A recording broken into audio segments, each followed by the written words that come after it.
Hello and welcome to the 2024 Childfree Convention.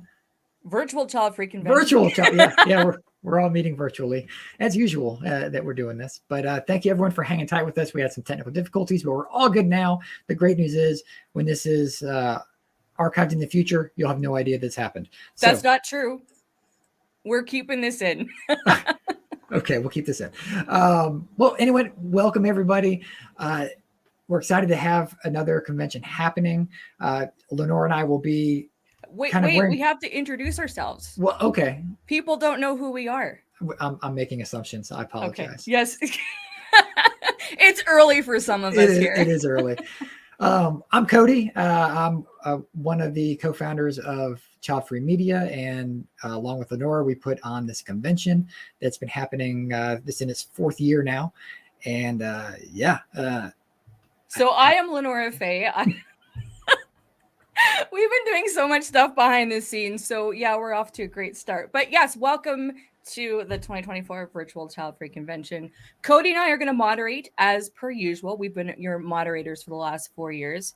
And we are also going to be participants this year, which leads us into why we've gathered here today in the first place.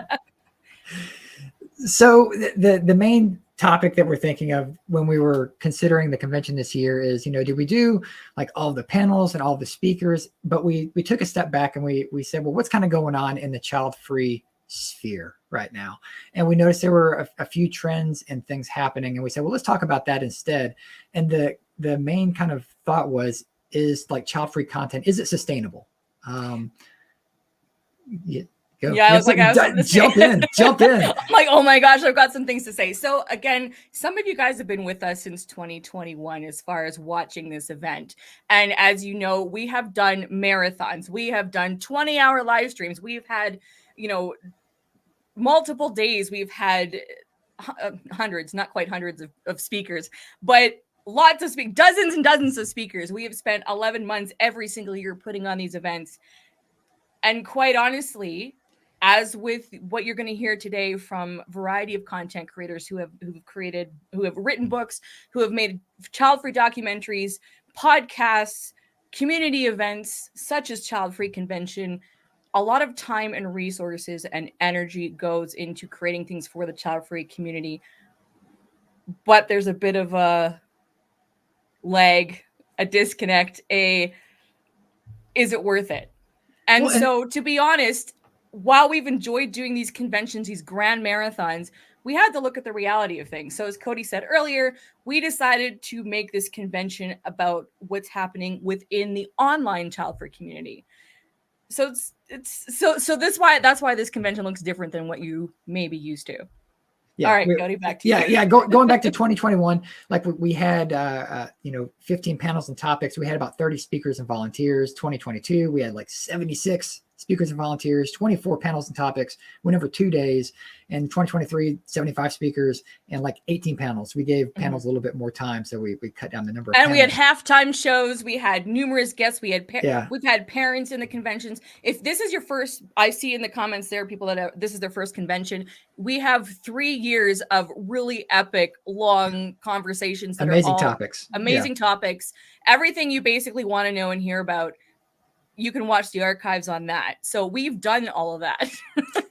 We've been there, done that. Well, and that's the thing we said, like the child-free guys. We had, panels and speakers talking about, child-free guys. Sterilization. And it's like, do we need to keep talking about the same topics this year? Like, and that's where we're going back to what we're kind of talking about now, is looking at the child-free space as it is and recognizing even our own faults. Like, as I like to say, like turning the mirror back on the community and saying, hey, how can we improve?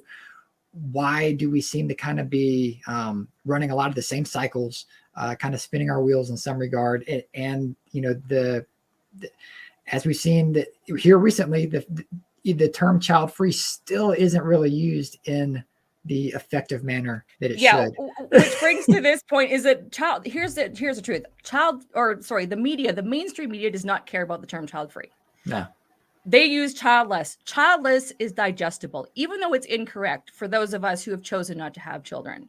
We, to try and get anyone to talk about Childfree Convention, International Childfree Day, anything that has the term child-free in it. And now my passion's coming through here. It's basically zero. You get a little bit here and there. You get a lot of these DINK articles, and you guys have to realize that DINK does not apply to child-free specifically. It just means about kids now. So we are going to be, so throughout the day, we should probably save a lot of this for the actual panels, but we're going to discuss the reality of being content creators, of creating content, of why content is not reaching broader, why or what you guys in the audience need to do. And by you, I mean everybody who identifies as child-free in the online space. Why is progress not being made, really? And we need to talk about that. Why we're losing content creators as well. Yes. Like over the last, even handful of years, we've had some really big content creators just kind of just literally stop. Some of them just went dark, like no explanation. And it's like, what happened? Like, we don't know. We can speculate, but is there a reason for that? And that's what kind of drew us into the topics that we're bringing up today in this year's convention. So the theme is child-free content sustainable? That is the overarching theme.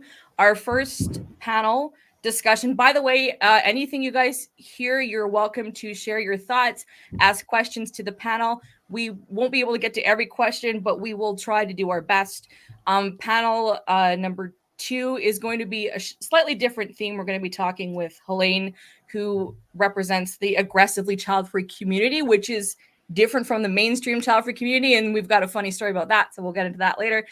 But why did we pick who we have to kind of talk about why we gathered the certain speakers that we did today? Yeah, because in years past, we've done kind of a call for speakers. We just asked, hey, anybody in the child-free space, if you want to talk on topic ABCD, whatever we were offering, like message us, email us, and we'll, review everything.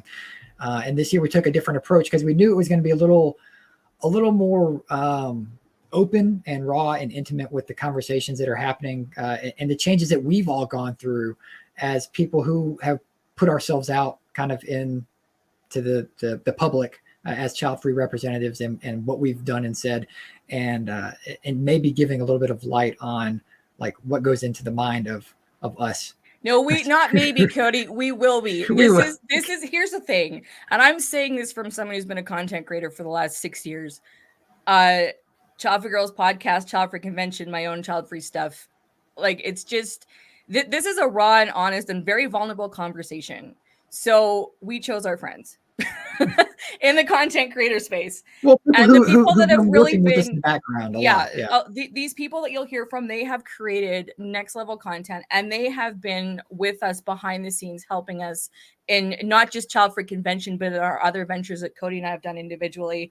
And you guys, some of you will recognize the Childfree Girls podcast. I'm one of the co-hosts. Kristen and Isabel are here today as well. So we needed, in order to have this really vulnerable conversation, what it's like creating content for a community. And there's a great comment in the audience that I actually want to read out before we get going with the panel, because now we're 8:17. I'm going to bring this up because I think it's fantastic. And this is a good point. So free and thriving, thank you for this. We may never be in the mainstream media, but we need each other. We need a space to feel like we're not alone. That is my goal, and that is the purpose and intention, in my opinion. Thank you for that. So again, some quick housekeeping rules. This is live. We're not going to be editing anything. We will be monitoring for trolls, which we've I think we had one during the Anti-natalist panel a couple of years ago. We had trolls. Yeah. So we will be able to see your guys' questions, comments. We will try and get to what we can. Feel free at any point to talk amongst each other. Now, for the audience, for you guys who always have had our back in these live stream, if you guys see something that you may see as a troll, see where the conversation goes, and you can either, some of you guys can alert me on my phone, not all of you, but some of you guys can, or we'll look for that, but we'll make sure it's civil. But we encourage discussion. Mm-hmm. Okay, so we're not. That's why we're here. Yeah, we're not necessarily an echo chamber, contrary to popular belief. Yeah. So, Cody and I came up with a script, but this is whatever. We're just talking. We're just talking. Did we cover everything that needs to be said? For the most part. As to why we're doing it this way? We'll never make everybody happy, and you know what? I've given up at this point. So, don't care. I'm happy. That's all that matters. All right. So with that, we should we'll take a quick step away and get our speakers ready to go. So hang tight, everybody. See you in a minute.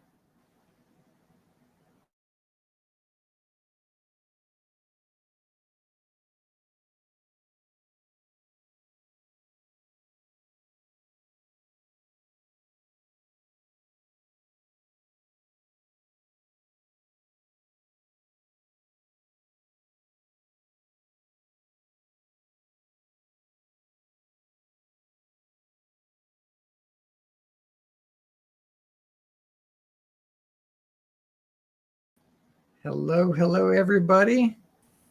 Are we all unmuted? We can all unmute. We're about to be unmuted. Unmute yourself if you're muted, please. I think we are. Okay, the gang's all here. And we have cats. We have cats. The appearance of the cat. Well, welcome, everybody. If you would, we'll just take a minute and give a quick introduction of yourself. We'll start on the top and work our way around. So, Isabel, if you would kick it off. Hi. Hello, everyone. I'm really happy to be here once more in this Childfree Convention with LeNora and Cody, of course, our gracious hosts. I'm Isabel. For those of you who don't know me, I am one of the 3 Childfree girls, and I am the founder and firebrand of Childfree Firecrackers, which used to be the Uprising Spark. And now I create Childfree content in Spanish. So glad to be here. All right. Thank you. Thank you. All right. Therese, go ahead. Hi, everyone. I'm Therese Shechter. I'm a documentary filmmaker. Some of you may know me from my most recent film, My So-Called Selfish Life, which looks at the lives of child-free women, why there's so much pressure to have children, and kind of celebrates the choice while looking at everything around it that's needs to be better, I suppose. And I'm still screening the film and doing interviews, and I'm still going strong. So thank you, everybody out there, because I know this is because of your support. All right. And Kristen, go. Hello, I'm Kristen Tsetsi, also one of the 3 child-free girls, and primarily a writer who has tried in various ways to incorporate the child-free perspective into writing, whether it's at a newspaper or in short stories. Most recently in my novel, The Age of the Child, which imagines a post-Roe America, published in 2017, so it came first, in which a woman who doesn't want a child is forced by law to have one. And that's just to emphasize the seriousness of not wanting a child and the damage that's done when you're forced to against your will, primarily, but there's a lot of other stuff. All right. And Dan. Good day, everybody. Happy to be here again. So my name is Dan Alexander. My website is in wherever my caption is. There it is. I am the author of Planned Unparenthood, Creating a Life Without Procreating, which was published in 2012. On the 10-year anniversary, I did a follow-up essay reflective on my website because there's things about the book I would change if I wrote it today. And I've written several articles over the years, child-free content, but I'm mostly now I tend to focus mostly now on short nonfiction pieces, things about music history and personal reflections, that sort of thing. And I'm also involved in some animal rights stuff behind the scenes, animal rights activism. Thank you. All right. Awesome. Christine. Hi, everyone. Thank you for having me here today, Cody and LeNora. My name is Christine Erickson, and I'm the founder of New Legacy Institute. And the purpose of founding the Institute is a lot of what I'll be talking about today. The intention was to have a platform really to amplify us as people in this community, and also to come together to take some action to actually change some things. So I'll be speaking more to that later. Thank you. All right. Awesome. And Angela, go. Hopefully you guys can hear me. We can hear you. You're good. Hey. Good afternoon, good morning, everyone. I am Dr. Angela L. Harris. I'm the visionary and founder of No Bibs, Burps Bottles. I work in higher education, and I'm so excited to be here with you guys. No Bibs, Burps Bottles, we empower, inspire, highlight, and celebrate African-American child-free women to live their best child-free life, and I'm excited to get started. All right, awesome. Go ahead. Cody, who are you? By the way, speakers, if you can, I know this doesn't apply to me. Can you guys raise your voice, like when you speak, a little bit louder? Just for some is coming through a little choppy. So anyway, thank you. Cody, do you want to introduce yourself? Yeah, well, I introduced myself earlier. You did, but you didn't say what you do. Because we're part of this panel. Yes, you do. Cody Hetzel, child-free, happily married. I live in Savannah and Georgia in America, US. I started out diving into the child-free space, probably around 2014-ish is when I found the community. And I kind of backed into child-free. I didn't know what the term was until I saw on Facebook back in the day. Facebook used to be real creepy, and it used to show you what groups your friends joined. I don't think it does that as much anymore, but it would literally say, like, your friend just joined this group. And I saw my friend joined a group that said that it was something about child-free. And I'm like, well, we don't have kids. Is that us? And so then I went down the rabbit hole of what is child-free, and here I am today. So that's kind of where I began my journey, getting involved with trying to, start communities, network, collaborate, whatever I can to bring people together in the child-free space. Because I truly feel that, like, we're stronger as a whole. Like we can't operate in islands and do our own thing. If we do, that's not going to last very long, and it's also not going to help the community as a whole. That's my 2 cents on Cody, you've just answered all of the questions for the panel that we're going to answer. I'm like, wait a second, these are all the answers. All right. Hi, everybody. I'm LeNora Faye. I don't do anything in the child-free community. I'm just here looking good. I am one of the co-founders of, what am I co-founder of? Childfree Media. I am one of the co-hosts for the Childfree Girls podcast. I missed Isabel laughing at me on screen. Along with Kristen and Isabel. Some of you guys in the audience know me from Childfree Morning Chat that I did over lockdown for 2 years on Clubhouse. I hosted that every day, and moderator for Childfree Convention and various other child-free ventures. So I have been a full-time child-free lifestyle advocate for the last 6 years. That is me. So the question now, to officially kick off the child-free life cycle panel, there's going to be 3 parts to this. So the discovery phase, and we're all going to talk about how we discovered the online child-free community. Now, keep in mind when you guys are listening to this is that there's a difference between the global child-free population and the online child-free community. When we're saying child-free community, in the context of this convention, we are talking about the online spaces. That is a fraction of what exists in the world. So keep that in mind. So this part, we're going to be in the discovery phase, which is we're going to talk now. Everyone's going to have a chance to answer. How and when did you learn about the child-free community? Again, meaning the online child-free space.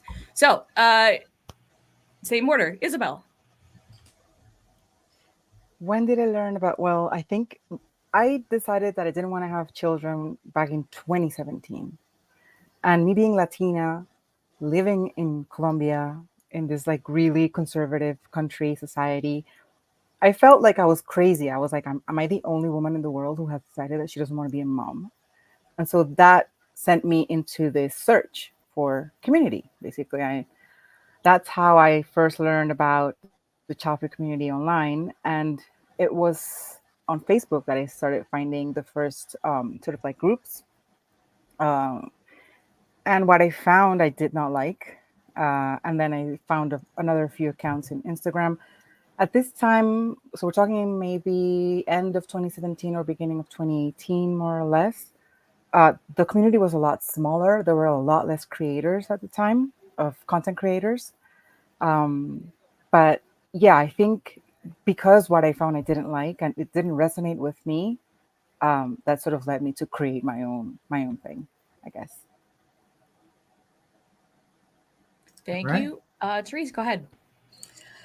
Well, I've known all my life I didn't want children. I have not talked about it much ever in my life until my very dear friend Ann Kingston, who was a journalist, wrote a cover story for News Magazine. And if you've seen My So-Called Selfish Life, you know the story already. But that was back in 2009. She wrote a cover story about people who chose to be child-free. 2009 is pretty early for this stuff. And she got just bags and bags of hate mail. And she said to me, wow, I can't believe this reaction. You should make a film about this. And I said, I didn't even know this was a thing that people were talking about, but it did set me off in search of more on this. I didn't really start the film until 2015 in earnest, but in the meantime, I was kind of poking around. And I think that's where it all came from. And once I thought, well, yeah, I really should make a film about this, I did a deep dive into Facebook groups and Instagram and Reddit, and was kind of amazed at what I found and the like sort of richness and depth of the community. Thank you, Therese. Kristen. Oh, you're muted. Kristen, you're muted. Sorry.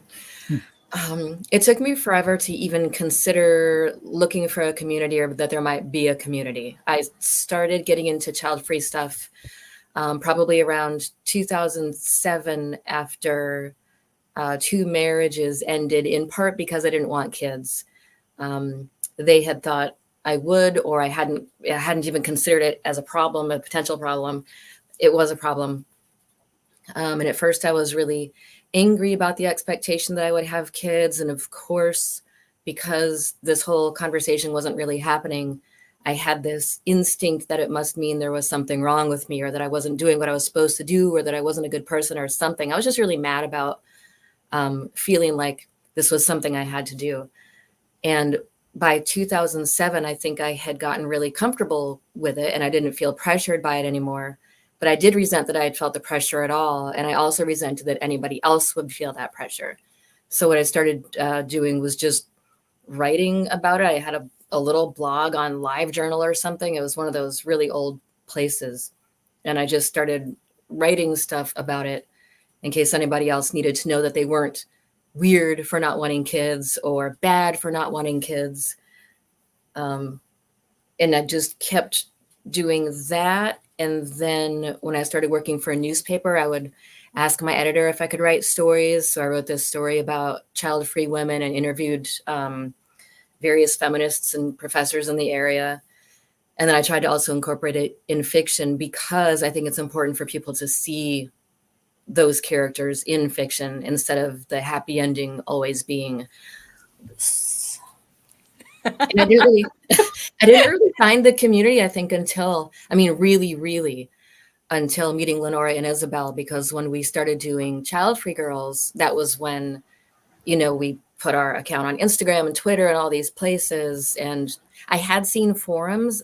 I'd seen like Brat Free or No Child, some kind of child-free forums, but they weren't for me. There was a lot of name calling and stuff that I was like, that's not my thing. I just want to make people feel comfortable with not having kids. But yeah, I think getting with Childfree Girls really was what made me aware of the child-free community that seems to have since exploded, actually. All right, Dan, go ahead. So in the early 2000s, I was living in Calgary. You're part of the woods, LeNora, and I learned about the existence of. I'm sad we never crossed paths. I learned about the existence of groups like No Kidding, and there was a local chapter in the area where I lived at the time. But I'm going to echo what Kristen said as far as negativity, name calling, stuff that was on the forums. And I didn't like what I saw, and I wasn't keen on being a part of it. And I was still, for anybody who grew up with internet in the mid to late 1990s, I was a regular user of Internet Relay Chat, IRC or MARC, and there was a server that had a child-free group chat, so I'd occasionally kind of peek in there, and that's where some discussion got started. So that's where I learned that maybe there's a community beyond what I'm seeing initially. So that's where I got my start. Thank you, Dan. Christine, go ahead. Now I know I don't want to say situation. You're a little bit different because you toggle in you're in two communities essentially. Yeah. So if you want to speak to.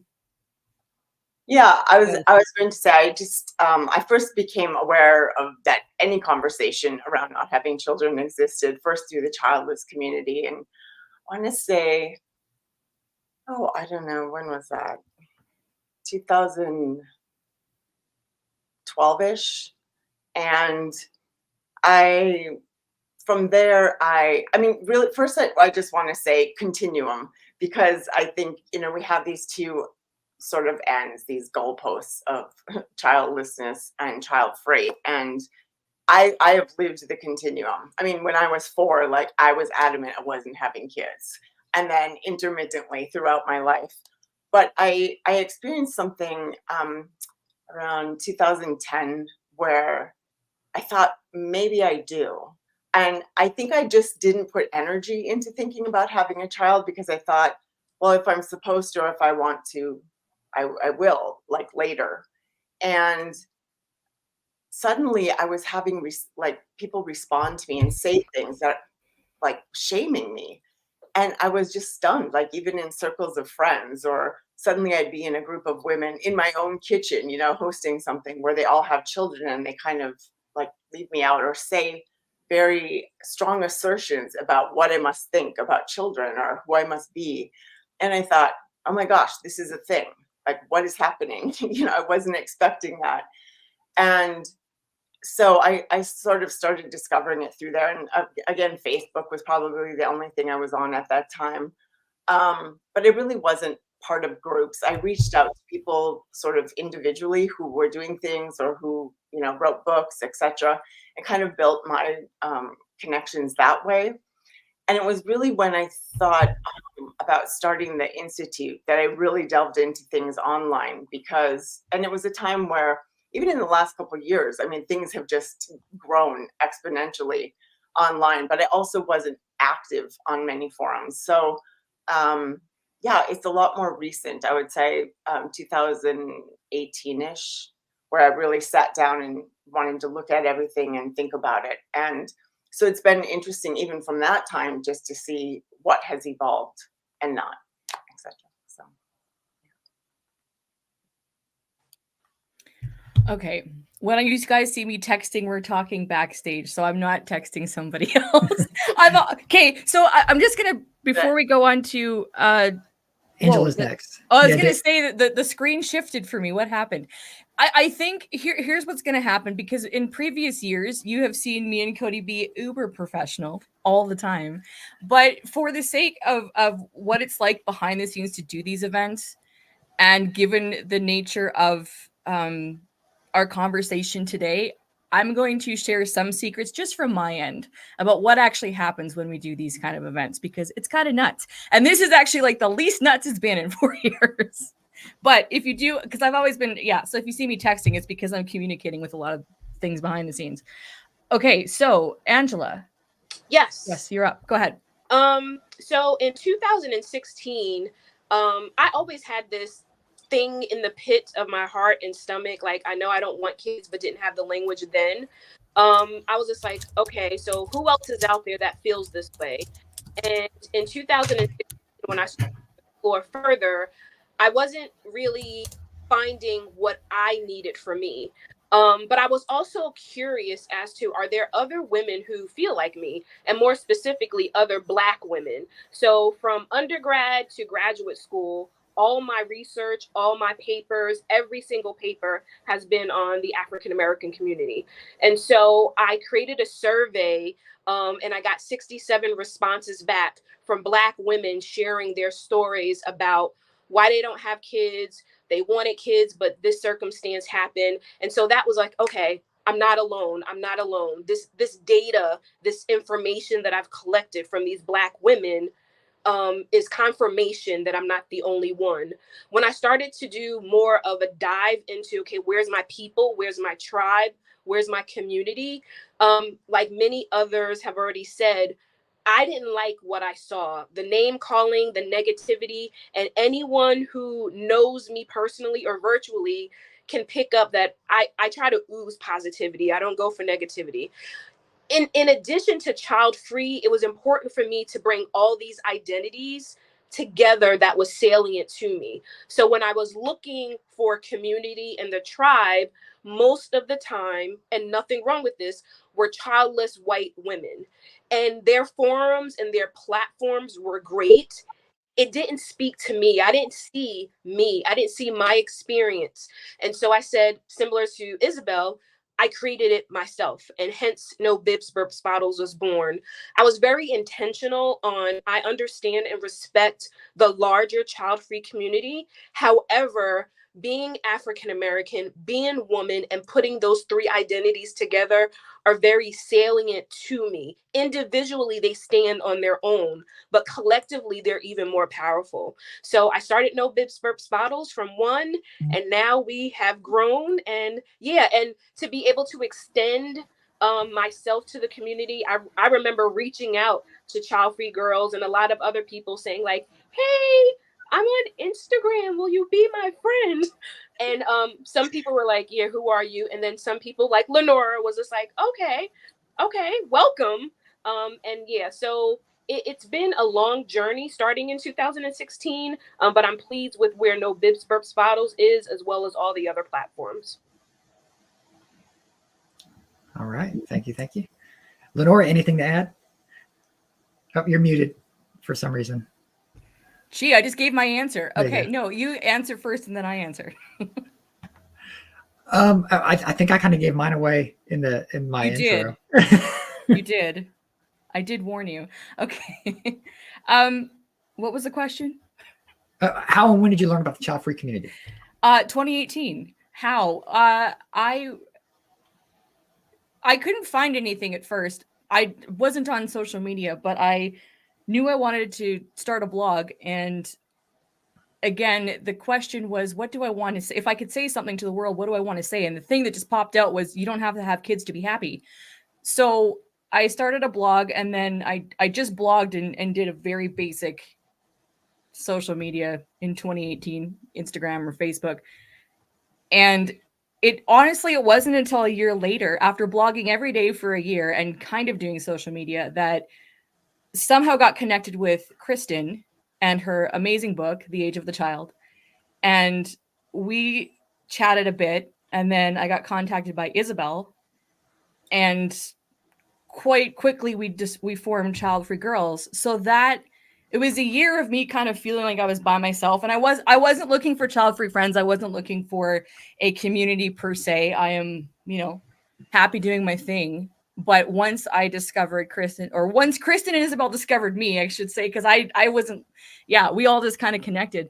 That's when it really kicked in to gear, as far as realizing, there's one thing to have followers, that people follow you on social media, but there's another thing to connect with other people, whether they're a content creator or whether they're the people that consume your content, or maybe you consume their content, right? So, and this is something that's fascinating me as I've been reflecting on this journey, is that it's been more than making something and just putting it out there. It's who I've connected with. So, and the term community, which I think we get into later, like, I don't even know what that means. That term confuses me, and people just throw it on everything. So I'm going to say, like, initially I was blogging and may have had an audience, but a community, or to me, that gave me a sense, was when I met Kristen and Isabel, and we became soulmates for life, even, after we've ended our series. And then I have met everyone else here on this panel, including you, Cody, in case you don't remember. So that was the initial foray into that. Initial and continuous, I should say, because it's been going on for a while. So that is how I discovered it. So, all right, Cody, do you want to Well, I was talking real quick. Yeah. So just wrapping this up. So when we first thought about how we can kick off this convention, and we looked at like what is like basically a child-free life cycle. What is a life cycle? What's something that every person who self-identifies as child-free, and again, that's the big difference between kind of us, everyone watching right now, the online community, and the general population of child-free people, because the general population of child-free people are millions of people are choosing to not have kids, but they're not actively engaging with this community. They don't self-identify as child-free. They may recognize the term childless more than child-free for the fact that it's more used in media, whatever it might be. But that's kind of where we started out with, like, this is the am I alone portion. And everyone's gone through that. Everyone at some point in time said, well, am I the only one that thinks this? And then you go down to whatever rabbit hole it might be. You've heard everyone's story here of kind of how we did it. And so everyone has their own little beginning story to their child-free path. And so we just wanted to kind of dive into that early on and kind of let everyone know kind of what we did. You know, in the comments, feel free to share your story. How did you discover the child-free community? How did you get involved in whatever form or fashion you did? Some people are just lurkers, and they're happy to be lurkers. They're just in whatever community, just consuming content, and that's as far as they want to go. And that's totally fine. There's nothing wrong with doing that. A lot of people, well, not a lot of people, but a lot of the vocal people take this on as kind of a passion project. This is something that we're very engaged with because we care about this community. We're involved in this community, and we want to make sure it's represented in a way that is in its best light for the easiest part, because it represents us and it represents other people like us. But it could easily be demonized and looked down upon, as it has been for centuries. So, you know, it's important that we do have people that have voices that step out of the shadows to take the forefront. And even if it's just for a short time, like if they're just a content creator for like whatever, a month, a week, a year, whatever it is, and they kind of get whatever they have in their mind off their chest and they get it out there and other people can consume it and engage with it, that's a huge bonus for our community. And I encourage anybody that's interested in diving in, it's wide open. Okay, so we're going to go on to the expression phase. Now, you guys have already had the questions, and you may see we're skipping over. Everybody's answer has nicely kind of combined everything. So we're going to go to the expression phase, which is, can I say this out loud? So this is moving from when you've left the lurker stage. For the audience, that means when someone has left just consuming content for whatever reason, they feel the call to say something, to participate, to create something. So just for the sake of time and to open up this discussion where we can all kind of talk amongst ourselves in a way, but recognizing we're all listening. So if you, and some of you have answered this question already, but if you just want to kind of compile, when did you leave, but some of you have already said, okay, this is why I have moved to say something. What made you choose the path that you took? Aside from Isabel having a great idea, Kristen, but what made you choose the form, whether you're writing, filmmaking, what made you do that? And did you pick something specific, really, really niche, for example? And then this is more for the sake of the audience listening, to inspire. And yeah, let's start with that. And also, by the way, so now we all know each other too, but if you want to ask each other questions, or if something comes to mind that you want to bring up, please just jump in. So, but we'll start with Isabel. Just jump in. Okay. Well, I did mention that I did not resonate with the content that I found because, mainly I found a lot of like vitriol against parents and children and just horrible names. And to me, just if I could choose not to be a mother, like freely, to be child-free, why can't people choose freely to be mothers or fathers, parents in general? Like, that makes absolutely no sense to me, to just create a platform to just throw hate to other people. So that's one of the reasons, the main reason why I didn't resonate with what was already out there.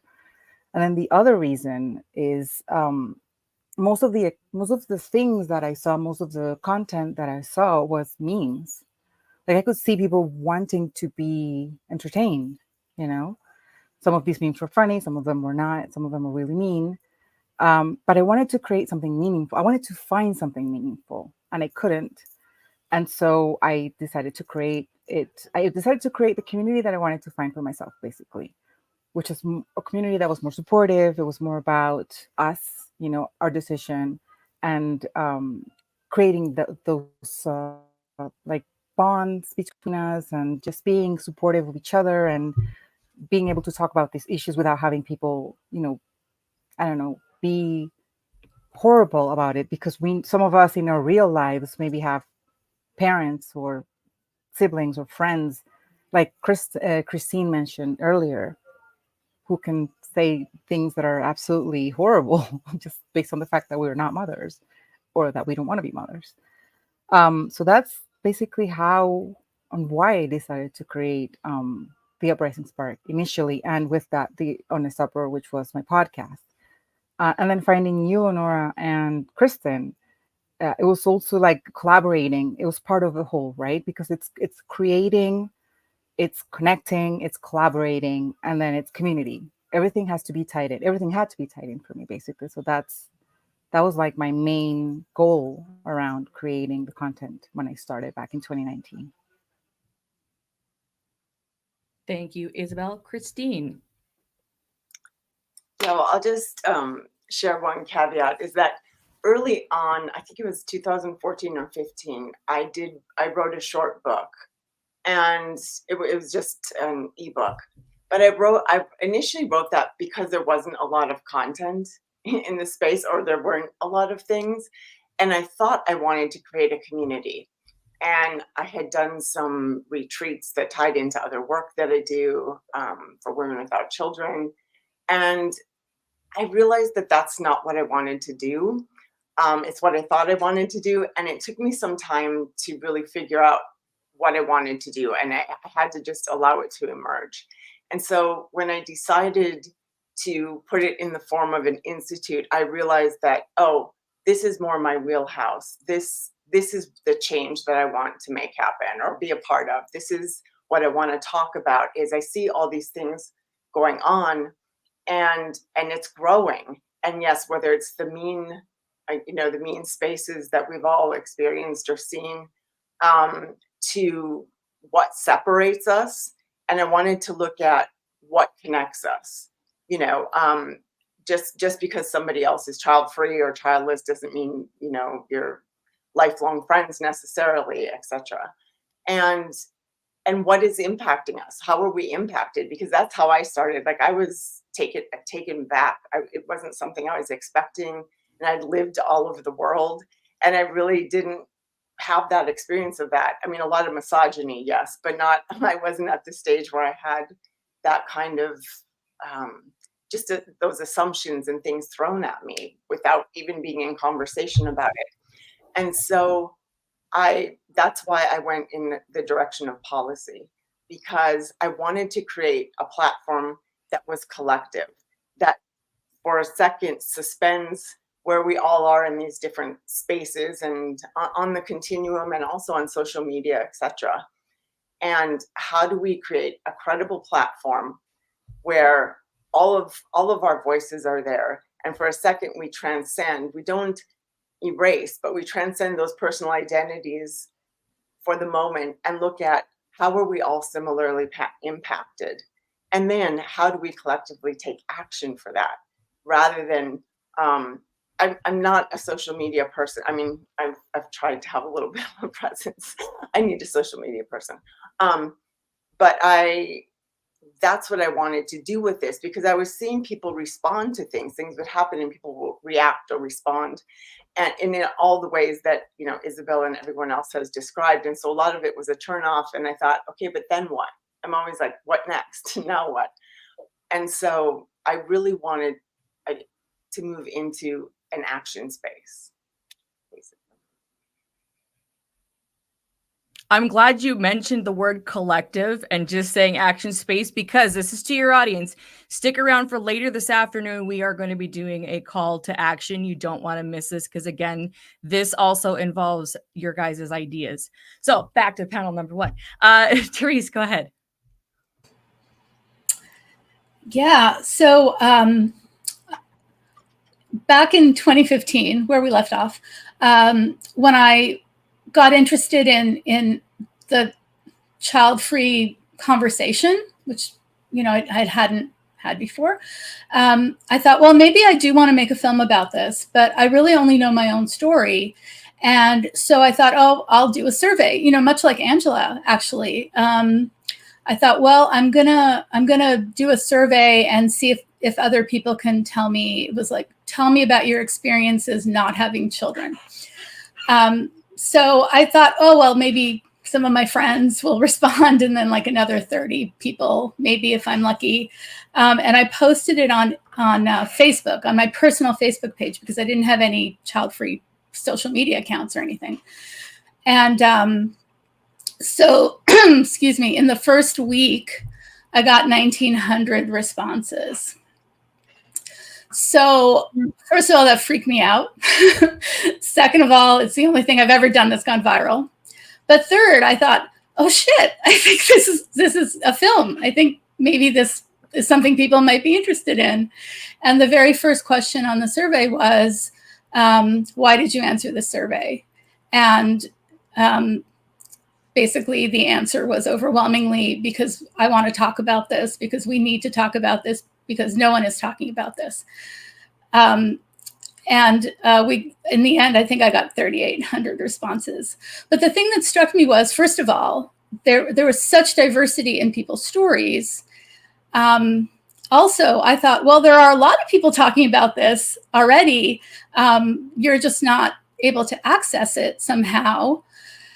And the other thing I realized was, again, sort of in line with Angela and Isabel, that it was a really white space.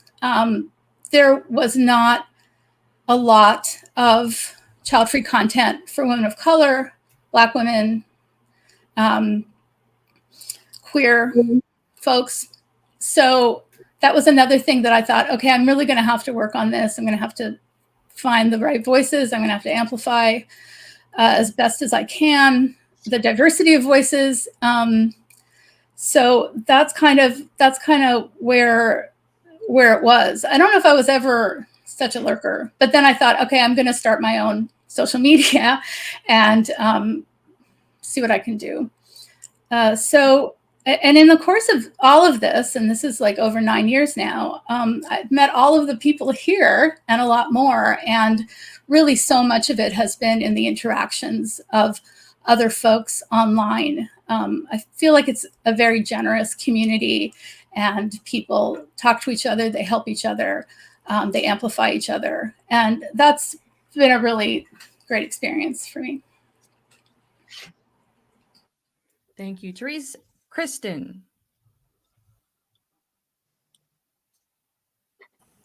I take way too long getting to my mute button. Like many of the others, I also wasn't necessarily a lurker because I didn't know the community was out there. I've just always been a writer, and I've always been interested in arguing for something that I believe is important. So when it came to wanting to reach other people who didn't want kids and making sure they knew they were normal so they would be less likely to make what I think is the most tragic decision of all, which is to commit the rest of your life to parenthood when it's not what you want because you think other people want you to. It was really important to reach anybody that I could. And writing is it's the only thing it's probably my only skill. So, and I just love it. I love trying to make a case. I love trying to reach people with it in whatever kind of writing I'm doing. And so it was just the natural course to take, I guess.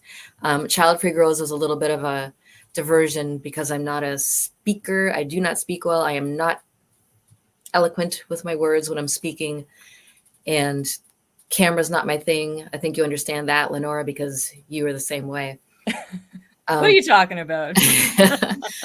But what that did teach me when Isabel came to us with this idea, it was kind of a no-brainer, because the thing is, if you can reach anybody, you have to do it any way you can, I think, within reason. So that was how that changed into that while writing in the meantime. But it was just the natural course for me to try to reach people the best way I could, I guess. Thank you, Kristen. Angela, go ahead. Yeah. In starting No Bibs Burps Bottles, it was important for me to make sure I was aware of the cultural considerations. I knew that I was working with a community and wanting to connect with a community that sometimes doesn't trust the bigger picture, right?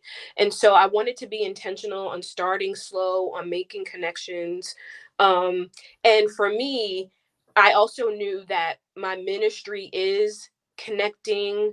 I'm a PK, a pastor's kid. So I grew up watching my father preach and inspire people and motivate people and assist people. So I feel like naturally that's part of me.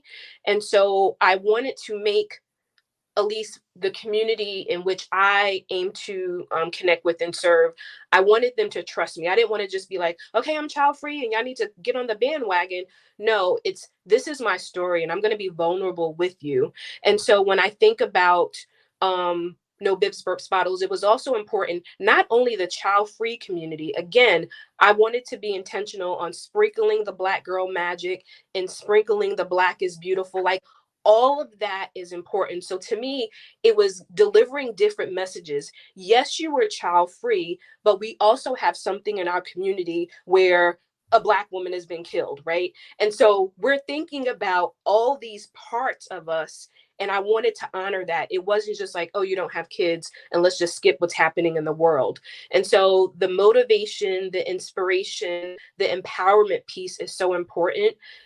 And I was looking for that. And I wanted to create something that I was looking for, similar again to Isabel, creating what I needed, because if I need it, I knew other people needed it. So again, starting off with Instagram, I too am a writer. So all this information is, blog, book, being able to meet people where they are. I love responding to my DMs because I think that's where it really goes down in building the community, building the connection. And LeNora, you had an interesting question, and I know we'll get to it. Like, what is community?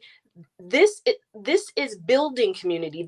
What we're doing right now is connections. Every one of you that are putting something in the chat, or if you're watching and lurking, you're making connections in some form or fashion. So really how I kind of got involved.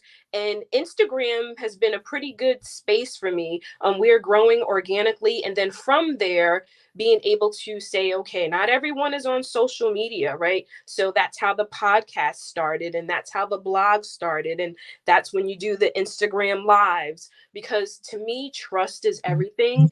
And I'm an expert in my own life, right? The sisters that I've interviewed on my podcast, they've been awesome and they're experts in their lives. So I wanted to just like, come on in, share your story, sit down with me. But before that, I want you to trust me. I want you to know that I see you. This community form sees you, and it's not going to only be child free. I'm going to respect you as a woman, a Black child free woman. Thank you, Angela. Dan, go ahead. I don't know how I follow all of that, but I will. So y'all are amazing. I don't think I was ever really a lurker because I comment quite frequently on message boards or forums and things that I saw. And for me, coming to, I'd started my freelance writing career in my late teens doing music reviews. So it was kind of natural that, that would be where the medium that I would use to express my point of view. So when I had social media, and I don't anymore, I might comment or share stories occasionally or post something that might be indicative of child-free status. Now, after I started researching and writing the initial draft of Planned on Parenthood, I'd find online resources that might give me some things to expand on, which led to broadening the scope even further to include material about, I wanted to be more inclusive and look at the childless perspective and talk about prejudice that those in the LGBTQ2S plus community face regarding adoptions. I wanted to put a few things on my own website and just try to get my name out there a bit, but draw attention to the content and not just have it be about engaging with the person writing it. So I don't know if there was a specific niche, and maybe initially there was, because I was writing a book from a cisgender white male perspective, so cisgender straight male perspective. So it just sort of came naturally, and I realized at some point it clicked with me that, okay, if I'm going to publish a book finally, this is the way to go, because I had enough notes and enough research and enough resources invested in some of the research that I could build on it from there. Thank you, Dan. Cody. Well, how did I leave the lurker stage? Well, when I first found out about Childfree, as I said, through Facebook and groups and things of that nature, and starting to digest the communities, the content, finding it on Reddit, finding other forums that are out there. One of the big questions I kept seeing is, are there any Childfree people near me? It's like, everyone post where you're from, and let's try to find and connect with people that are more local or in your city or whatever it is. And so I just kind of took that idea and ran with it and said, you know what, I'll just create a website that is like a micro social network. And when you join it, it has a Childfree map, and the website's called childfreefamily.com. So when you join it, you get a little profile and you get a ping on a map. Boom, problem solved. I've answered everyone's big question of where are the Childfree people near me. And so from there, it kind of snowballed as far as like getting involved with other people that were either making content or wanting to make content, and finding ways to connect dots, network, bring people together. That's kind of always been like my MO. I'm big on building bridges and lifting other people up and promoting them. Like I don't care if I don't get the notoriety. I want to push someone else for them to get the notoriety if I can, and let them, take the journey that they need to take in any way I can help. Like if I can help promote somebody, I'm happy to do it. And so that kind of brought me full circle with the convention of, first starting out with, chatting with Jared in his Facebook group, Best Child for Life Possible, and then roping LeNora into helping us out as a group to start the first convention. And then, LeNora and I kind of taking that torch and carrying it on the next couple of years and building Childfree Media to help kind of do that, to kind of support people that wanted to create, a blog or a podcast, but they don't want to go through all the effort and energy of like finding ways to distribute it and finding people to consume it. So that's where Childfree Media came from. It's like, well, look, we've got a platform. If you create something, just send us the info and we'll put it out on ours to people that follow Childfree content. So it was inevitable that I would leave the lurker phase. This is how I am. I just end up taking kind of leadership roles in anything I get involved with, and I'm happy to do it. But yeah, so I'm a sucker for free labor, I guess is my answer. And I'm really expensive, so that's all I'm going to lead in with that. So I was never a lurker. I will admit I don't consume Childfree content. I don't, which sometimes I feel guilty about, but it's kind of odd. I have no time. I have no time to. It's hard to keep up with it. It is. Which is a good problem. That means a lot's being made.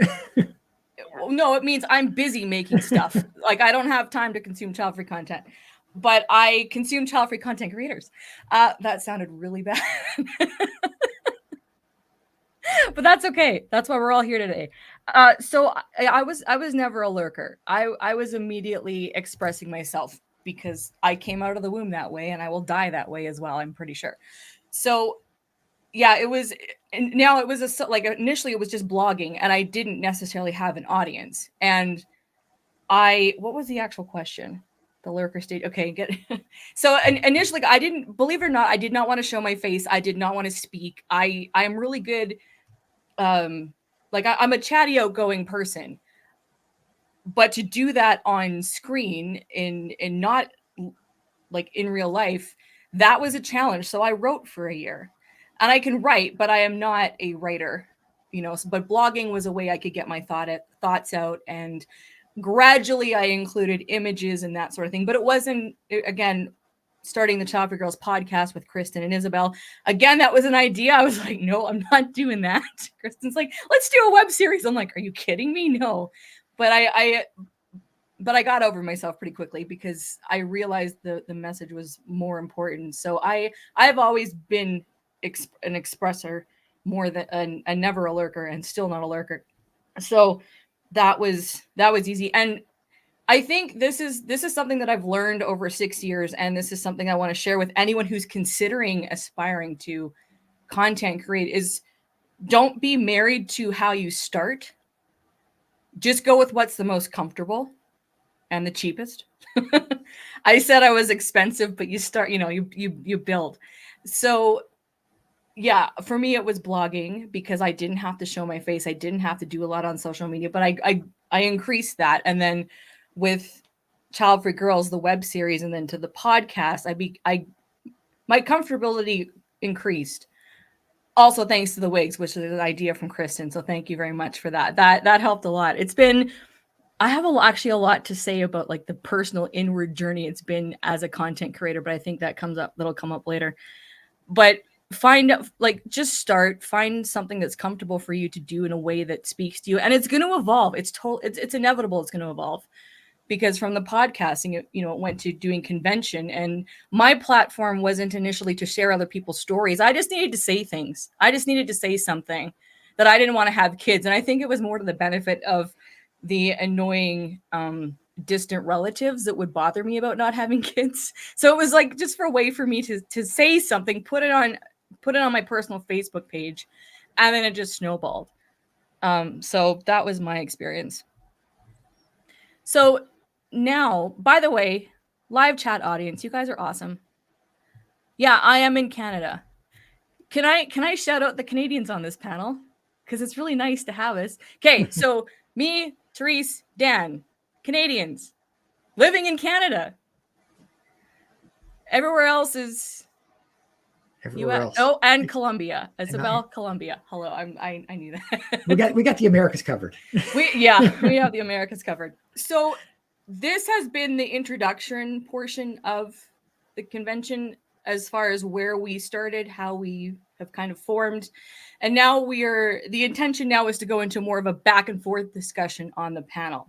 So Cody's got some fabulous commentary he's going to lead with. Always. And then, as always, and this is funny because behind the scenes, so Cody and I meet frequently to build this, right? And our dialogue in the convention, to do our meetings, which are always recorded, there's so much back and forth, and it's great. Like, it's the stuff that we end up, like, our conversations go so deep. I'm like, how can we possibly get this out into the actual convention? I don't know if we'll be able to, but we'll try. So, okay, Cody, you'll lead with the commentary, and then to the speakers, everyone, the floor is open. We're going to engage back and forth. So now this is more of an interactive.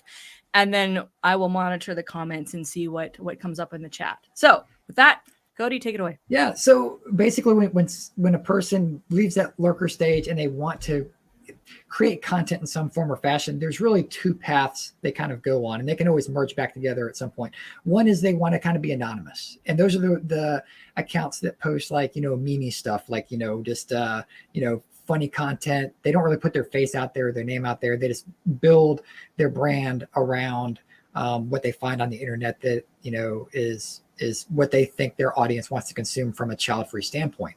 The other section is people who do put themselves out there. Everyone on the screen right now, if you know their name and their face, they're going down this path. And that usually starts with someone wanting to tell their personal journey. Like that's where almost everyone starts with their content that they're creating from their own standpoint, is their personal journey. It means something to them. It's great for other people to hear that journey and for people to connect with it. And then it's interesting in seeing what direction they go in. Once they kind of start building a following, if they stick with it for a couple weeks or a couple months, they might build up, a couple dozen followers here, a couple hundred even, up into the thousands possibly. And it's like, well, where does the content go? And a lot of the same ideas are recycled and reused amongst people who are kind of trying to dig into being like a full-fledged, content creator for the child-free space. That could be things such as like, I'm these general terms here, like flexing. So like, these are all the great things I can do because I'm child free and blah, blah, blah, blah. And they have their little videos, that kind of thing. You've got anti-bingo type of content. For those who don't know, if you're child free, odds are you have been bingoed. It's a game that's popular in the United States area, but we've taken it in a different skew. Basically, bingo, you would have we should have a visual of this. We should always have it ready. But basically, a bingo is when someone asks you if you have kids and you say no, and they come back with you with a reason why you should have kids, or that you will regret not having kids, or whatever it is. And so sometimes content creators create content around how to respond to people who don't understand how insensitive it is to dig into someone's procreation life. Other people might utilize like kind of clickbait type of stuff that sounds like salacious, so you want to watch the video or whatever it is. There are a lot of like reaction to videos where the content creator will watch a video of whatever, another content creator. It might not even be someone in the child-free space, but they might be talking about parenting or the child-free space, so they react to it. A lot of people recently have really latched on to like the regretful parents content that's out there. People who are parents that anonymously share their stories about how hard it is being a parent, and that they even openly say they might regret their choice of having kids. And so a lot of child-free people grab onto that, and that does turn into like the clickbaity type of stuff as well. There's also the AITA, am I the a-hole type of content. Basically, they just kind of scour like Reddit or other forums, and they find stories that child-free people are sharing of, it's like, I'm having a child-free wedding, so no kids can come. Am I the a-hole for not letting kids come to the wedding? Whatever it is. And they talk about that. And then there's also guest speakers. So they might also invite other people onto their platforms to talk about their child-free space, whatever it might be. That's a long, drawn-out way to get to my point, is that there are a lot of tried and true ways to like feed the algorithm and build a following. But is it sustainable? Because a lot of these people, again, it's just recycling a lot of the same ideas, the same content. There's a lot of content out there. Some videos, they do go viral. They get tens of thousands, hundreds of thousands of views, like millions of views. But is the content that I just mentioned sustainable, and does that really help like move the conversation of the child-free lifestyle and what really goes into it forward? So my question for everybody here on the panel and in the audience, feel free to jump in. I'd love to hear your thoughts as well. So are people just chasing clicks and views and reactions, or do we just seem to be stuck in this cycle? How can we break free to get to that next level? That's really where the whole base of this convention came from, is we see all the same content, but how do we get to like that next level conversation? Anybody go. Oh my gosh. I've I'll step in. Dan, go ahead. Go ahead. Here, I think social media has proven that most people are looking for all three. They're looking for clicks, views, reactions. Myself, I'd say maybe I'm looking for readers. And since I've been off social media, a testament to that is I find my website traffic has increased substantially. And don't know what that could be a result of not being on socials anymore. I'm not certain. And at the end of the day, I'm a writer looking to educate and entertain, and I'm happy to engage with anyone who contacts me after reading something I've written, regardless of the subject. I think recent events in American politics has certainly brought a bit more attention to child-free, childless content. So, are we stuck in a cycle? Yeah, I think we are. But and one of the reasons I left socials was to get out of that cycle and refresh and refocus, and not have myself spend countless hours in the comment sections and on Twitter replies. So we are in a cycle, but a lot of the content that we all produce is very evergreen, and may need a bit of refreshment to be modernized a bit with better content, or to make it more inclusive at times. But ultimately, we're looking to educate and potentially entertain. We're not all looking for clicks. We're not all looking for all of it at once sometimes, I think, but it depends on everybody's perspective. Yeah. Can you guys hear me? Because I was having. Yep, we're good. So I'll jump in. So when I started No Bibs Burps Bottles, I didn't go in and say, "Ooh, I want to go viral and I want to, master the algorithm and I want to," like, that just wasn't even my forefront. Where we are today with social media is that it's fueling and feeding whatever people's needs and desires are. So if you want to be entertained from a child-free space, you got it. If you want to be educated and informed, you have it. If you want a little bit of both, you have it. I like to think that each person is doing what is in their best interest for themselves and their audience. Recycling, yes, that's what we do. But I don't think there's anything wrong with that, right? Moms do it. Coca-Cola does it. Like, social media is a recycle of information. So what we are sharing with you, there is nothing new under the sun. 20 years from now, when people continue to talk about why don't you have kids, they will still be talking about certain themes that we're talking about today. So I find nothing wrong if I see a video on someone talking about A, B, and C being child free, and then I come and talk about A, B, and C being child free. But guess what?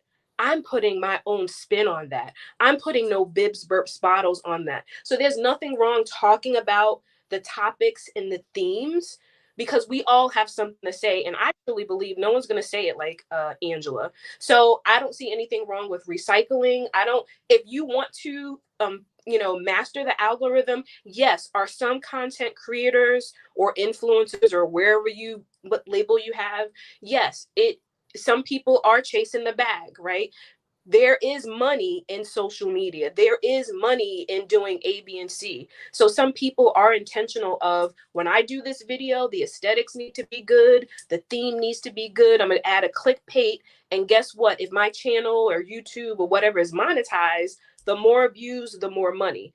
So, and there's nothing wrong. If you want to chase the bag, chase the bag. So I say that I know for me and No Bibs Burps Bottles, what's going to continue to sustain me is the connections, right? The community, the conversations that I have with people online and offline. Yes, it can get daunting when you like, oh, this video no one liked. But if one person comes in my DM and says, "Hey, Angela, I saw that post that you did on such and such. Can we talk a little bit more?" Or I have a question about that. That's what's going to fuel me and sustain me for staying in this game.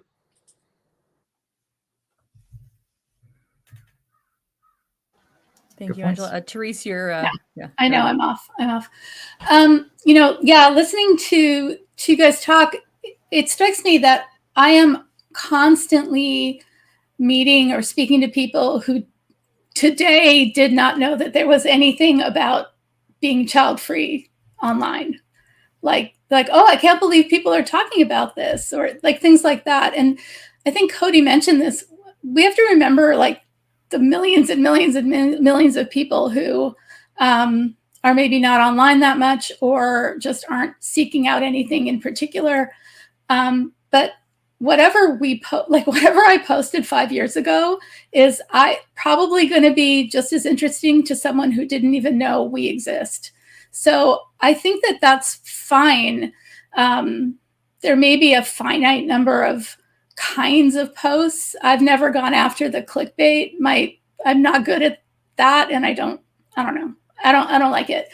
But one thing that I've been trying to do is just to do the stuff that doesn't show up as much. I think connecting this topic to reproductive rights, for example, is something I've been doing from the very beginning, that having the choice not to have children is a reproductive rights issue. And we'll talk about more politics this afternoon, but it's the kind of thing that I just keep pushing and posting on, because I think it's really important. And I think that this is more than being mad at your aunt who's, asking you why you're not giving your parents' grandchildren around the Thanksgiving table. Like, those are things, and people are dealing with them. But I'm kind of over that, and I really want to link what's going on to like much larger like political trends in the world. I think that people who are queer and child-free have their own lens and history that they're looking at this through. Same with people of color, Black women. Thank you again, Angela, for all the work you do.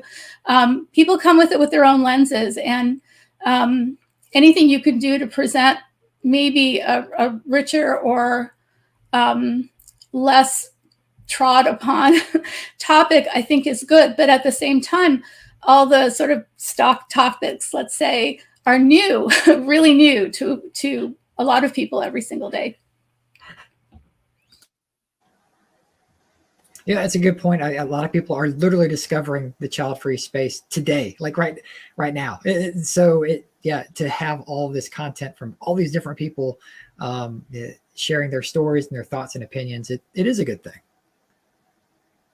Kristen, you'd unmuted. Did you want to speak?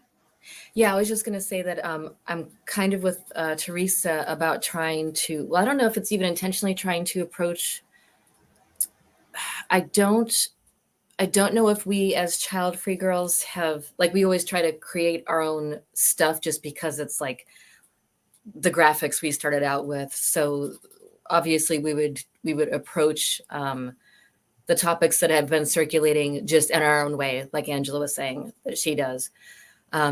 But personally, when I started writing about child-free stuff, it was to talk directly to people who didn't want kids and to make them more comfortable, as I was saying earlier. And then later, I don't know when, it started occurring to me that all this pronatalist stuff and all the pro-life stuff and all these things that would urge people to have children when they didn't want them or weren't prepared for them could not be good for the kids that they're trying to force into the world, into the lives of these people who don't want them for whatever reason, whether that includes not being prepared and knowing they're not prepared, or just not being sure they want them or not wanting them at all. And it really just seemed like the people completely absent from the conversation, completely absent from the child-free conversation and a lot of the reproductive rights conversation is, what about these kids we're all trying to just push onto these people who don't want them? And I think as tragic as it is to probably have a kid you don't want and aren't prepared for, the only truly vulnerable, helpless person in the whole scenario is this child that's thrust into it. And so I've done a lot of focusing on that, including in the age of the child, where someone is thrust into the world unwanted, very unwanted.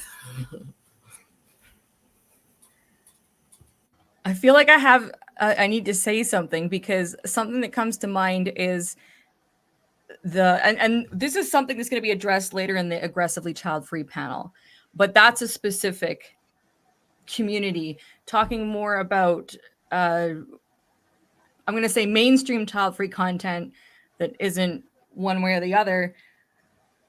I think after like, I've never approached content from an angry space.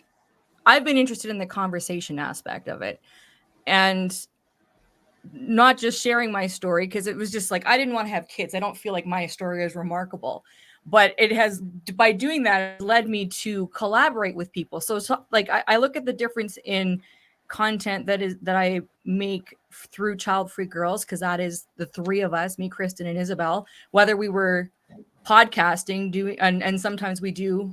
We're still invited to do interviews on occasion. That one lady still hasn't put out our podcast episode. I noticed. I don't know whatever happened to that. But we've done events, and then we do have our social media, and it's been interesting.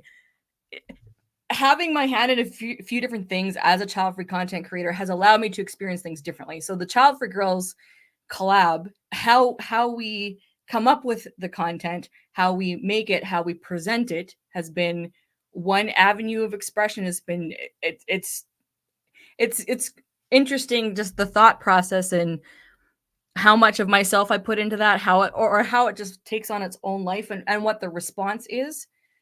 And I think that has been a way I've been able to express myself a little more aggressively, sometimes through Kristen's writing or Isabel's like images or whatever. Like, we can, it's a collective effort, but it allows me to have a little more bite, or learn to have a little more bite in standing up for the child-free choice through that. Convention has been a little more professional. So right now I feel very unprofessional because I'm showing more up as LeNora Faye than as the moderator for Childfree Convention right now. So this is to me personally right now, I feel a little bit like I'm not sure where I am because I'm representing a various different things, and I'm going to have a nap after this. But I think now, having looked at the last 6 years and seeing the repetitiveness, I do agree that it's great to see everyone's spin on it. And now, as I said before, I'm not a lurker, but for the sake of research and seeing what's going on, I do go to Childfree accountants, and because I know a lot of the Childfree content creators, so I am aware of what people do. And right now, and I don't think we've talked about this yet, but right now we're seeing there's a lot of meme accounts, which has always existed, but we're noticing that kind of clickbait child-free content, whether it's on TikTok, which has, I think, the most active child-free accounts are on TikTok. That's getting the most views right now. Over Instagram. Forget X. X is dead. Facebook, whatever. Sorry, Facebook. I know some of you guys are watching on there. They might kick off that live stream. By the way, come to the YouTube. Anyway, I feel like the algorithm is picking up on the clickbaity stuff, especially when it comes to the dink topic, like dual income, no kids, which, by the way, again, and we'll keep repeating ourselves, that is not specific to Childfree. And, we're seeing the influx, even in Canada, we're seeing all these childless, we're seeing all the childless term in American media, because I know what happens in Canada does not make it beyond the Canadian border. Not that it needs to, but, I'm at the point where I'm like, okay, we're seeing all this same thing over and over again. And I personally don't think much progress is being made. I love the comments where you guys in the live chat are saying how by seeing these videos, you're discovering, and that is a way for you to contribute to the conversation by seeing a video on your chosen platform that you're viewing on, and you're adding your voice, which I think now removing the content creator part of me and thinking as just a lurker, that is really important. So there's a part of me that's frustrated by the stuff that is getting attention because I think it's shallow. I will be very blunt. I think it's very shallow, and I do want to talk about this a little more. Like the content is from a shallow place, but it's a start. It's a start, but I do believe, though, it needs to progress further. That being said, for anyone just discovering the Childfree community, or the online Childfree community, I should say, it does have its place, and it will continue. I'm going to say this now instead of later, that I think that for any of you who are consumers of Childfree content, who want to see your favorite content creators, or you want to see content continue, if you do see something that's a little less shallow, please engage with that too, like Childfree Convention, because that's the thing is what we do, a lot of us, what we do on a different level does not get attention. Therefore, it's hard to keep it sustainable. So at the same time, while people are scrolling and it's easy to see something where someone's dancing and like there's this quippy caption, half the time that content creator is trying to find people to come on their group trips, or they're trying to promote their business that's Childfree related. Like there's usually more to the story. And then there are the Childfree meme accounts that just put the clickbait stuff, right? So and this is part of why we're having this conversation, is that there's a lot more depth to the Childfree conversation, which is not getting picked up in mainstream. It's not getting picked up on media. And it's not helping that content does not get any traction from the people that we're trying to advocate for. And I am... Yeah, someone else jump in, because I am really on like that what fuels me right now. That needs to be said, and it needs to be said like bigger. So Kristen, yeah. or who? Yeah. Yeah. Yeah, I love everything that you all have said. And I think it's important that content is there, all the phases that you have framed this with, right? There are always going to be people coming to that, which will tell. Okay, I'll save that comment for this afternoon. And so that's important. And I think sometimes it's maybe knowing what you are doing and why, what phase are you speaking to? Or if we say phase or life, on this journey, And it doesn't mean that you can't do more than that, but sometimes I'd like to see it more kind of streamed that way. It's kind of all over the place. And for me, I think it's been really different because no one wants to talk about policy, first of all. That's not exciting. And when I say, except Therese. Yay. and when you say that, or when so many conversations I've had, people are like, well, I'm not political. And then I'm like, that's a whole different conversation. And it's like, but our lives are being politicized. Okay. And all the things. So it's perceived as a drier topic. And I'm trying to create a credible platform overall on or off social media. So I'm in this sort of in between where I don't want to repeat that. I feel like those areas are taken care of, like those other phases. And I do feel as a collective, let's just say as the online collective of people who are in this space, whether they're looking at content or creating it, that this is kind of a new space for us because the conversation is so new. I mean, it is and it isn't, okay? It's been happening for many decades before we all started engaging with it. But in this way and online and, people, all the phases we talked about, people needing to support, to find someone else. And so I feel kind of caught in between because I don't, how do I infuse my personality in this, but also pull back and create something that, because it is serious, and people are died because of pronatalism. It's the online space is really tricky to me because of that. Partly because of who I am and because I don't, like, if I didn't have to do it at all, that'd be great. And at the same time, I have met people through that online space, even with our small space, that are part of my life forever, and that wouldn't have happened if we weren't arguing on Twitter or misunderstanding each other or whatever it was. That's really special, and that's what kept me in there. But the amount of time that it takes for me to do anything in that versus what my real work is just a constant challenge for me. Yeah, well, and you bring up a good point too about talking about this expression phase, and LeNora, you mentioned this as well, like how big like TikTok is right now for the child-free space. Before that, it was Instagram. Before that, it was Facebook and also Reddit. And it's interesting to me to see how the expression is changing with the next generation of child-free people getting involved, making content.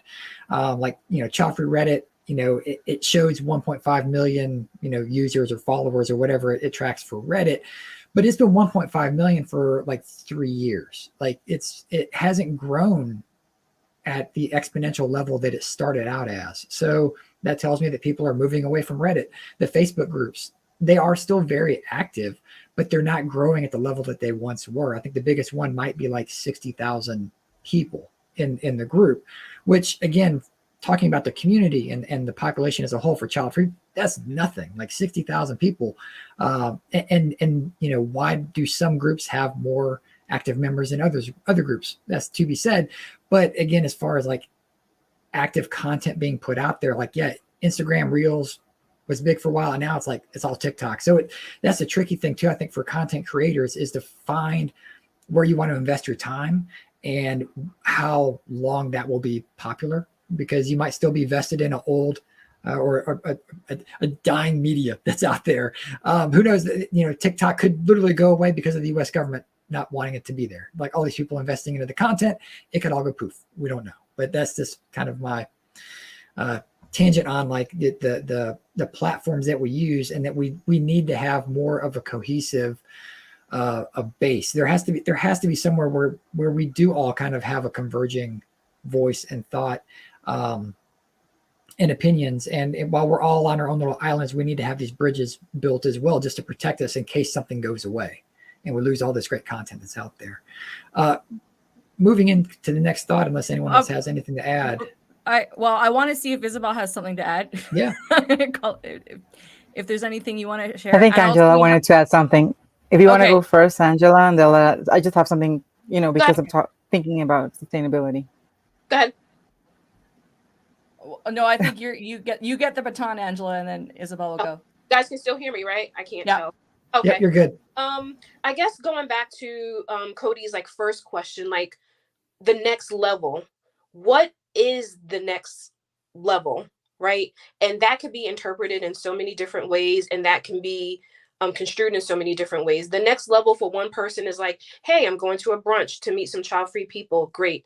The next level is someone saying, when is someone going to make policy and we're going to march at the State House? Like some other person is just like, I'm just trying to be entertained by a meme. When we think about other movements, and I know we're going to talk about that later, when we think about the civil rights movement, women's movement, GLBTQ movement, it's hard to get everybody on the same page.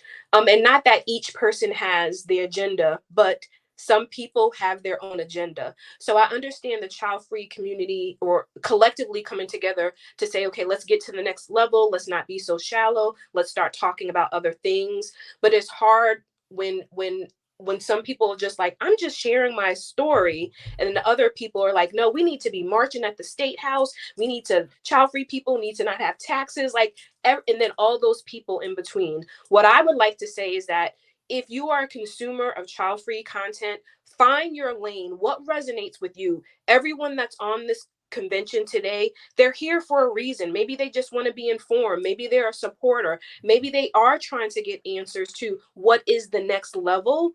And we have to meet people where they are. So when Cody asked that question, I was asking myself, like, what is the next level for No Bibs, Burps, Bottles? But what is the next level for the child-free community collectively? And I think that's hard to answer when some people are just like, hey, I have my lane, which is me. Like, I have my lane, I have my voice. I want to honor my community. And is that enough? And for some people, that's enough. And then for some people, they're looking for more. So I just wanted to return back to that next level because I thought that was a really good question that Cody asked. Thanks, I'm full of great questions. Isabel, go ahead.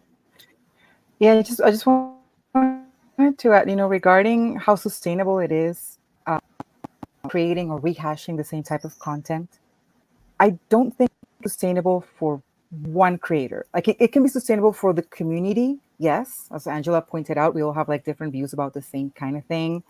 And there are people discovering, the community now. But for one individual creator, it's not sustainable. And this is what happened with Childfree Girls. So when we sat down, LeNora, Kristen, and I, to discuss what's next with Childfree Girls, the question was, what else can we talk about that we have not already said? And for us, it became sort of like, okay, maybe this is the end of the road for us. Maybe it's not. Let's just leave it for a little bit and let's see if maybe in the future we're going to pick it up again. Because it got to the point where we had, talked about the same sort of topics over and over again. And the same thing happened to me. And it gets really frustrating after a while. Because maybe some of your views have changed. Maybe some of my personal views have changed regarding X or Y topic, but not all of them. Most of them are more or less the same. They've been for the past 5-6 years. So it gets also really tiring to sort of like talk over and over again about the same exact thing, because people's memories are also extremely short in terms of what they're seeing in social media, right? So maybe you put something out in, 3 months ago. And if you publish the same thing today, there's a lot of people who have seen it 3 months ago who don't realize they don't remember, and then they see it today. But for me, creating the content, it's like, why do I have to repeat myself? and like I said, it's not sustainable for one. It is sustainable maybe for the community. But as an individual content creator or maybe individual collaborations, you need to start finding that next level that Angela just mentioned. And it is listening to your community and listening what they are telling you they need. And whatever they're telling you they need, which of those things resonate with you and what you want to do?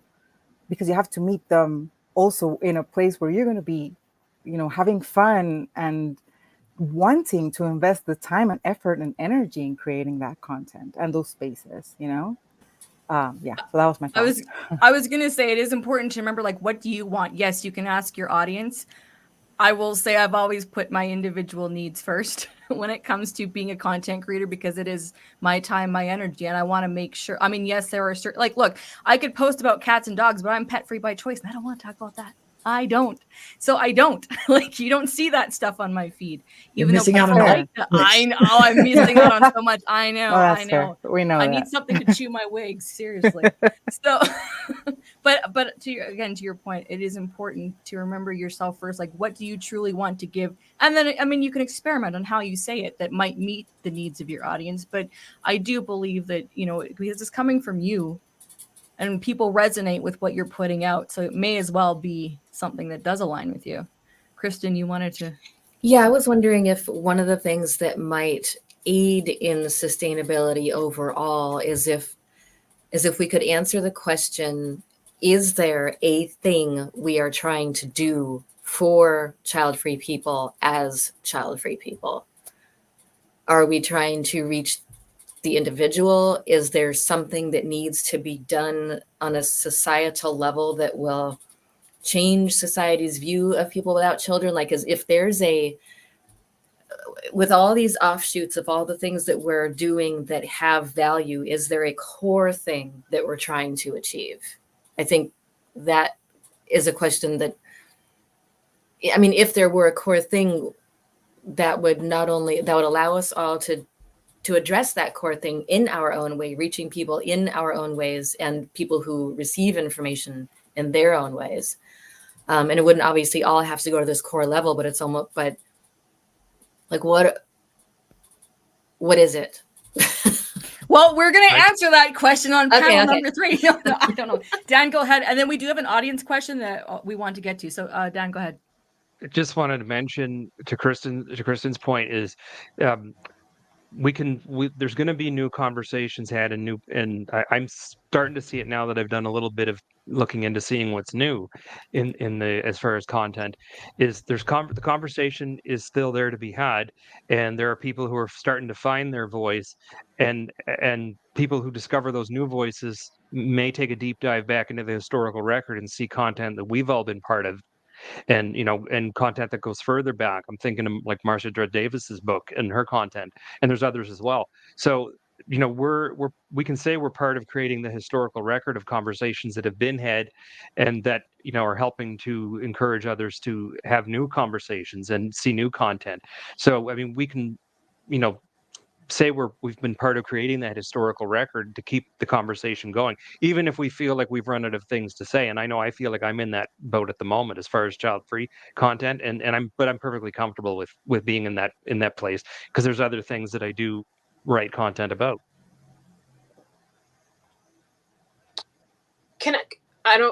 Free and Thriving made a comment about, and I appreciate this comment, free and thriving, talking about, like, if you get to a point where you may need to, like, take a break, if you're, like, either running out of content or ideas.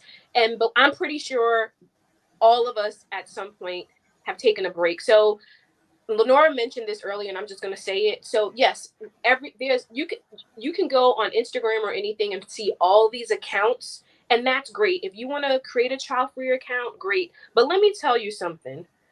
You guys have to understand the labor that goes into creating a caption, doing a video, doing a thought piece. That is much more difficult than taking a child-free meme and recycling it on 80 different pages, right? If you want, memes are great. They have their space.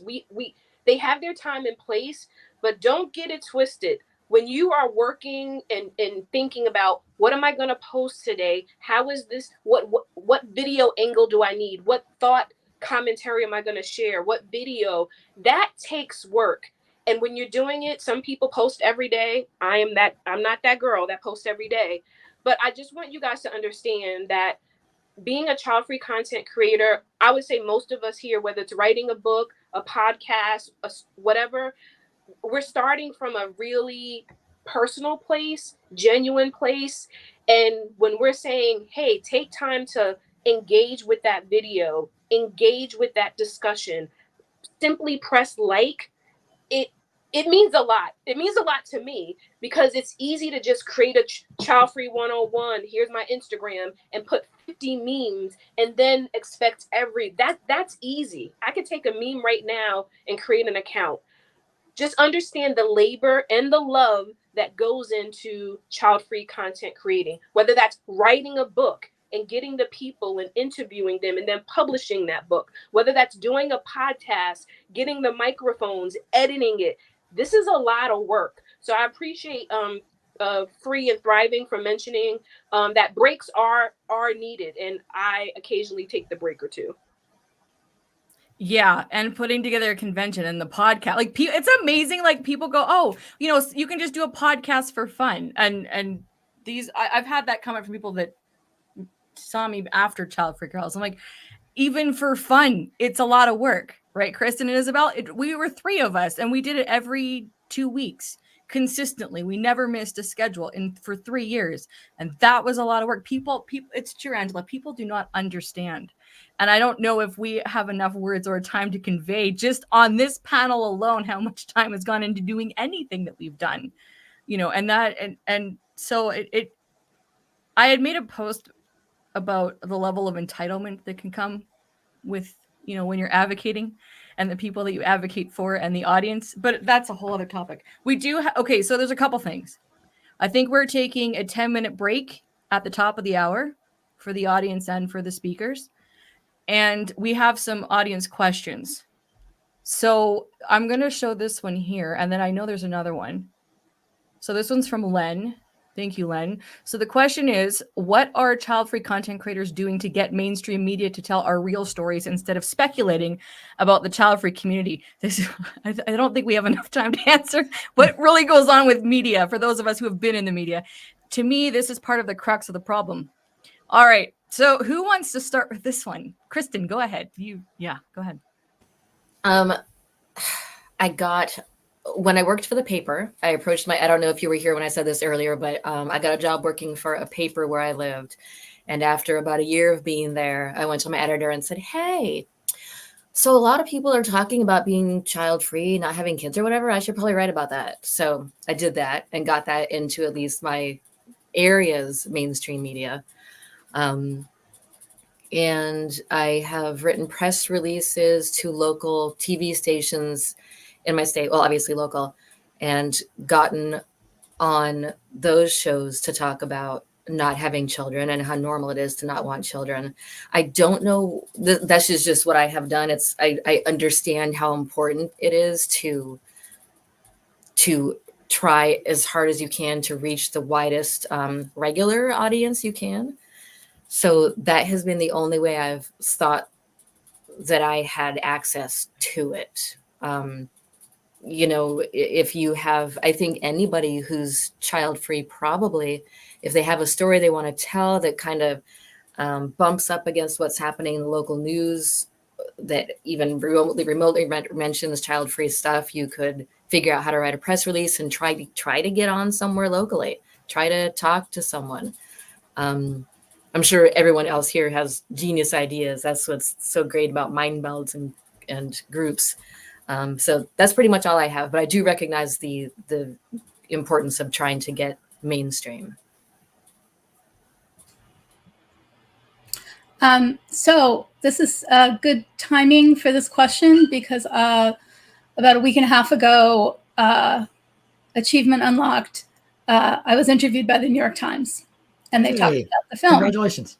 Thank you. I'm so glad. I'm so glad because how fun, but also because I finally got my film into the most mainstream of mainstream publications.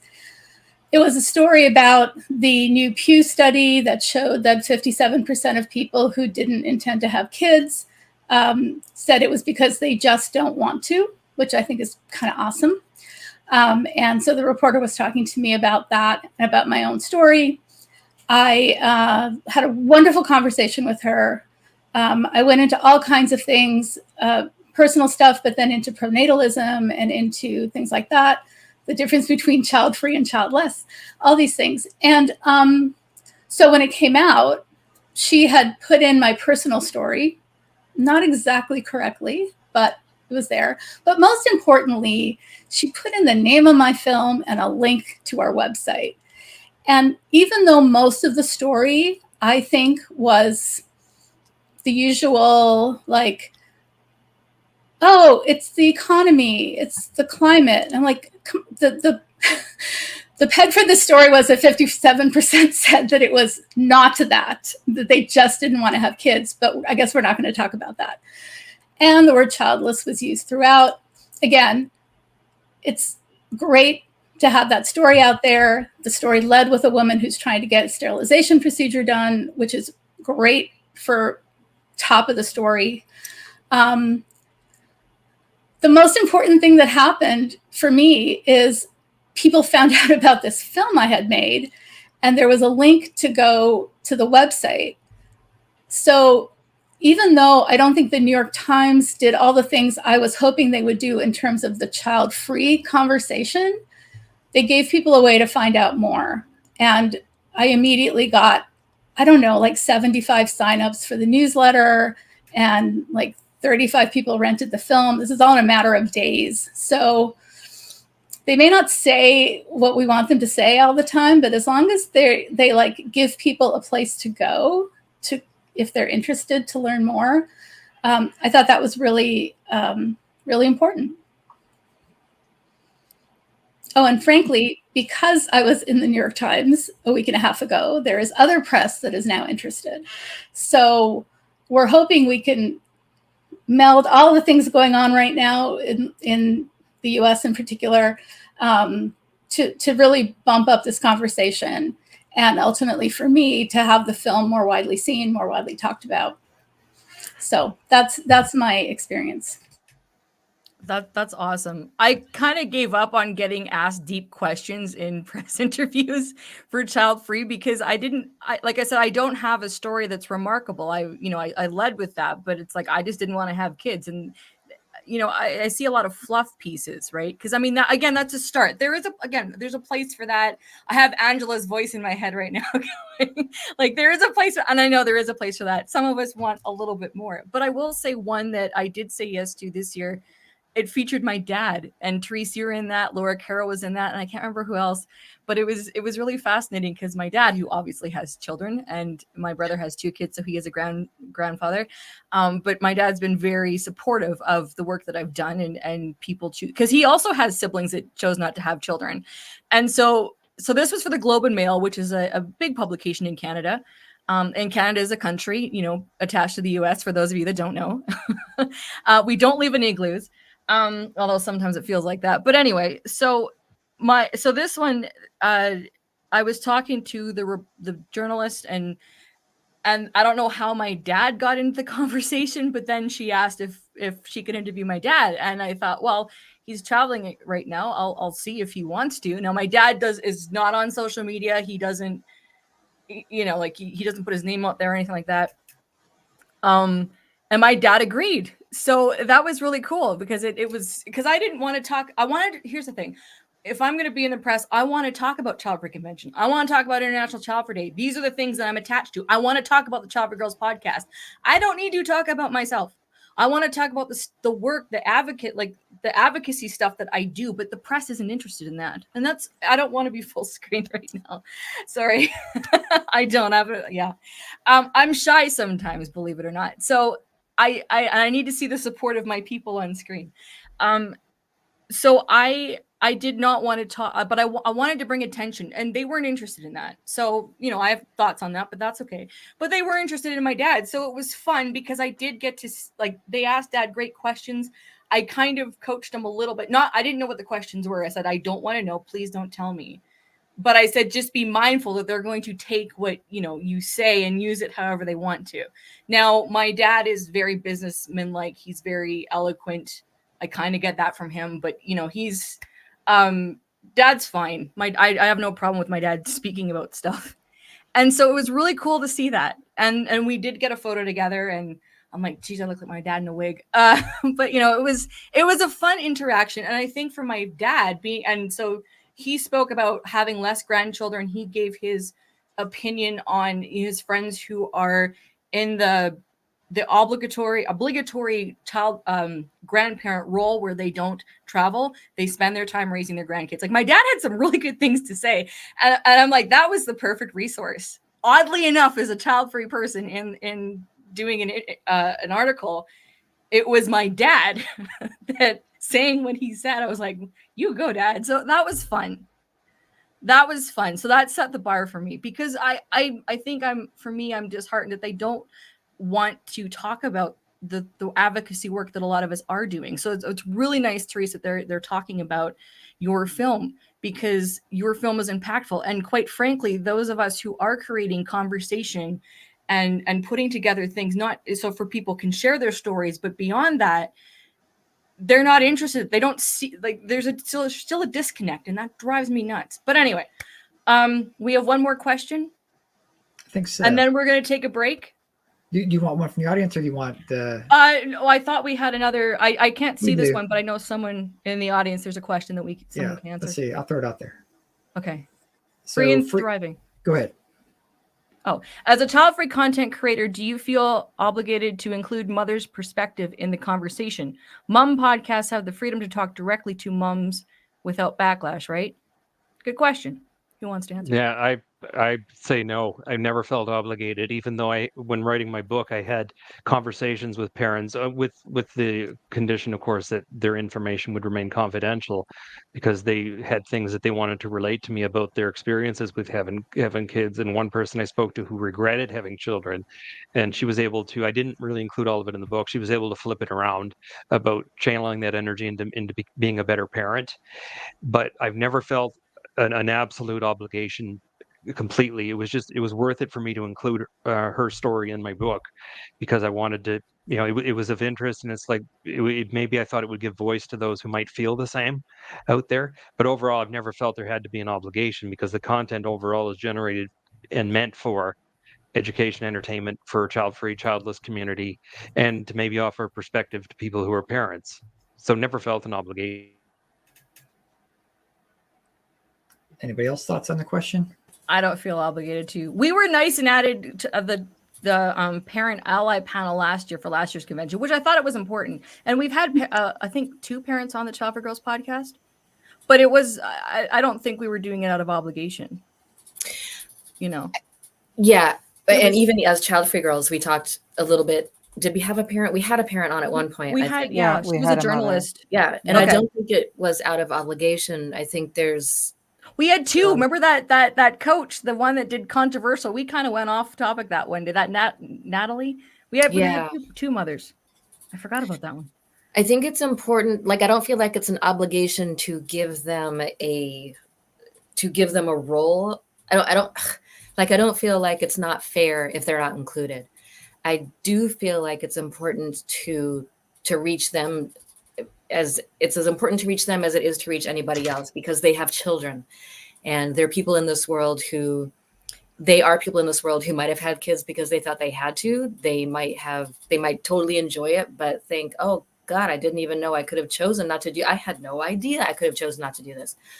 And they do have kids they're raising, and in including them in the conversation, not for them, but for us really, and for future child-free people, might clue them into the fact that they're not going to say to their child, when you're a parent and when you give me grandchildren. And, it'll get them thinking a little bit more about the kind of life they want their kid to lead. And ideally that would be the life the kid wants to lead, instead of a life they're expected to lead.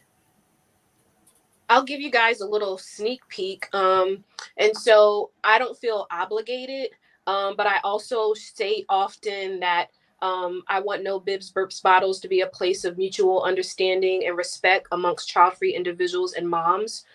So I have actually, which will actually be coming out in the next few weeks. So I actually did interview 4 moms for my podcast. They're actually 4 of my girlfriends who support me. Like, they probably promote my stuff more than child-free people, but I think they are seeing it from a different lens. From one, we support you, Angela, because we love you and we care about you, but we also believe in the work that you're doing.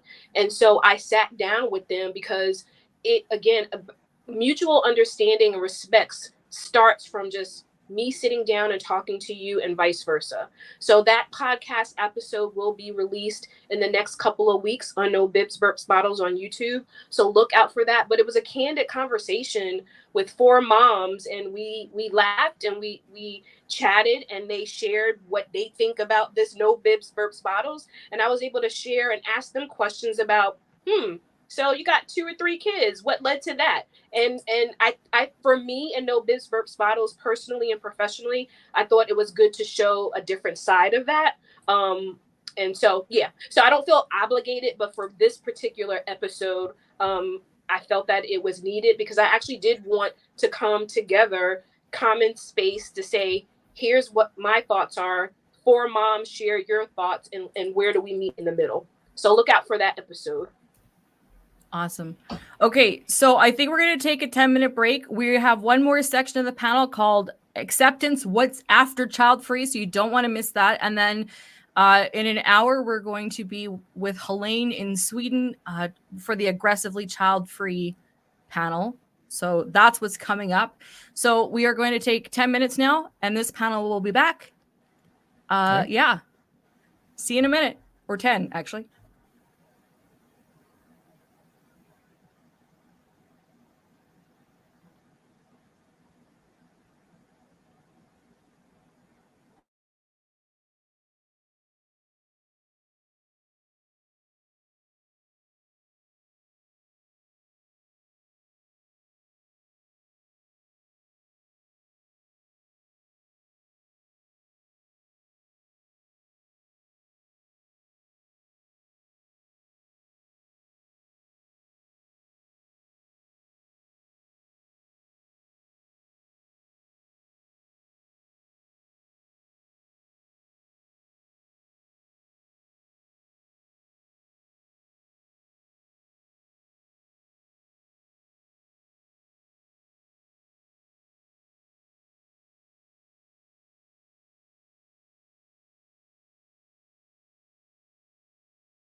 I'm muted, am I? Yep. I can't. Okay, I was going to say, I don't hear anything. Sorry. Can you hear me? Yeah, I can hear you. I Okay. think. All right. All right. I'll break for the moment. But Angela brought up a great point when she was talking about the amount of work and effort that goes into creating content, just in general, and it kind of brings up a thought of, were there any like unintended consequences to becoming more vocal in the child-free space? That could be like just people wanting more content than you're putting out. Do you have any trolls? Like that ever happens? Requests to join collaborations and do things like this. Like, what kind of came along with stepping out of the shadows and into the light, so to speak. And we can kind of start with any. We want to raise your hand. It doesn't matter. It's kind of an open question. Well, I'll start. I had to start showing my face on camera. That was my unintended consequences.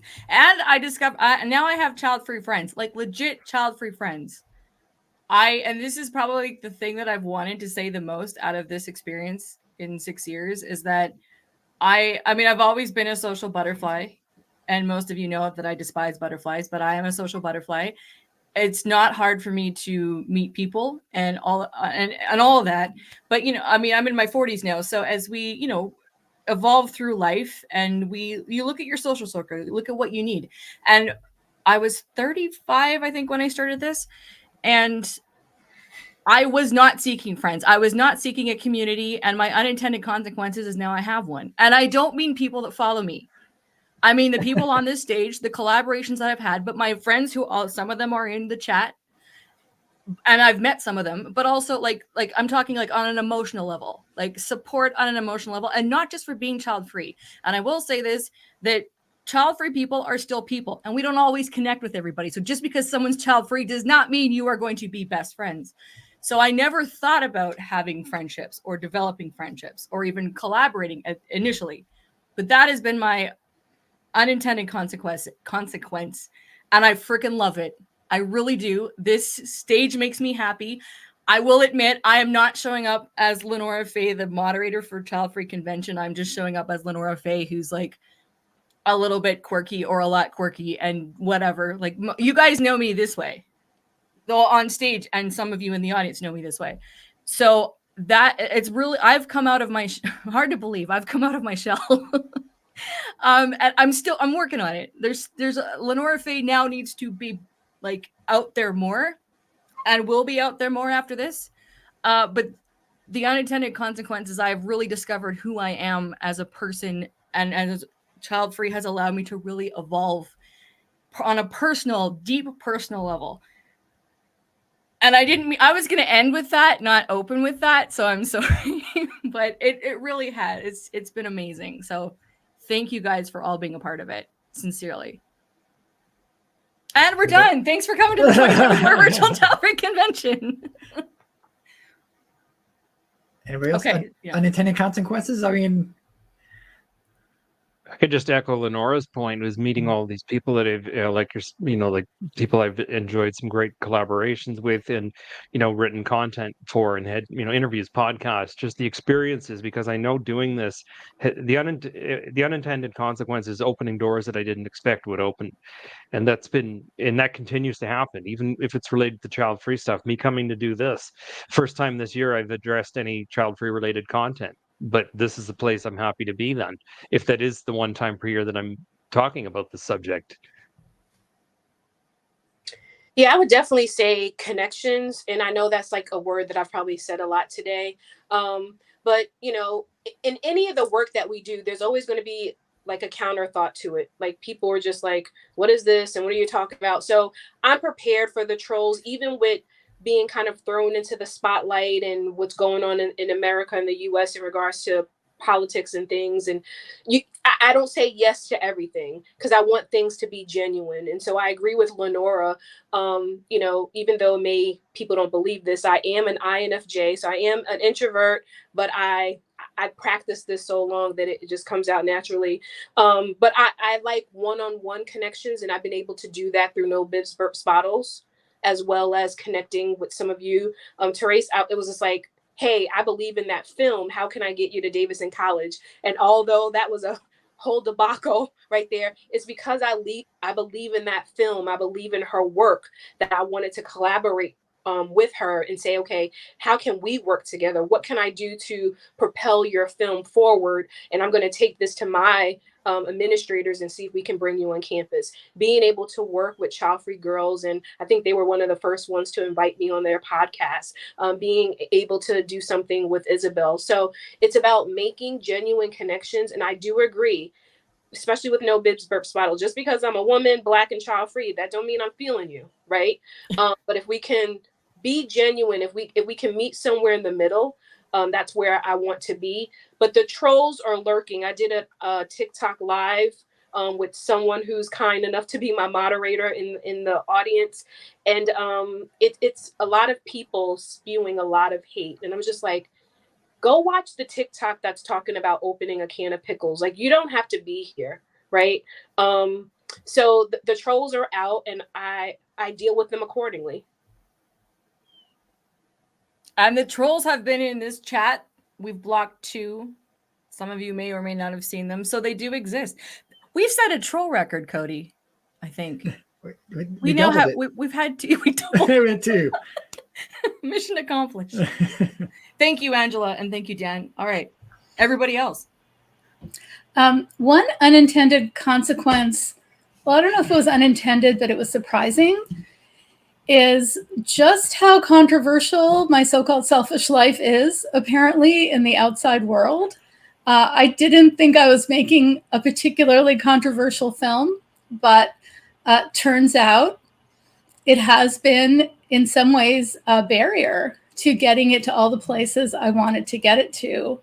And I'll give you a quick example. I was talking to a very large company who wanted to bring the film to their affinity groups, so their women's group and their queer group and their women of color group, and they wanted to do a big event. And I sent the film to them to look at it, and it was all great conversation. In the space between them getting the film and getting back to me, Roe v. Wade was overturned. And I got a fairly formal message from them saying, due to the recent political developments, we're going to have to put a pause on showing this film. And I'm like, well, I know why, but they said, if you have any questions, let us know. And I wrote back and I said, okay, thanks for letting me know. It's really helpful for our outreach to know where the roadblock was to showing the film. It would be helpful. So, of course, I never heard back from them. But this has happened on college campuses where, I mean, this film is very openly pro-choice, okay? Like, there's no mystery about where the film stands politically. Women should be controlling their own bodies, period, the end. And that has made it hard to show it in certain places, especially since Roe was overturned. So I did not expect that, but I guess I'm just a little naive. I'm not naive anymore, though, because everything that's going on is just not surprising. Nothing surprises me anymore. But that's my story. That just made me think of an unintended consequence for Kristen. Kristen, you now need to write a book about Roe v. Wade being returned. I say that because you wrote the opposite. Now get on. Well, I did kind of flip the reproductive rights by having it be that you couldn't have a kid unless you had a license. True. So true. Okay, so after that happens, we'll. Okay. What was I going to say? Oh, I was going to add an unintended consequence. I know that all of us are in this to reach people and help people and expand the conversation. But for some reason, I was really surprised after I started writing about child-free stuff a long time ago to get, and this doesn't happen as much anymore, but very early on when the conversation wasn't online that much, someone messaged me to thank me for making them feel less crazy and let them know that, wow, like this is a thing I can do. And because I didn't, you want to reach people, but you don't know if you will. And it's not a real thing until someone gets in touch with you. And that was a I suppose it was an intended consequence, but I don't know if I actually believed it would happen. So that, it sounds really lame and cheesy to say this, but that was a super consequence that I was not prepared for, honestly. But then there's also meeting all of you. And that's reason enough. Yeah, I'll just echo that too. I think that continues to surprise me unexpectedly, of, you know, those connections. A couple of things that I have found interesting is focusing on policy. I can't tell you the number of people that have told me the time isn't right. It's not, it's too soon. It's all of these things. And I'm like, well, too soon for what? Like freedom, like access, autonomy. That was stunning to me. People within the community as well as not in the demographic. And it continues to stun me. And then, you know, with recent events, which I'm sure we'll talk about more later, that, and then, you know, back to what we were talking about before about content. I don't consider myself a content creator, and that is clear if you look at what is there for the Institute. I need someone to create the content. I mean, I have the ideas and stuff. I don't have the time to be everything, which is what I've had to do, and I've had to learn it. So I always find it interesting when someone tells me, you know, I really love your I really love your show, but, you know, I hate it when you play repeat episodes. I have a weekly show. I don't know what I'm doing. I started it to do something because something needed to be done. Of course, you get better over time, right? And there are so many elements that go into it. Scheduling people for a live show every week. People are used to podcasts. And so they're like, oh, well, can we do this another day? Like the morning of it. It's like, I've done all this stuff. No, we're going live in 2 hours, and that happens. So I'm not just, you know, throwing the same show up over and over and again. And yes, I would love to have a live show every week. That's why I'm doing it. But that kind of comment when they have no idea what it takes. And I'm like, I just get that so many times. Or on reviews where they're like, I would have given it a 5-star, but like she repeated an episode. And I'm like, oh my God. You know? So when I take breaks, which is not good. So I saw how people do it, and they're like, oh, I'm going to be away, or I'm taking a mental health break or whatever. I just do what I want. I go if I need to go, which is not good. But that's because I thought, why am I justifying this? And I'm going to do the best I can do on any given day. I never said I could do it all. I started it with a group of people to be a collective from the beginning for many, many reasons. And I'm like, you know what? This is what I can do. And this isn't the only thing I'm doing. You know, I have to work to support this thing, all the other things that I'm sure we'll get into. And so it's those kind of things that I think, wow, that's not what I was thinking about. I was thinking, oh, this is really bad because I can't actually have the conversation I need to have because I have to get this thing up before the show. And it's like, wow, that's what you're worried about. Cool. Oh man, that could be another day convention just talking about. Yeah, I keep using entitlement. Okay, just for the sake of time, because we've got 30 minutes left before we're going to our next panelist, we've had a couple questions regarding childless. Now, Childfree, and I'm going to speak for Childfree Convention. I'm not going to speak for anybody else on this panel.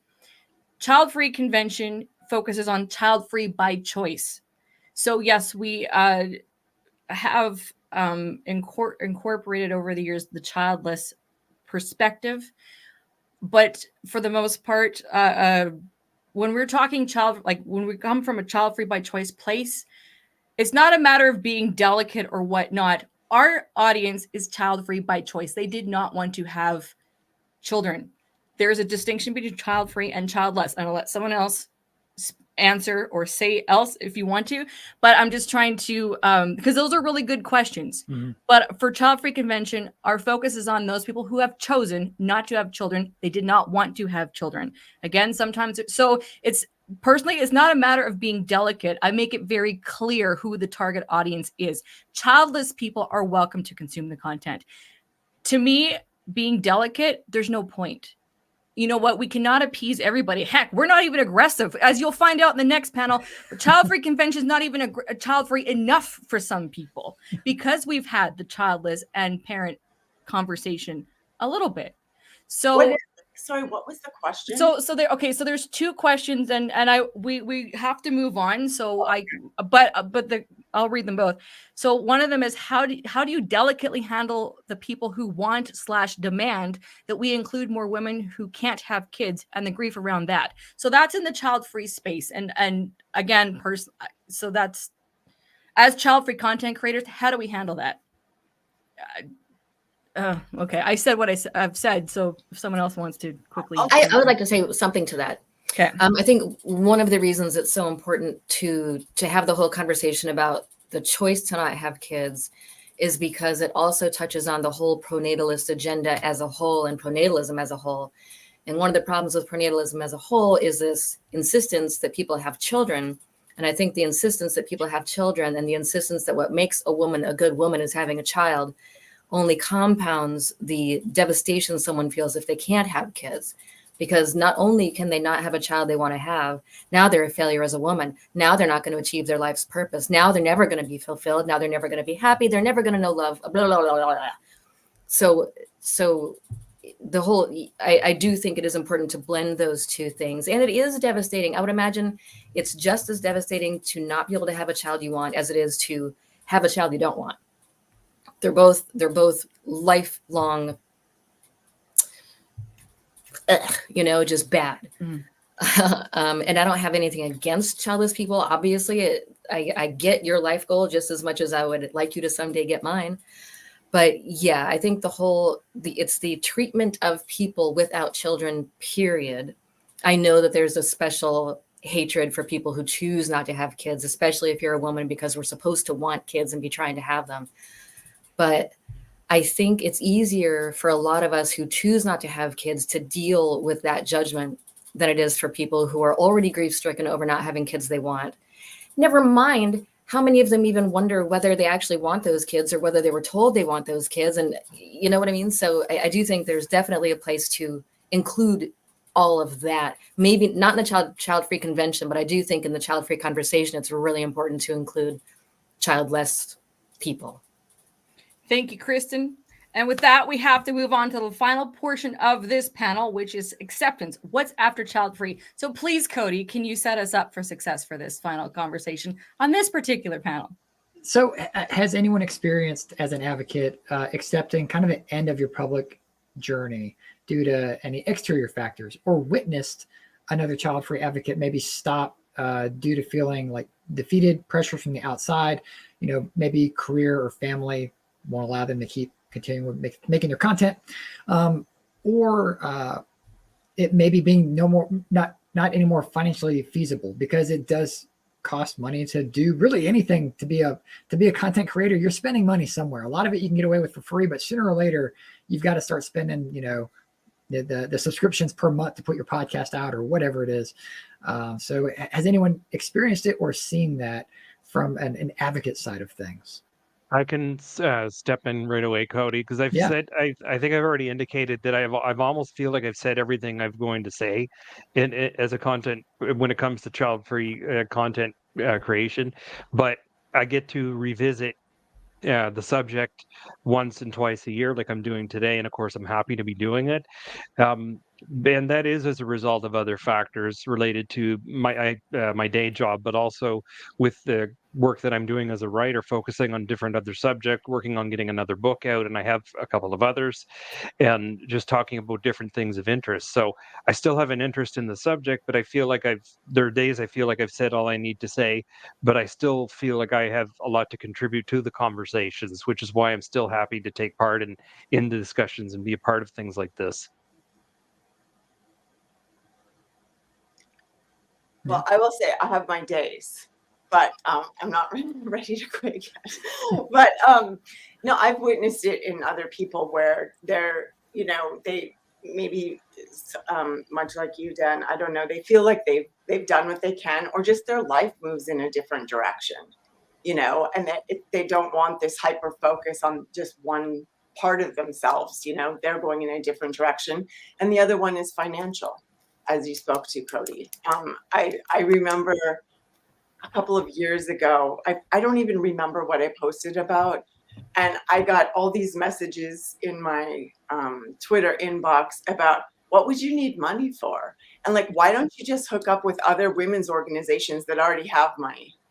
Yeah, because there's no competition for resources. And because those things, whether it's subscriptions or your podcast or all the things to maintain, just those operational expenses, even if you're one person holding the purse, so to speak, and doing that, is a lot. And I just don't think people realize that. That is exhausting, the worry of that, you're never free to just do, or I don't feel free to just do my thing. I'm doing all those other things. Mm-hmm. Yeah. I'll jump in. I know there's been times throughout this journey where it has been very overwhelming, and not from the audience or overwhelming, meaning like you have a system, you have a schedule, and there's days when I'm just like, this break feels so good, I should just continue it, right? I typically take one during the holidays and different points. And I also try not to announce like, hey, I'm taking a break. But again, behind the scenes, it can be very costly, right? So again, I'm not the best editor, so I outsource that. Or with my online store, I work with someone to create t-shirts, right? And so the thing is, when you also have a full-time job that's also demanding, and then you got to think about a post or a video or a podcast or an interview, like sometimes you're just like, you know what, I'm done. But again, it takes that one person to send me an email or a DM to say, hey, I saw your video. And then I'm like, oh, that's why I'm doing this. Hey, let's jump on a call and let's talk a little bit more. But being a cheerleader, an advocate, a motivator, like that's important to me because again, I remember where I was, but there's some times where I'm just like, this is my last podcast. I'm arrivederci. But it takes little things to remind me why I'm doing this. But yes, a lot of money. That's true. Someone made a comment, you cannot turn on a device and get internet. You've paid for that access. So it costs money, good money, to put on a convention like this that we broadcast for free, but it's not free to make this. It's never been free to make this. Anytime you guys, you know what? I'm going to say, aside from just general child-free meme accounts, if you're looking at a podcast, a book, merchandise, films, travel groups, this content has cost a lot to make. And a lot of us don't ask for donations. We don't ask for financial contributions from our audience, but really we should. because it costs a lot. It truly does. So thank you for bringing that, Angela. All right, I'm going to call Therese, go ahead. And then I'm going to say, Isabel, you got to speak. I made a list. And then Cody, I think I've said my thing. So yeah, all right. Therese, go ahead. Well, let me just second, third, or fourth. This stuff costs a lot. As a documentary filmmaker, these things cost hundreds of thousands of dollars to make.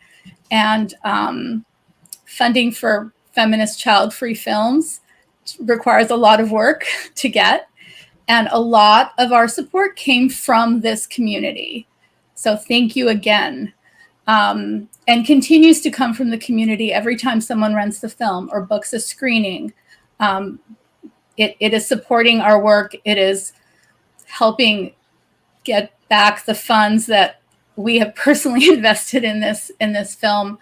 So anyway, having said that, when I started doing social media on this topic, like 8 years ago now, I think, I had some very specific goals. One was to share information that I was learning with a larger group so that we all could expand the conversations and the kinds of things we're talking about. But also, I wanted to build an audience.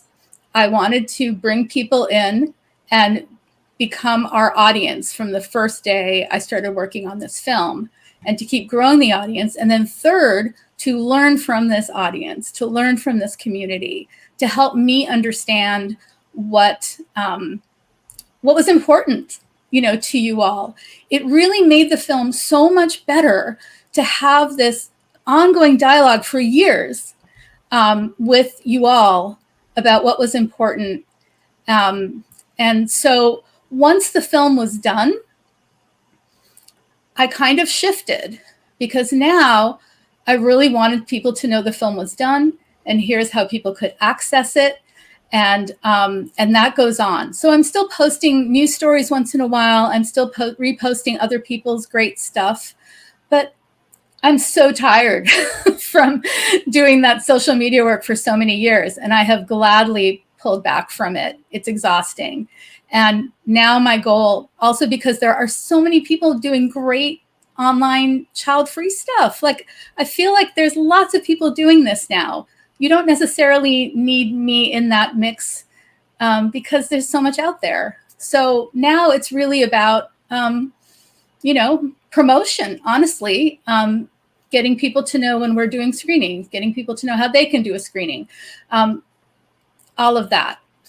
So it has really shifted. I have pulled back a lot because it has been years and years and years of exhausting work. And I'm kind of happy where that stands right now. Thank you. Isabel?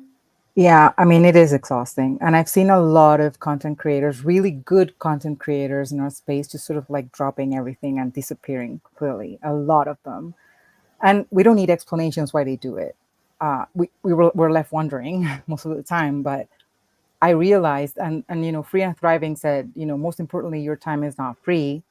That's absolutely right. I mean, you're not only paying for whatever costs it entails to have your podcast or publish a book or make a film or, whatever it is that you're producing, but it's also your time, and it's your cost of opportunity. What could you be doing with this time if not producing child-free content? And I've learned in my specific case to prioritize other things that are more important to me right now. And one of them specifically is my mental health. And at some point I was so exhausted and I was so overwhelmed, and it just felt like I was talking into like an echo chamber. It just felt completely pointless, and I just sort of like let it go. And I was like, I don't know if I'm ever going to come back to it. What I know right now is that I need to let go. And I started focusing my energy, my time, my resources into something else that means a lot more to me right now than, what I was doing in the child-free space does. I will say it was sad to end Child-Free Girls as the podcast. We all knew that we needed to, like we had said what we said. And the thing is we're still, our chat is still epic. So that hasn't gone anywhere. We're still in touch and we still do occasional social media. But there were two things that made me understand more the reality of dedicating so much time to this conversation, and realizing that with your best intentions, you still there's peaks and valleys like everything, but sometimes you have to know when to say goodbye and transition out, move on to different things.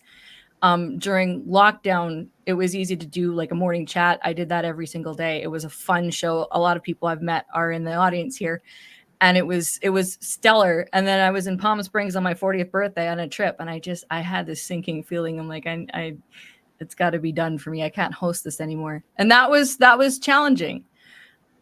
But you have to be real with yourself, and not just because of what's coming back, but if you've given all that you can, and like Isabel, you said, there's what opportunities are you saying no to because you're still hanging on to something that has been so amazing.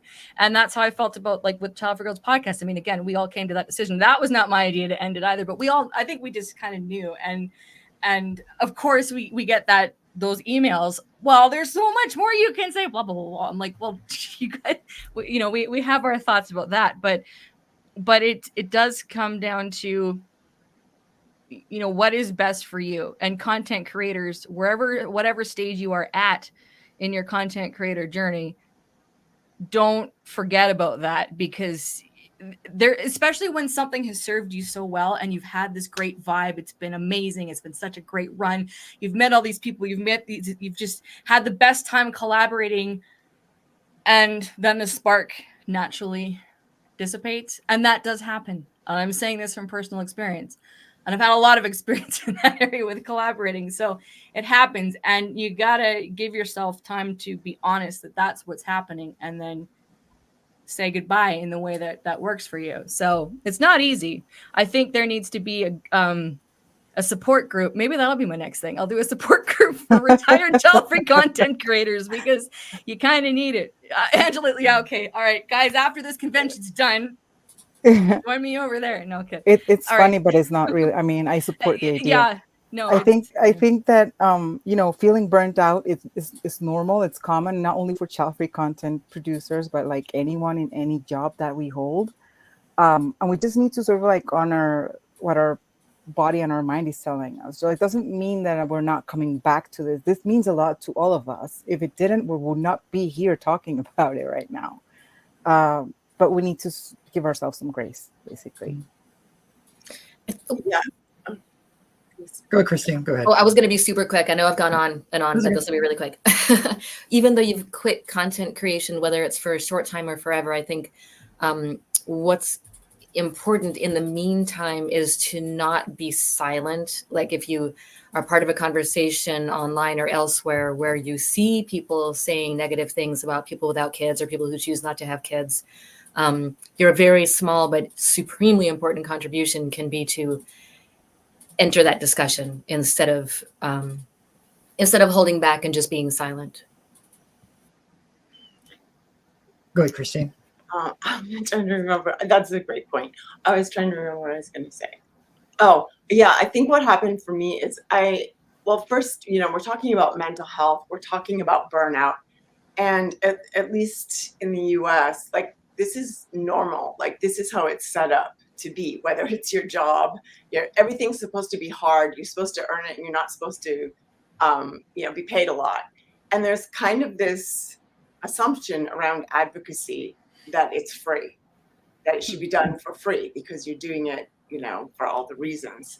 And then what was the second thing I was going to say? It'll come back to me in a second. That's okay. Well, it was like profound, but it was just what I was going to say. So I came to this at a point in my life where I had learned those things, unlearned those things. So getting onto social media at that point was why I didn't want to do all of this by myself. Not just social media and content creation, but the whole thing, because I already knew these things. I teach these things. I have a business that does this. And so what that looks like for me, or what I believe in doing, is at odds with that. But instead of just holding that, there's a constant pressure. And if you're not consistent, it's like a growth model, right? Whether it's followers or whatever, and then that's what you're assessed by. That's what opportunities, press opportunities, etc. are. And I get that. It's the same with businesses. There are many businesses that should not be in business. There is a time to move on, but that's not how capitalism conditions, at least, I'll say. And so I think that made it even more on and off for me, like my go forward, pull back, because there just wasn't a medium way to do it. Like there wasn't a good balance is such a bad word, but there wasn't a balance. I didn't find a balance because it took me so much time, and then it was cutting into something else. And if I did that, then I couldn't do that. And just to piggyback on that quickly, again, going back into why people may take a break or just the financial stress, it might be easy to say, well, if you need help, just, hire a media consultant or hire someone to do your this. Or like, again, all of that cost money. So sometimes when you're solo, you have to say, okay, what's in my wheelhouse? What's in my capacity, right? And it has been, okay, I need to hire someone to edit this video for the YouTube, or I maybe need to hire a social media person to assist me with post. But again, all of that cost money. And I just wanted to also shout out to Isabel, because I also think we also have to protect our mental health, right? You know, yeah, we can all manage a troll or a negative comment or two, but when it starts, like, you just got to step back and you're like, wow, people are really so mean. And if you don't protect your spirit, if you don't protect your mental health, it could become dangerous for a content creator if you actually don't take a step back. So I wanted to shout out Isabel for one, and all of us for that fact, who have maybe have taken breaks or paused to protect our peace, but more importantly, our mental health. And I want to say something about like the hiring or I'll say outsourcing. And I've noticed this, and I have not personally hired somebody as a consultant for business on the child-free topic, because that's all I've done for 6 years. But I also want to say that because, you know, okay, if you're on LinkedIn, you get propositioned all the freaking time for, hey, I can help you with your copywriting. I can help you with this. I can like get more followers. I'm like, first of all, do you understand what child-free is? I had someone from Alberta, because I live in Alberta, Canada, and Childfree Media is a corporation registered in Canada. So the minute that was like public, as far as like the government side of things, you start getting, you know, this is why I have a post office box in a different part of town, because people start soliciting you. So I don't think I told you this, Cody, but I got letters from all sorts of consultants for like in 2022 offering their services. Childfree is so niche and it's so undersupported by even the community that we serve that nobody knows how the frig to even like do any kind of consultation for child-free content. I'm sorry. I don't care how good you think you are. I don't care what your promise is. I don't care if you're freaking Tony Robbins. Like, sorry to mention his name. I think I might get shut down for that. Like, this is a topic that people don't want to touch. And so I'm gonna tell you this as someone, if someone's in the audience thinking about doing child-free content creating or trying to do any kind of business, if someone comes to you and if they're child-free and in the child-free space, maybe they have a shot. But if anyone comes to you and promises you that they're going to help you, if they do not understand what child-free is, if they're not part of the community, if they have not even been in a Facebook group or any kind of participation, they do not have any understanding of what the audience is that you're trying to serve. That's true. I will claim to know this because I've been doing this. That's all I've done for the last 6 years is child-free advocacy work in a variety of different ways. They do not know we barely know the audience, and we serve this audience. You know, I mean, honestly, Childfree Convention should be so much bigger than it is, but it isn't. That's why we're talking about this. Why is that? I mean, and again, that term community will probably decimate that in panel number 3 as to what that means. But this is why you guys who are watching the replays need to step up, because we cannot continue to go further with this passivity, which is going to lead into panel number 3, but we have to get wrapping up the panel number 2. Helene's in the background, I think. So I'm just saying, and this is, again, from a very passionate place, in case you guys haven't picked this up by now, like, we've had a lot of fun. We have done this from a very pure place, but there's a reality and there's a cost to it. And I'm not just talking about financial. So if you guys genuinely want to see more, and not just from us, from people who are aspiring that haven't even begun, you have to think about what your level of participation is. And if you can only participate in a certain level, that's totally fine. But encourage other people to participate as well. Because can I say one thing? This was in the comment, and I think I saw something where it says there are content creators who are making bank. They got a nice little check coming in from TikTok and from Instagram. Most of the time, and this is just my observation, most of the time those who are getting paid are white couples who are promoting heterosexual couples who are promoting child-free, and they're getting brand deals and they're getting money. But most of the time I'm not seeing single individuals, I'm not seeing people of color, so not everyone is getting paid, and people are putting out good content. So I wanted to at least acknowledge that comment. Like, yes, there are some child-free content creators who are definitely making bank, I am not one of them.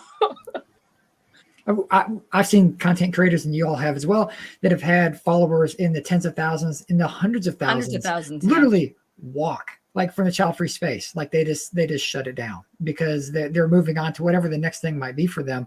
But like, to me, it's one of those things where, you know, when you start something up, it's like, well, what's your end game? Like, what do you want to do with this? What's your goals?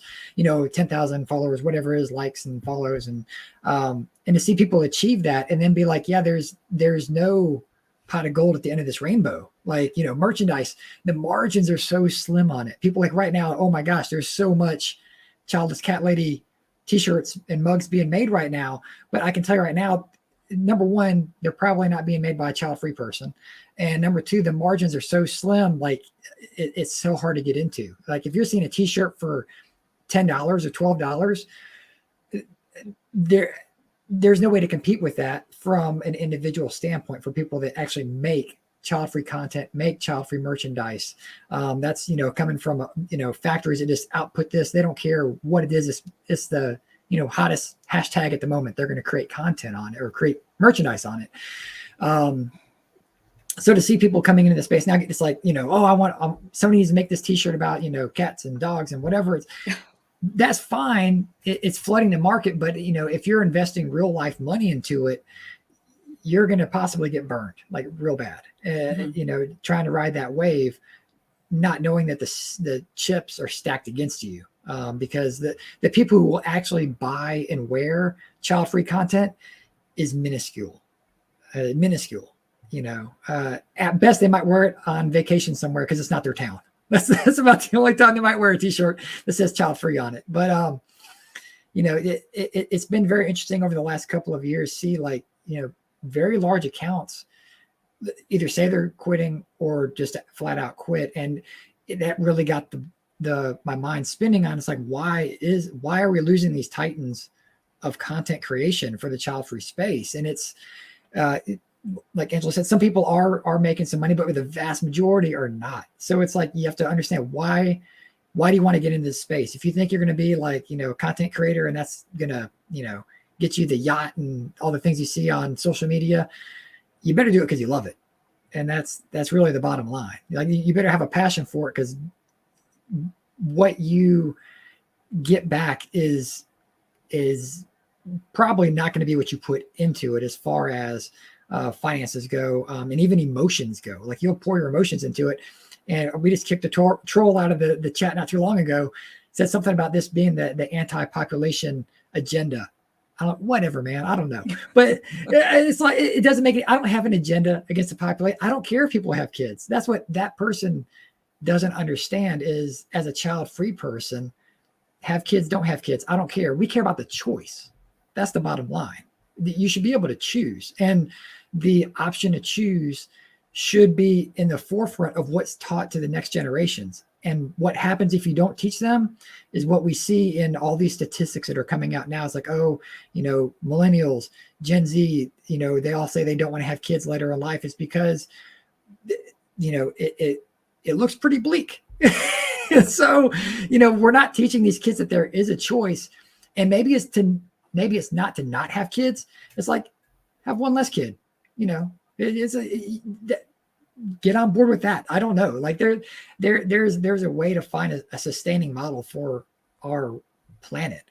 You know, whether people want to think climate change is real or not, or whatever, things are going to happen, and we cannot sustain the trajectory we're currently on.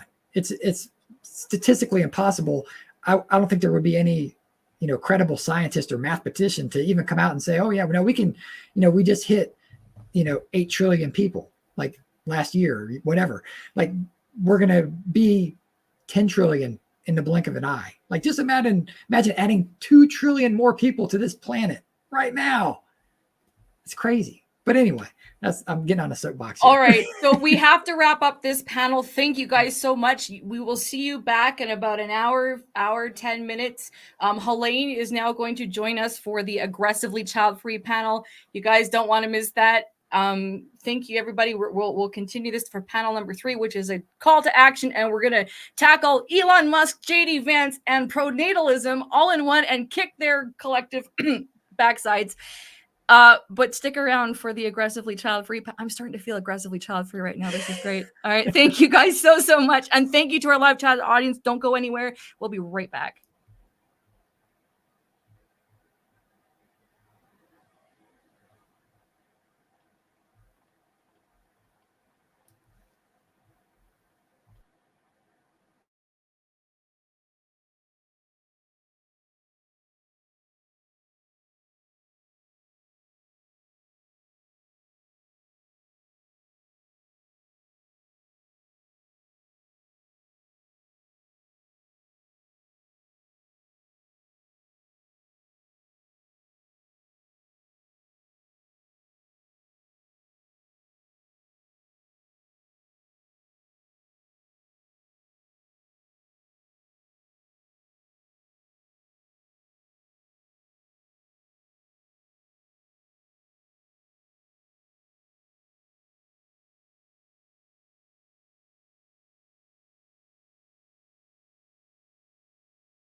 All right. Hey. Hi, we're back. Hi. So we're getting ready to jump into our panel on, or chat really, with just Helene on aggressively child-free. Just a little bit of background. So trying to be involved in everything child-free as I am. I'm in a number of different groups and spaces, and some of them are the aggressively child-free groups, just because I like to know what people are saying in the space of child-freeness. And last year in our convention, it came up as, let's have a panel of people who are aggressively child-free, learn more about this, kind of subculture within the child-free space, and have a dialogue and learn some things. And what we quickly learned is that we weren't aggressive enough. So go ahead, LeNora. I kind of feel like Helene should be on here to hear this, so we can give her our side of the story, and then we'll get into the panel. Do you want to bring her up? Because if you guys weren't at the 2023 Childfree Convention, and if you did not watch the aggressively the official title was "What Does It Mean to Be Aggressively Child-Free?" This is from Childfree Convention 2023. Okay, so this is our mea culpa to Helene to redo this panel, and we're going to tell you what happened during that panel. If you guys missed it, it was interesting. So let's bring Helene up so then she can at least hear this. Hi, Helene. Hi. I've heard you the whole time. Okay, perfect. But I wanted to see your reaction. Also, too, you're joining us from Sweden, correct? Yeah. Excellent. Awesome. Okay. So Helene was on the panel last year, and the panel again was, what does it mean to be aggressively child-free? Now, Cody gave you his take. Now, I am not active in child-free spaces on Facebook or really anywhere. I create stuff for the child-free community, but I'm not super active in there. So I was not aware that there was a community called Aggressively Child-Free. And yes, Cody and I spent like 11 months putting this convention together, but somehow this slipped through the cracks for me. So the panel starts, and I think, was it a 30-minute panel that we did last year? Was it 30? I think that one was 30 minutes.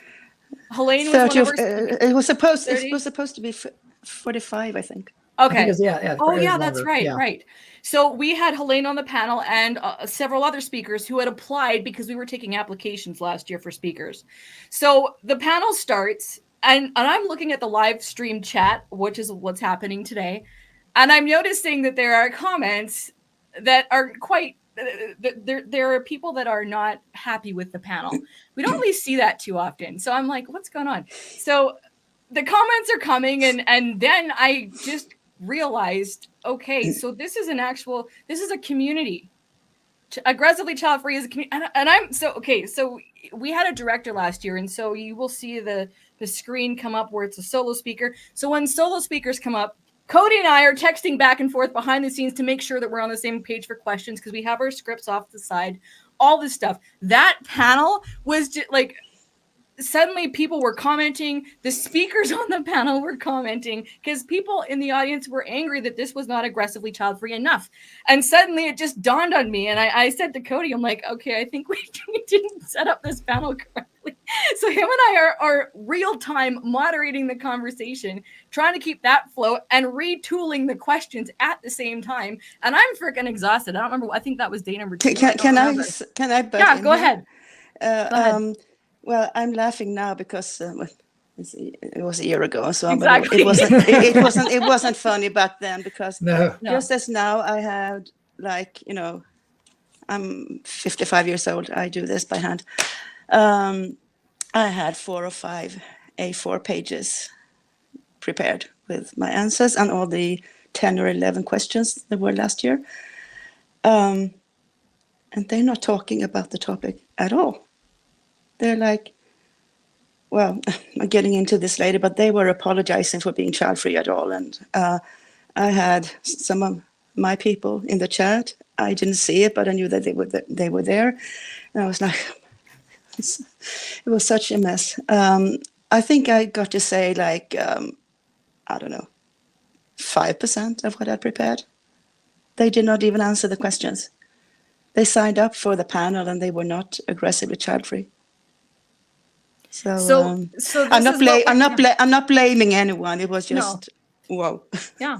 Well, just real quick, Helene, introduce yourself to everyone. Yes. Yeah. Sorry. We'll start with that. Okay. No, I just yeah. I should start by saying good evening because it's 7:11 p.m. And I'm doing this from Sweden, and I put spokesperson for Aggressively Childfree as my title. I'm working with, or I'm engaged in Childfree and Loving It, which is an Aggressively Childfree group on Facebook. So I'm not a content creator the same way that the others were that were on the panels before. And I was, in the panel last year, together with loads of people, like we said, and we were going to talk about the Aggressively Childfree movement, and we didn't. I guess that's it.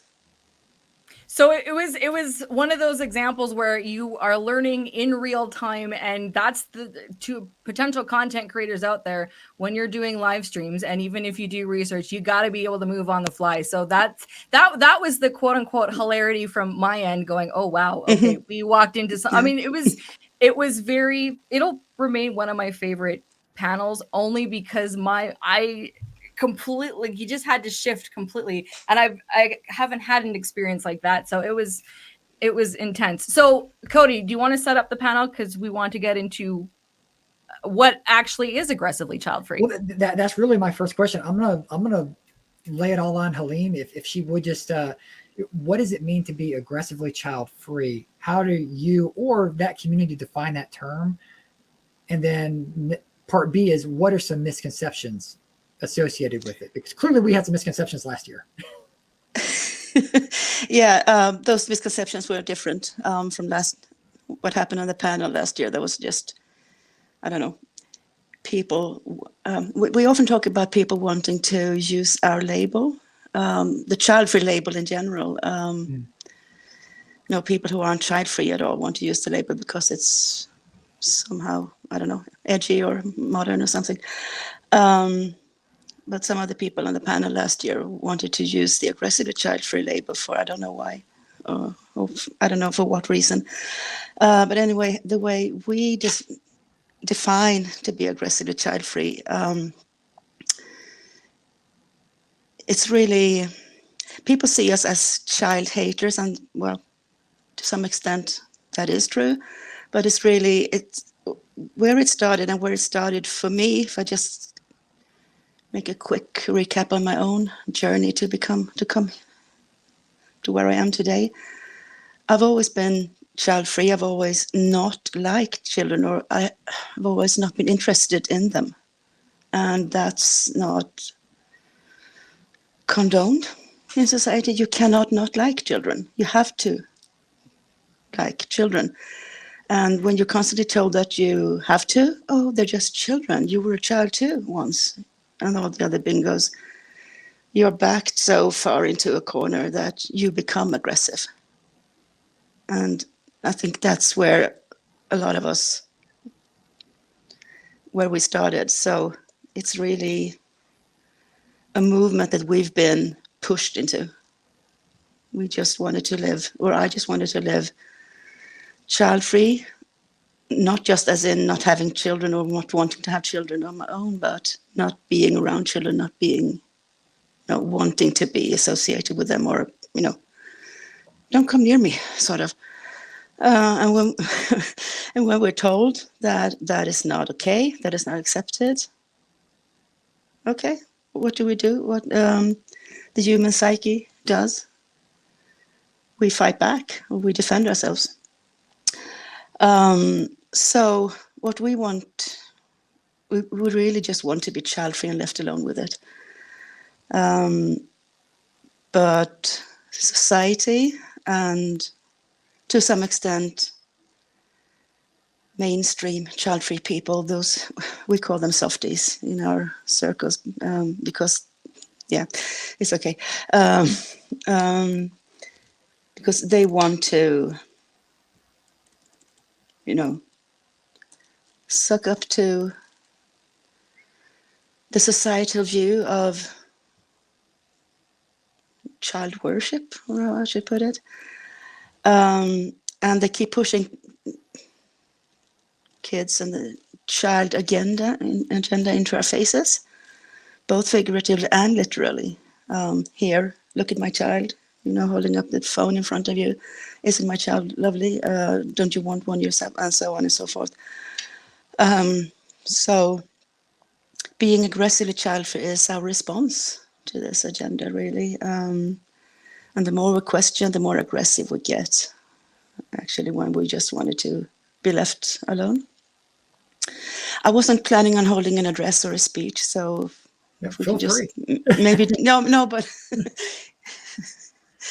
well, I mean, I don't know if you want to, yeah, we have to ask for questions, Cody. Yeah, just ask something. Well, people are like, oh, aggressively child-free, like, you say you don't like kids. There are parents who don't like kids too. Like, let's not fool ourselves. I've heard parents say that they only like their kid, they don't like other kids, but somehow that's accepted. But the aggressively child-free stance is not. So how do you respond to the criticism and the judgment then? That from let's say the mainstream child-free community? Yeah, I wanted to reply to Cody's comment here first, because it was interesting.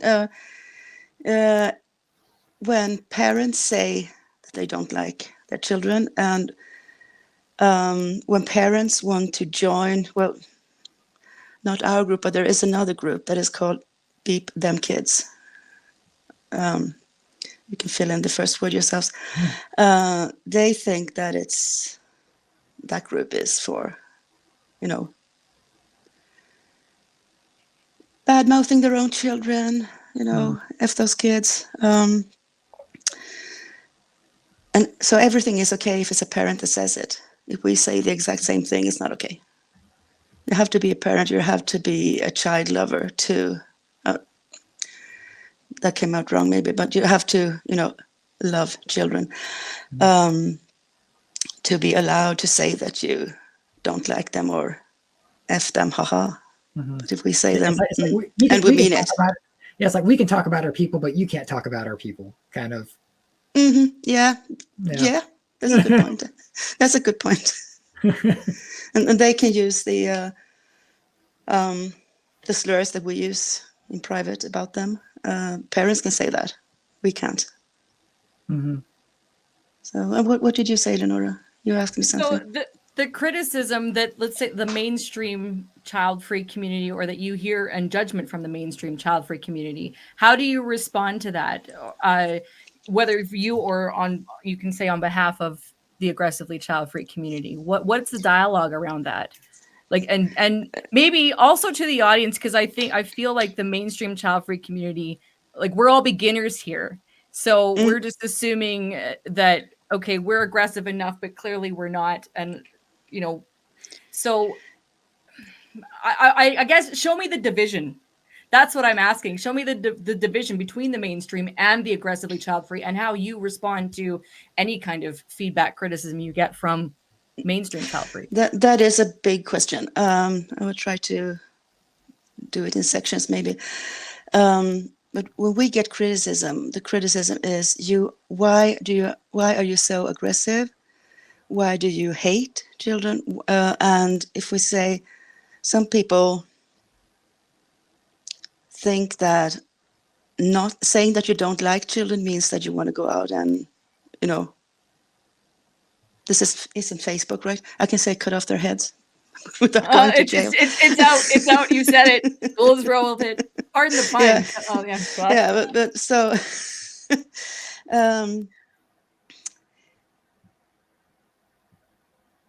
we are told that we are not allowed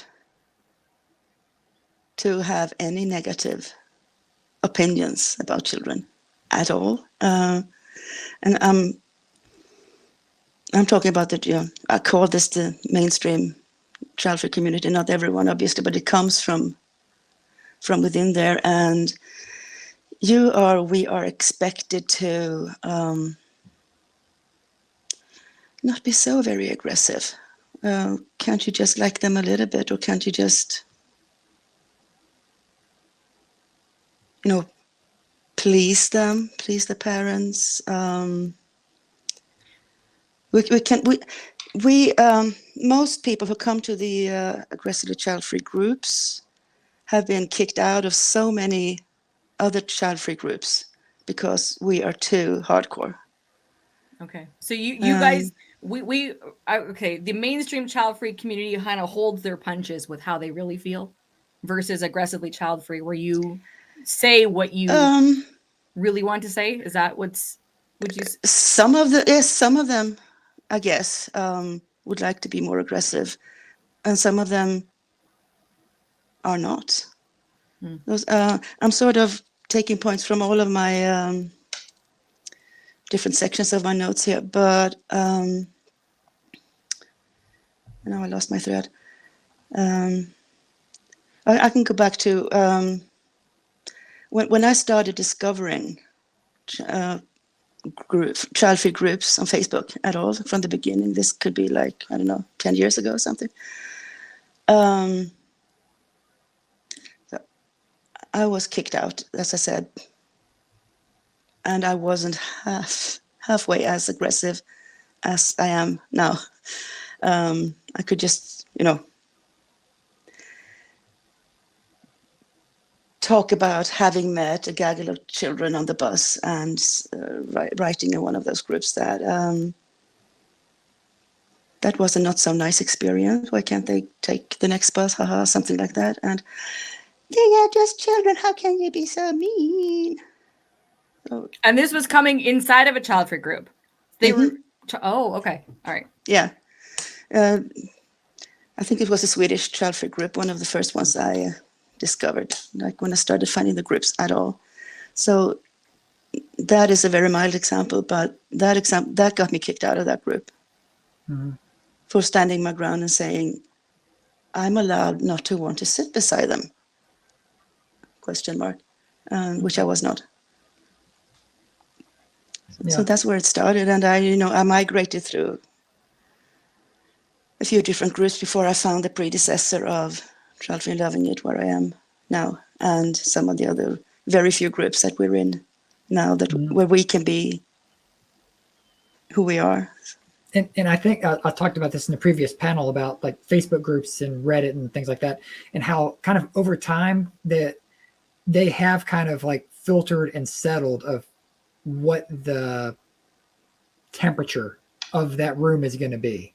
And so I think that, you know, longevity has provided safe spaces and outlets for people that have different opinions in the child-free space. And so it'll be interesting to see how that continues, like in the future, if more spaces pop up that are subsets of the subsets or whatnot. I'm just kind of thinking out loud here. It's just interesting because the term child-free is such a wide brush that it paints with. You know, there was a conversation in a group where they brought up that, you know, if a parent gives their child up for adoption, are they still child free?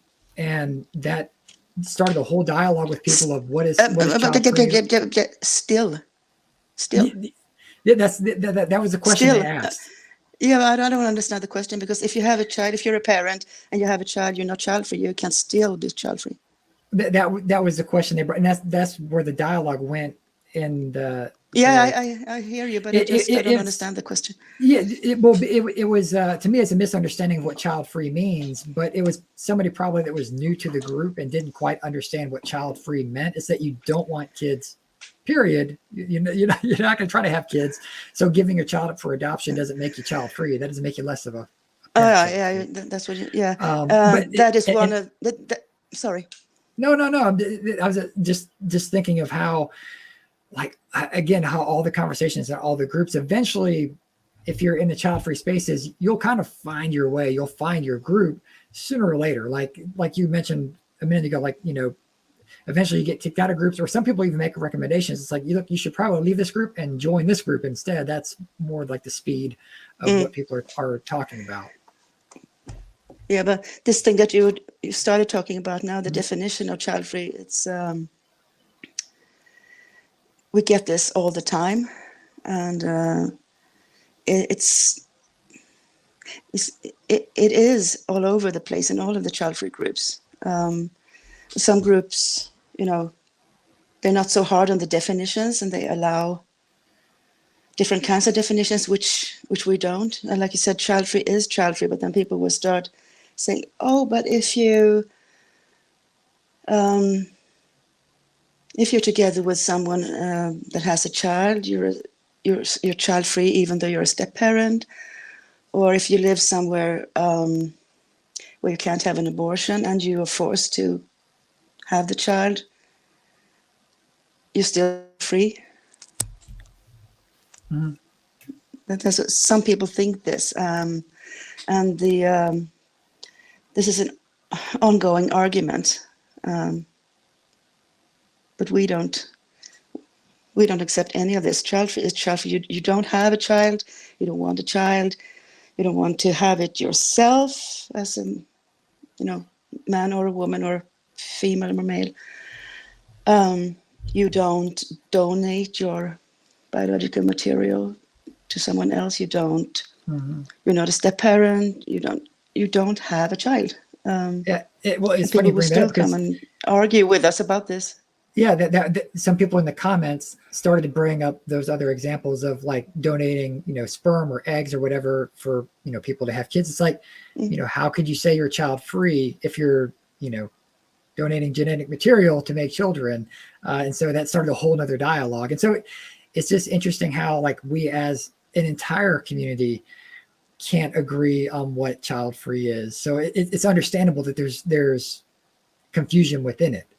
You know, people that are child free that openly accept or say the term like I'm childless. Like they'll say, "Oh, I'm childless. I don't ever want to have kids." It's like, well, technically you're child free, but that's the term they want to use. So yeah, well, this is so tiresome. This is tiresome for real, because if we can't even agree, or if people within the big child free movement can't even agree upon childless and child free being different things, then I want to give up. This goes to our last question of the functionality of the online community, but we need to get to another question. Okay. Because this I mean, Yeah. I want Helene's exasperation to answer the final question, because it's true. Like this term of community, and we're getting to that. But I want to talk I'm about going there too, because I've been thinking about that as well. Yeah, I mean, it's that's definitely on our minds today. So those that argue about the aggressively child-free community perpetuating negativity towards kids and parents. So there is that feeling. Some people go, this is promoting a lot of negativity, this aggressive view. And you've kind of answered that, but do you want to speak more to that? Like why you feel why is it necessary for the ACF community? And you have touched upon it, but I feel like there's more. Like why, because if those of us who are soft for not being that level of aggressive to pandering, we've been called people. I say I'm talking about the general child-free space. Breeder pleasers, there's a lot of terminologies and stuff. So what do you say to the negativity that it can be portrayed as? I'm not saying it is negative. I'm just saying some people do feel that it is negative towards parents and kids. I was having a lot of static there, so would you mind repeating? So how would you? Okay, all right. So the people that would argue that aggressively child-free is perpetuating negativity towards kids and parents. Mm-hmm. So there's the statement. So this is, I think, our fourth question. So how would you address those concerns? Now, I know those aren't your concerns, but those would be concerns of other child-free people who feel like this viewpoint is very negative and potentially harmful.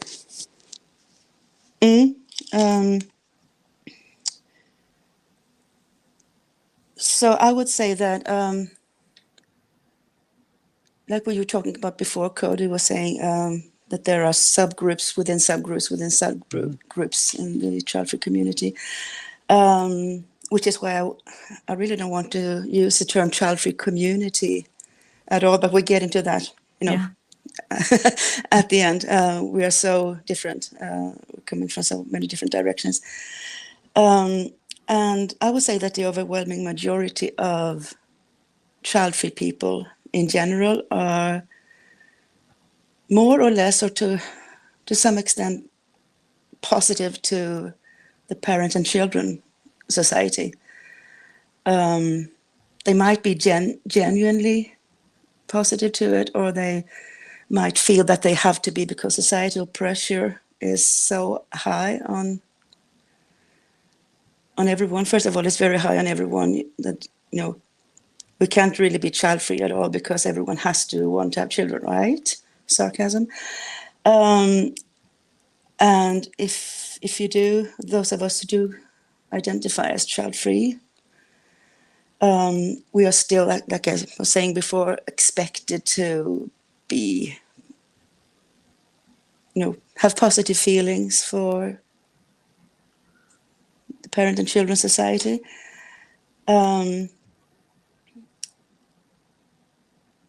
And it feels like they feel that we are a threat to them. Somehow we are a threat. First of all, and now I mean all of us, are a threat to society for not wanting to have children, for not contributing to society by doing what is expected of us, that is having children. And that is considered a threat. And then within the child-free community, we are considered a threat as aggressively child-free because we're not backing down. We're not softening the blows. And so I think that a lot of child-free people say that they, or that they go along with the general conception that you have to pretend to like children or pretend to be into all of that. So we pose a double threat. We're a threat to society for not wanting to have children, and we're a threat to soft child-free people for not joining in the positivity train. Mm-hmm. Sort of. Yeah, I can see that. And from like the general child-free community, it may be like, angered isn't the right word, but like basically the entire community gets like backlash from what the aggressively child-free people say. I think that might be where there's people within the overall community that are upset because ACF people are so outspoken. It's like, look, when you go out and say all this stuff, they think I think that, and that might be where some of the connection does happen, to where people, you know, within our own community say, well, where's this definitive line? Like, again, we all use the term child free, but there's completely different mindsets kind of involved with it.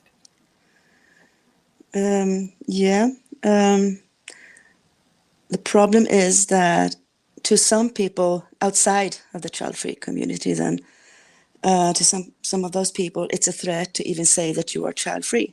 It's a threat to say, I don't want children. Yeah, we've kicked them out of the convention already. They were already in the chat. Okay, I'm glad I don't see that.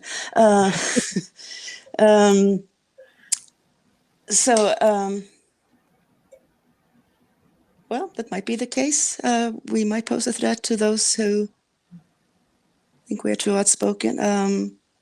I don't really see how that is our responsibility. It's not. Everyone should be able to speak their truth. It's not a criticism towards you, obviously. It's, yeah, I can see that, and I can see that people are so anxious. People want to be accepted, and like I've been saying this a lot lately because we've been getting an influx of new members to our group, and I think we deny like 75% of them at entrance because they reply to the entrance questions that I like, or I love children, and like, oh yeah, so you apply to an aggressively childfree group and you love children. Good thinking. And those who do get in, some of them fit in perfectly. We've got a few really good new members, but some out themselves as, you know, they don't fit in. They're not really aggressively child-free at all, or they just don't read the group description when they enter. So we boot them. Like you, yeah, I was connecting with that also. You said before, groups are really, you know, niching themselves right now. We want our little corner, we want our space, and we don't want people who, because if you come into our space and tell us what we can and what we can't say, then you pose a threat to us. That's something that stood out to me when we had, the three of us had our initial meeting before convention and we were discussing the idea for this panel. You had said, and you've said this already, but it's like, you know, aggressively child-free, you want to exist and be left alone. And that actually hasn't left me. So I'm looking at the questions that we've asked, we've given you, and you've actually answered a few. You've actually answered them already, but there's just something like the impact that you're hoping to achieve through aggressively child-free. Again, the example you gave about entrance questions, about denying the people applying because they do like kids, and you can sense that there is a positive look towards parents and children, and that you don't want that in the group. So I would guess then, is that the intent? Is that the advocacy that is that the point, I guess, is my point, is to protect that space where those of you who are at that level, and that's really the only goal? I mean, I don't want to put words in your mouth, but I'm getting that sense. No. It's not the only goal. Okay. The goal is to have a space where we can be ourselves among ourselves, and we can be free to speak and say and think what we think, and not be judged for it, the way we are everywhere in all other spaces. And to achieve that space and to achieve that level of security and safety for our members, especially for members who might be new to this, or they are a lot younger. I don't care as much anymore. I don't care what people think about me. You do when you're 20, right? Or I did more anyway. So I'd say that we do a lot of what we're doing, or I do a lot of what I'm doing for myself and for everyone else. And I'm not in it to win a popularity contest, because I'm obviously not winning that contest because I didn't even enter it.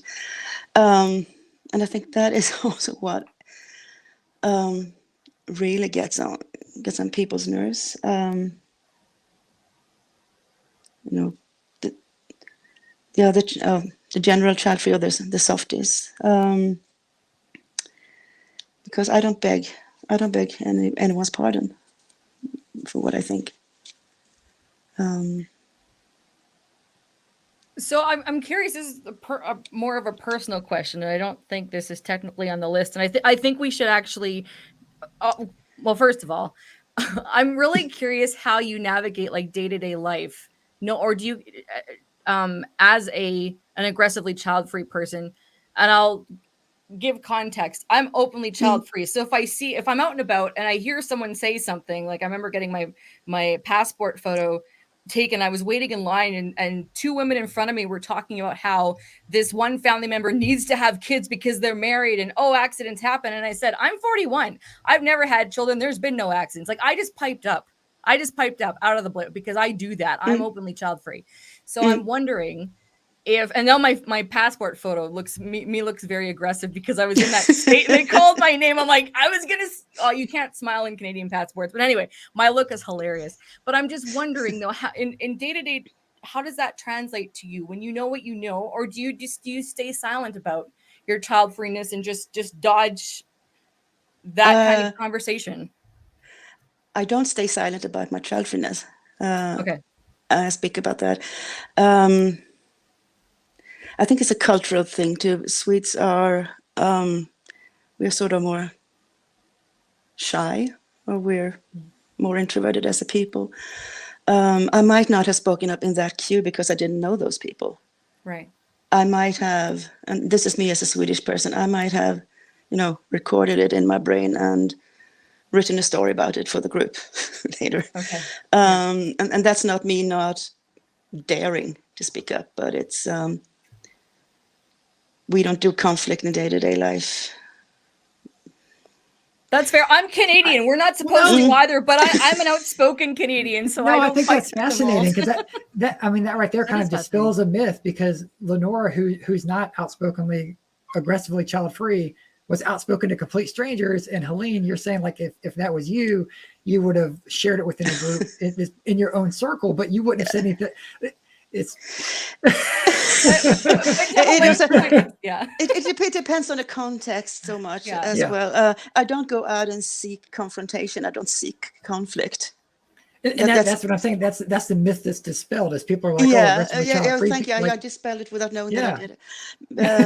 Because like I said, if I'm pushed hard enough into the corner, I will snap. I don't go out and seek confrontation. I know that, and that's a very good point, because that's a myth about us. Like I said before, I don't take my axe and go out wielding it if I see a child in the street, which is a bit exaggerated, but it's the myth about us. But if I'm sitting in a restaurant or a cafe or something, and there's a child shrieking, and especially if I see that the parent isn't even trying to do anything, or it's just a child, haha. If that goes on for long enough, I will do or say something. I don't go up and hit anyone, obviously, because I would be struck back because I'm not strong. No, but then I do react if it's too outrageous. I've been known to yell back at children who were yelling. And then when I realize what I've been doing, I hope there's not a very strong person around the corner, because I can't run. Usually in day-to-day normal life, if I'm not provoked, or if nothing special happens, I don't go up to people and say, "Hey, I hate your child." That's not it.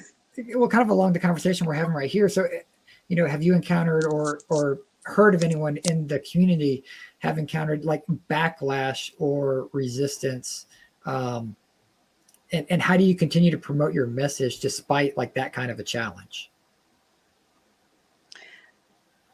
Well, we hear about group members facing backlash all the time. I don't want to disclose anything that could, I wasn't prepared for this question either. So I don't want to say anything that might, expose anyone, but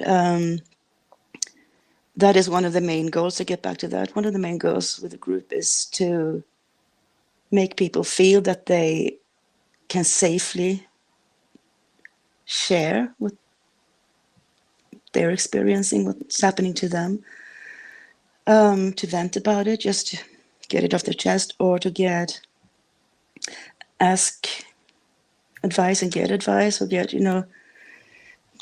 just to feel that in the comments no one is attacking them for what they're saying. We have members who are still living at home, who are very young and still under a lot of pressure from their original families, from their parents and older relatives and so on. They should also feel that they can come to us and they can talk freely. They will not get backlash in the comments. If there is backlash in the comments, that's deleted, and possibly also the member who said it is deleted. I don't know if I'm answering the question here. I'm No. sort of all over the place. That is, well, we did just thinking about so because you can't really give actual examples, but it sounds like I don't know, the fact that aggressively child-free people will delete comments that are like aggressive. I don't know. I'm trying to piece this together. Here's the thing. I'm gonna showcase a commonality between the aggressively child-free, or what I perceive as a commonality. Whether we are mainstream child-free softies, however you want to label it, whether you are aggressively child-free by Helene's and that community's definition, the point is we all want to feel like we can go somewhere, we can convey what our experience was or is, and have it read and absorbed and feel supported. And so, yes, if I can totally understand why there needs to be a safe space for aggressively child-free and moderated the way it is, because someone who is like the examples Helene just gave, someone who is living at home, someone who's just navigating the beginning of their child-free decision or journey, and has we see the just on Reddit, wherever, all the feelings that come with the pushback we get for even choosing not to have kids for whatever reason.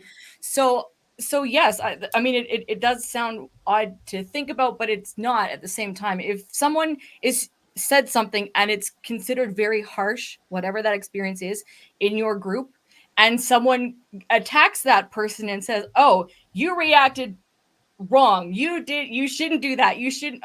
Of course you'd want to delete that. Of course you'd want to monitor it, because the person who is saying something has had an experience. And that experience, they're sharing it because it's weighing on them. We all, no matter what part of the child-free community you belong to, we've all had those moments. We all feel like we need at some point. And so whether it's that group, whether it's another group, whether it's ones that accept parents, we all do fundamentally want to say we've experienced, what's bothering us, or where we need support. And so if the aggressively child-free community gives that space and monitors those, it makes sense, because it is necessary. Everyone's at a different point. And that's the thing about finding where your community is. And I use that word loosely, and we gotta get into that conversation now soon.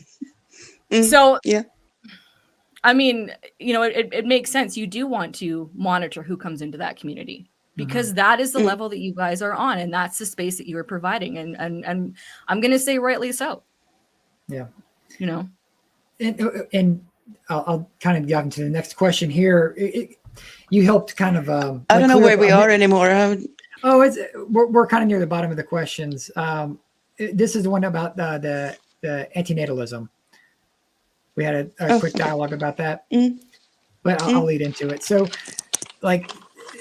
in my opinion, I was like, clearly, ACF community must be 90% anti-natalist, or are they anti-natalist who masquerade under the child-free umbrella because they don't want to say they're anti-natalist? And you actually gave some great insight to me about that. There are actually anti-natalists who are parents. They can adopt or whatever it might be. They just don't have their own kids. I think we should just briefly explain these labels where, Yes. Because a pure antinatalist does not have to be child-free at all. Correct. An anti-natalist does not want children of their own, and that's often for environmental reasons or for pitying their unborn children. They don't want to put children or, bring children into this world because of the way it looks with climate change, with economy, with politics, whatever. To suffer is the easiest way they sum it up. It's like they don't want to bring a child into this world to suffer. They don't want to bring a child into the suffering of this world, which in itself can be one of the stones of being child-free. But if that is the only reason that you don't have a child, then you're not child-free, then you're anti-natalist. And I was listening to an interview on Swedish radio the other week about an anti-natalist person, and in the beginning he sounded child-free. A lot of what he said rhymed with child-freeness, but then he got into wanting to adopt. So, no, of course, you're not child-free. And we usually say that to those people who absolutely want to have children, it's better to adopt than to make a new one. But that is not child-free at all. So that was anti-natalist is. You don't want to bring any more children into this world. You're happy to foster or adopt any children that are already there, which rules them out as child-free because they're not child-free. And I cannot answer you with any percentage about how many within the anti-natalist, how many within the ACF community are anti-natalist. A lot of us are, and in the years that I've been active in this, my feeling is that more and more of the ACF people go in that direction. But that is AAC. We call it AACF, anti-natalist. Okay. Aggressively Childfree. So that's a subgroup of the subgroup of the subgroup. Do you think that they discover anti-natalism a little bit more through ACF, or do they already come in kind of knowing that they're anti-natalist and being like, okay, you're my child-free people? I think both. Yeah. I think it depends on the person, but I think if you're generally or mainstream child-free to begin with, and you swerve towards the ACF sector, then you swerve towards the anti-natalist sector as well. Especially if you are on the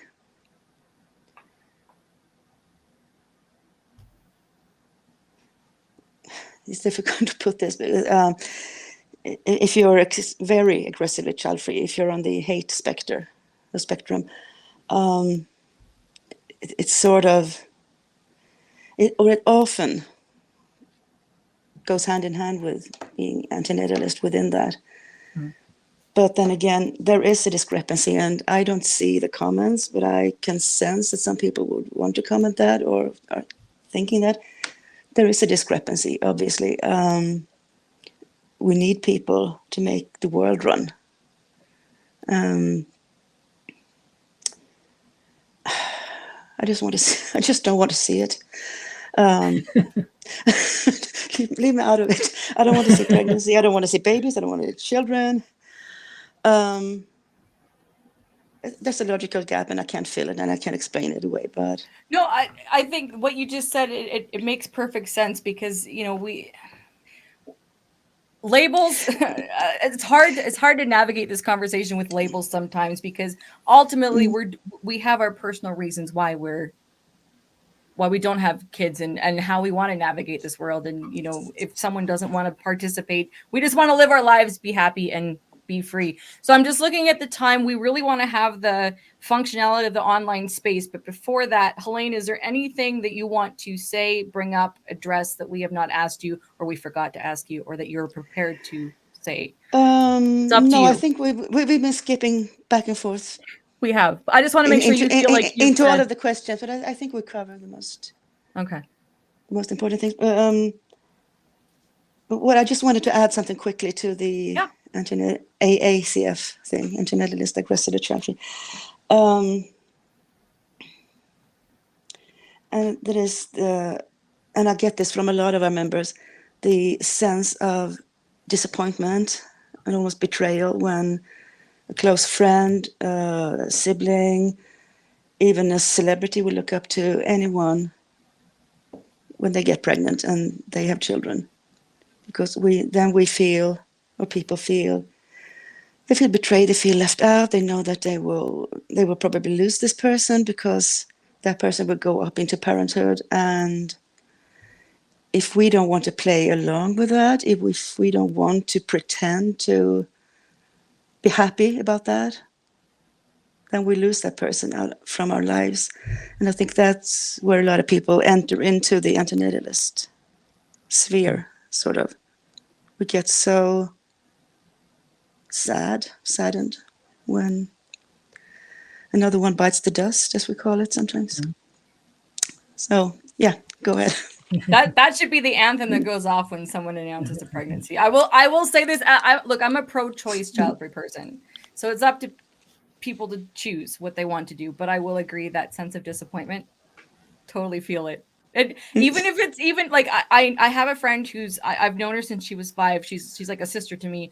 I know she does want to have children. She doesn't have children yet, and even though I've prepared myself, I will feel that. You will feel it. Absolutely. Yeah. And I don't think, regardless of what part of the child-free space you identify with, I don't think that is something to gloss over. That feeling, that disappointment. And again, it could be celebrity too. I feel that same way as well. You know, I because we've made our choice. We're standing in our choice. It's nice to see someone else do the same thing. And yes, it's their choice, but to deny that, and maybe there are people that don't feel that, and that's totally fine. It's not like, I don't think it's a mandatory feeling you have to have. But I think to be able to say that you feel a level of disappointment, there's nothing wrong with that, whether you're aggressive or not. Because I feel it. I feel it all the time, you know? That's another thing that's another reason why we need this space so much. Because if we go out in other more mixed child-free groups and even breathe about, I'm so disappointed because my best friend is pregnant. Oh, but you should be happy for her. Yeah. No, I'm sad for me. Thank you. That's it. We can be sad for ourselves. I don't know how you feel about this, but you can be sad for what that means, the change in your friendship. And that doesn't mean you can't be happy for them, but they'll have enough attention. I think it is important to focus on how you feel, you know, when that happens. And I think, I don't think that's expressed enough. And that is, again, the beauty of and the necessity of child-free spaces, whether it's a meme account or a convention or a paid wall community or whatever, Facebook group, whatever, where we can say that. Because when you harbor that feeling, whether it's sadness, resentment, grief for someone else, like, because that changes the friendship, whatever dynamic, to hold on to that is detrimental to you. And we do have to make things about ourselves. We do. Everybody, even people with kids, you got to honor how you feel.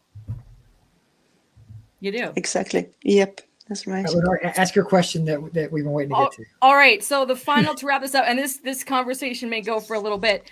What's your opinion on the functionality of the online child-free community? And I'm going to clarify this to the audience. There is the child-free population, and then there's the online child-free community. And we're talking as a whole. Sub-communities or otherwise. So, and I remember I'd posed this question on my Instagram. And I took it from there. Yeah. I saw it there, Yes. and I thought this is a very good question. I wanted to include it. So go ahead. What are your thoughts? What do you feel about this?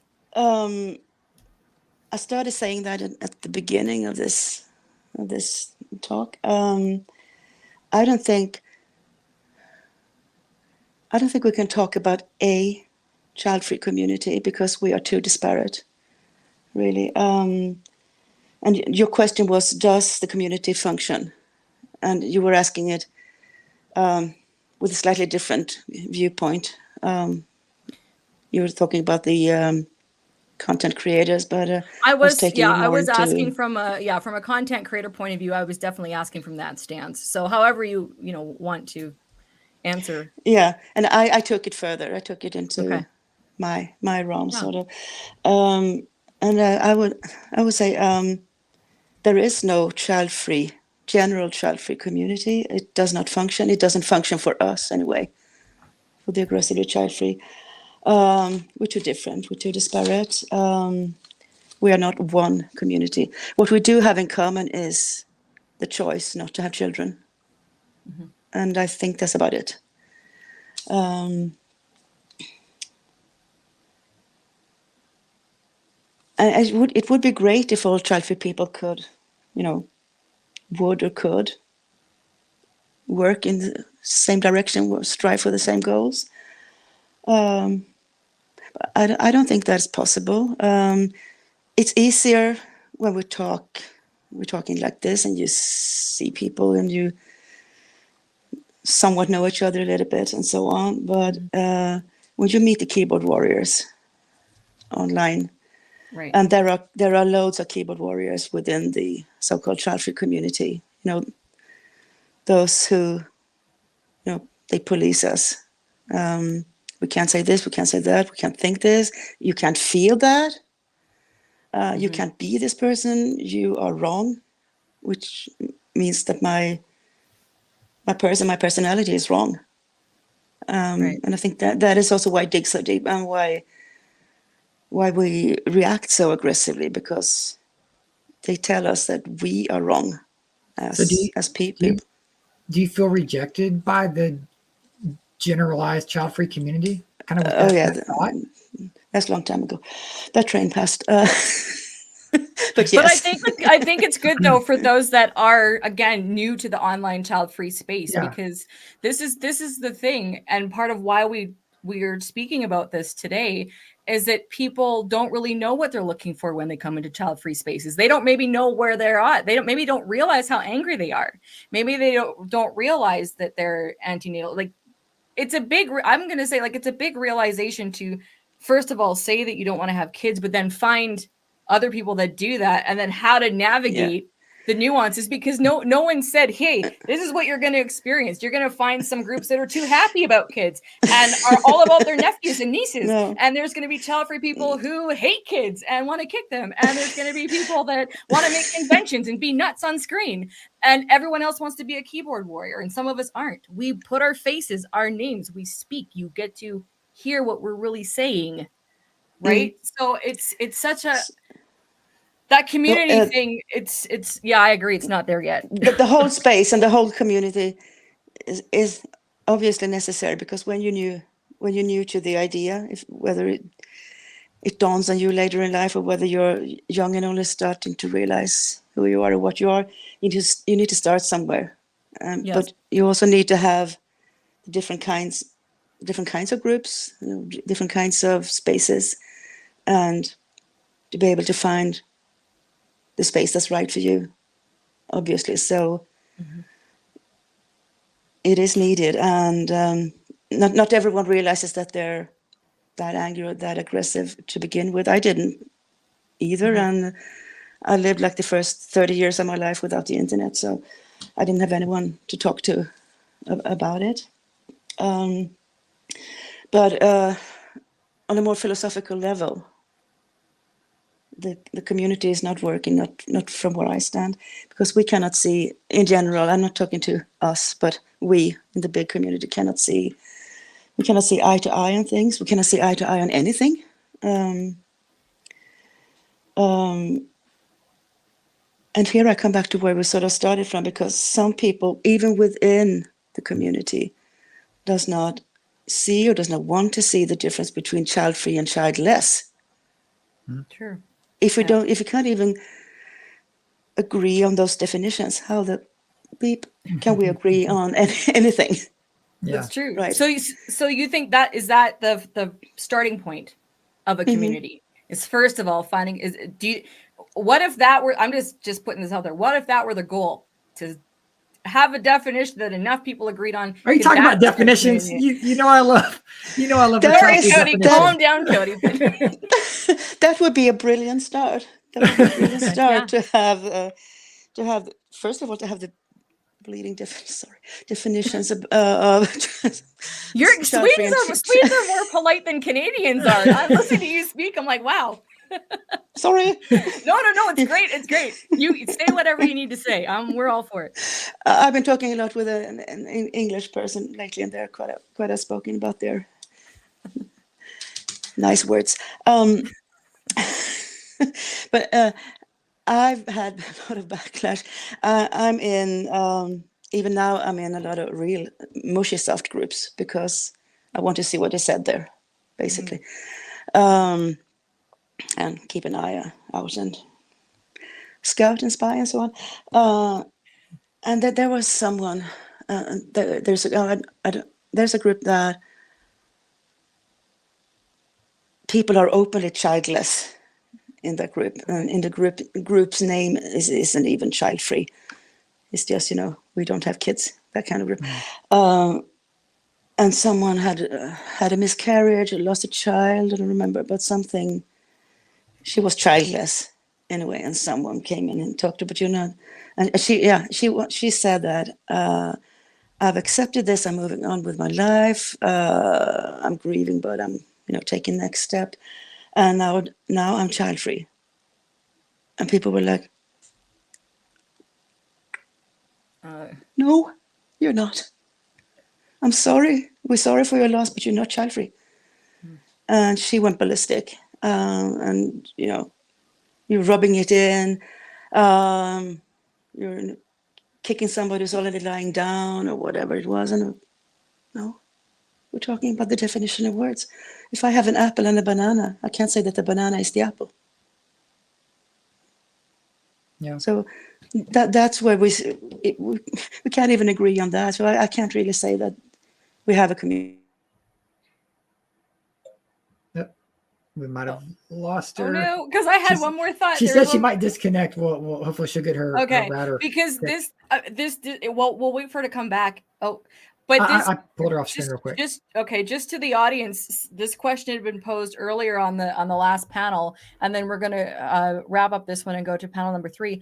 But this is, someone had asked earlier about the obligation for us to be sensitive to the child, to childless, to that point of view, and how we navigate handling the the childless conversation. And again, there is a distinction between child-free and childless. And to Helene's point is that when you are operating from a child-free point of view, like by choice point of view, where you did not want to have kids, if the aggressively child-free, now I'm obviously not speaking for that community, but this is a good case study for anyone who's considering doing any kind of advocacy for whatever spectrum you fall on, or even doing groups. This is what's going to happen.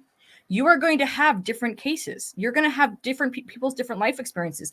This is kind of like our DINK conversation, where people want to create, they want to create communities around a certain topic, whether it's dual income, no kids, or whatever. But do you realize that means like you don't have kids right now and you may want kids later? Are you going to bring people into that group? So this is something that you and I have been looking at for so long, and navigating these spaces and listening to other people's stories, is that without we got Helene back, I think. Okay, without those definitions, if you're creating content, you have to know where your stance is and who your main category is, because you're going to have these examples where someone has suffered a miscarriage. Me as a child-free by choice person, I am not going to hold back my content for that person. My content is not for that person. They are welcome to interact with it, but I will never understand that, and I'm not going to pretend or create something that will. So I think, as the child-free spaces, I'm not going to say a community either, as child-free spaces evolve and continue to expand and become more,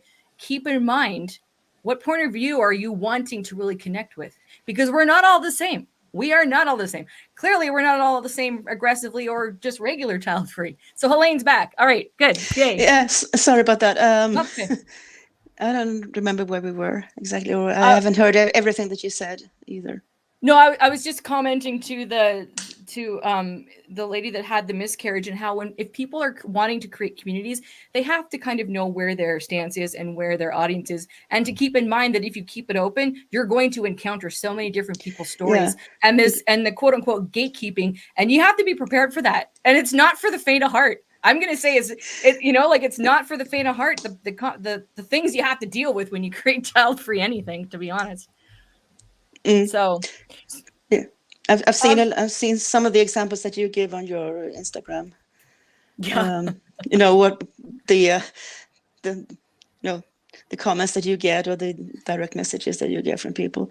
You can't please them all, but they don't have to seek us out. If they don't like what we do, they don't have to.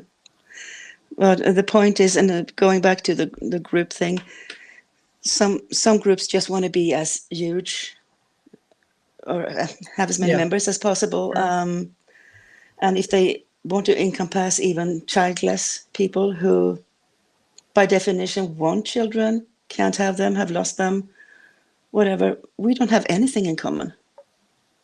Yeah. And then as a child-free person, and you don't have to be aggressively child-free, but as a child-free person, you, in those contexts, you're not allowed to sometimes even say that I have chosen not to have children.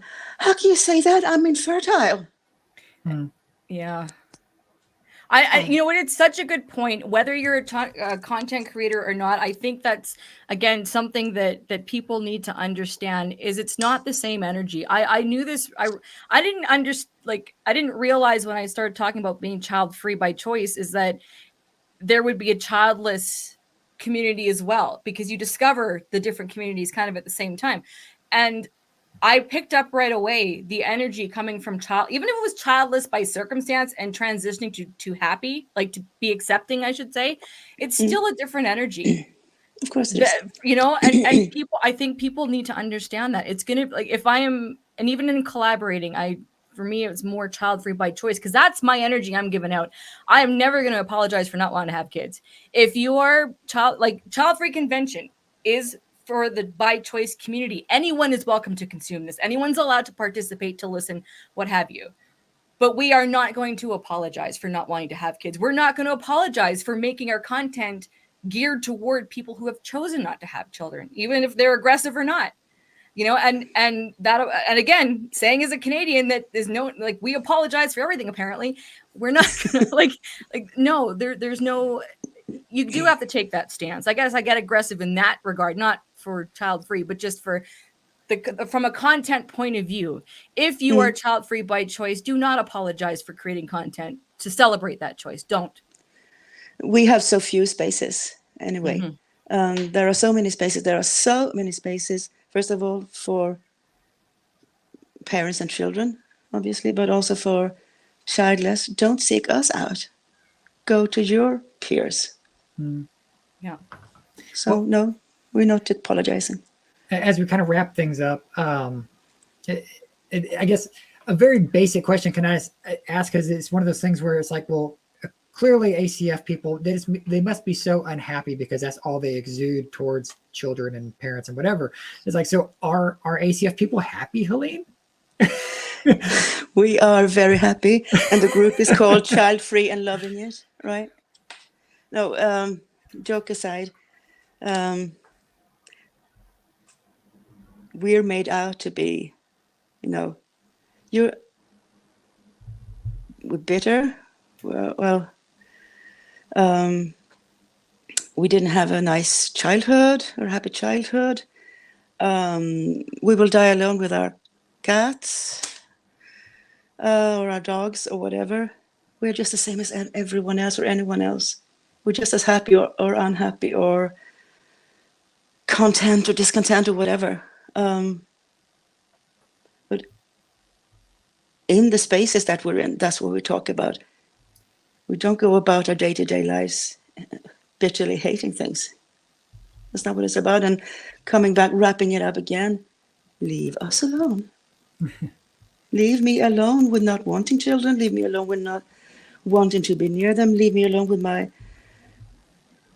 misophonia because I can't stand the shrieking sounds. Leave me alone. Don't push this in my face. And I'm not aggressive.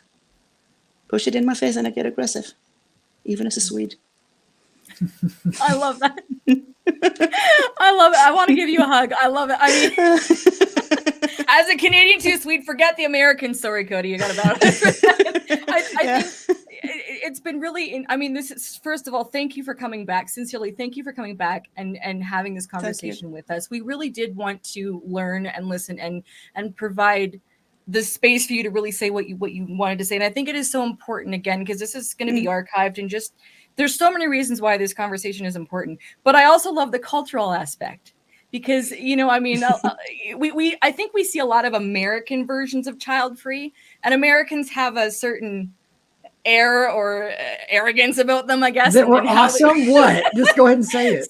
So, you know, I mean, I won't say I'm a typical Canadian, but what you say I resonate with. I'm like, yeah, because it's kind of a similar culture. Like, we're not, as a Canadian, we're generally quiet or passive. There's only 38 million of us in this entire country, which is huge. We're 10 million. Well, yeah. So I what you say resonates. I'm not in the aggressively child-free community, but how you've presented yourself and represented this community, I think it's fantastic. And thank you again for really being open and sharing, because it's important to hear all these different aspects. Thank you for having me again, because I got to say what I wanted to say last year, and 10 times more, obviously, since I'm alone here. It was a great opportunity to get this panel to myself and to get to say this, because I was really frustrated after last year. And yeah, it's been really, really nice talking to you. Awesome. We're happy to have you. Thank you. Yeah. And so thank you also thank you to the live chat audience. Helene, you should be, if you want, you can stay backstage, and if you want to scroll through the comments, if you want, you don't have to, or at another time you can watch the replays, because there's been a really good discussion based on what you've shared. And I think all members of the aggressively child-free community have interacted with the mainstream community, and I think there's been, I would hope that questions have been answered. I haven't read it yet, so we'll see. I think this has been really eye-opening on that level. So I know you haven't read the comments, but I think this was a success. I'm gonna say it was. I'm gonna say it was. That's good. So again, to the audience, thank you. We're now gonna go. We're gonna take a 5-minute break. We're going to get the panel together. This will be our last panel. We are going to talk about, again, we're going to fight JD Vance. We're going to fight Elon Musk, and we are going to, I mean, verbally, and we are going to talk about the do it physically, please. Yeah. We don't fight in Canada. All right. Hockey sticks. But we are going to we're going to discuss the call to action, and we're going to discuss why this needs a community. We're going to come out fighting now, guys. We've warmed up. We're ready to go. So thank you. We'll be back in 5 minutes. Thanks. Thank you.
Hello, welcome back. Let's unmute ourselves at least.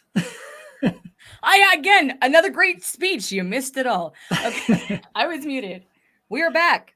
We're back, Panel number guys. 3. Thank you to our lovely. Can we just shout out to our lovely live chat audience? Oh my gosh. I can't wait to read all the comments later. I'm just trying to been zoned in. Has been amazing. Now, if any of you guys are watching the replay later, because that will happen, you can go to Childfree Convention YouTube channel if you're not there already, and you can scroll through. When you watch it'll only work on the live feed, so you can watch the replays and you will see the archive chat. Yes, we do costume changes. Sorry, were you wearing that shirt before? I can't remember. I changed shirts. You changed? You changed wigs. I changed a shirt. Yeah, what were you wearing before? my this last Enjoy panel. Child-Free Living red shirt.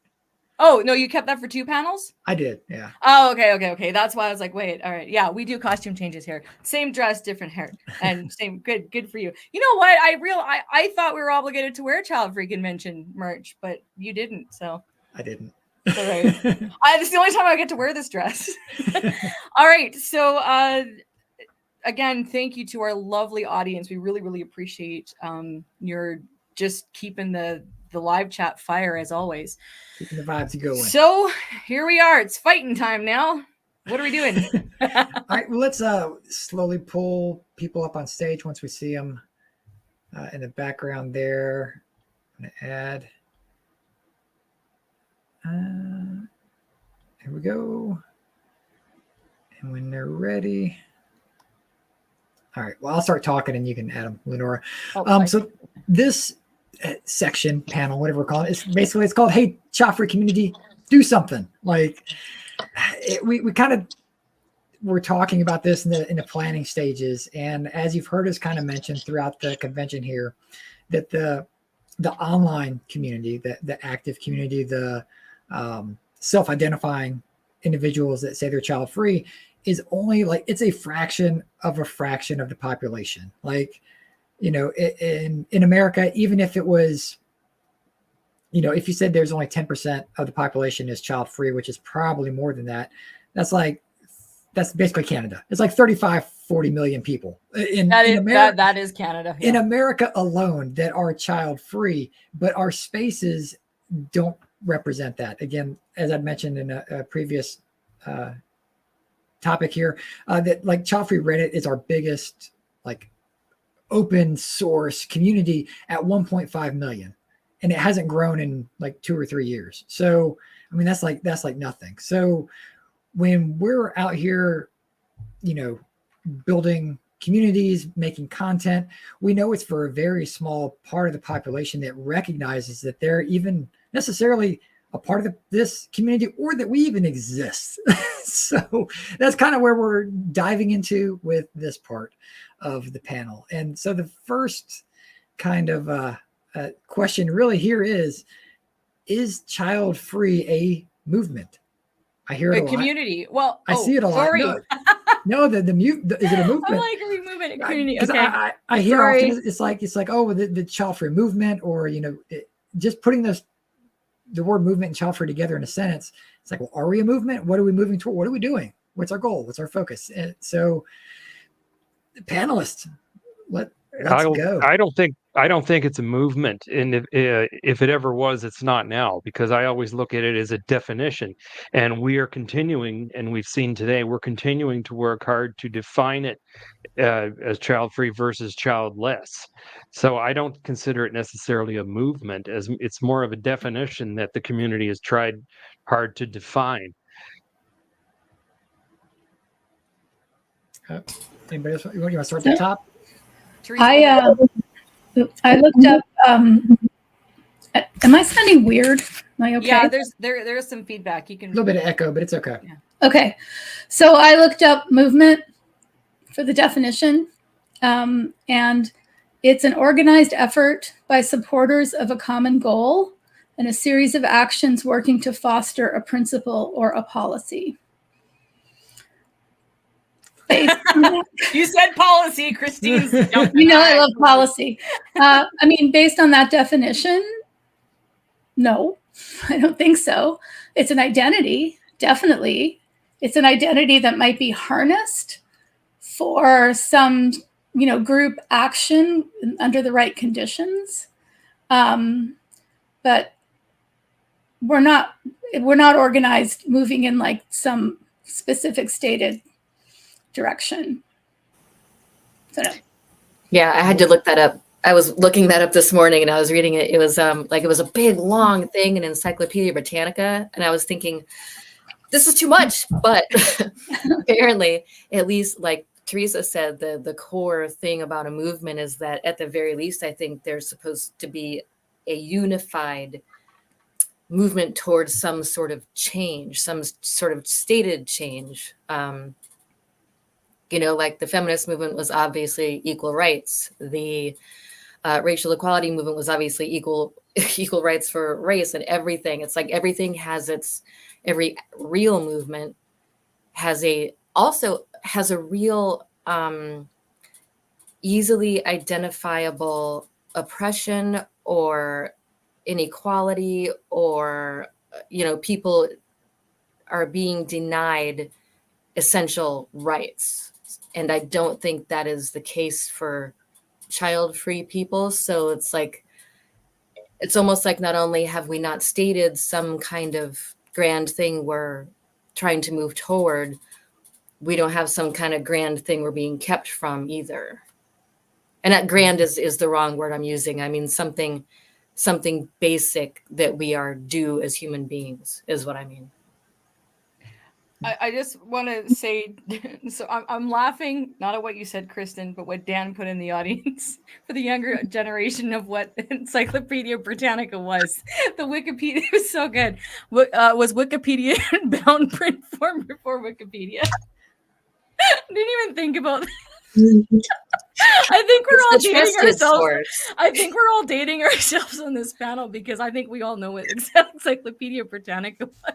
I think anybody who's ever been to school should know what Encyclopedia Britannica is, and to not go to Wikipedia for your reliable sources. Okay, yeah. We had the low cost. We had the low cost Encyclopedia Britannica, Funkin' Wagnalls, or as we called it, Fucking Wagnalls. All right. Nobody blinked. Yeah. Yeah. I will say that I agree with, Childfree not being a movement for what has been already said. So I won't rehash everything again. I will go as far as saying that Childfree is not even a community. Like there's so many different groups within like the Childfree people, that's like we all define ourselves as Childfree. Yes. But there are like, so for example, the Aggressively Childfree, and then there are the childless who are now embracing the Childfree lifestyle. And then there's a Childfree, regular Childfree, if you want to call us that, and so on and so forth. So I don't even think we're a community. Angela? Yeah, I agree. I don't believe, and Kristen kind of gave a good description of this, not a movement, because when I think of movement, I do think of rights and liberties and policy, things that people needed to fight for, women being able to vote, slavery ending. Like there were definitely things that came together to propel our United States of America forward. I also agree with Isabel in regards to it is hard to define the child-free community, but I also want to give us some grace, if that's okay, because I don't even think moms, like the only thing that kind of unifies them is that they're a mom, but you got single mom groups, you got bonus mom groups, you got rich moms groups, so even within being a mom, outside of maybe being pregnant, you got foster mom groups. So is being a mom even a movement? Now, I do believe in regards to women liberties, right? Being able, if you have a baby, you can get time off from work, right?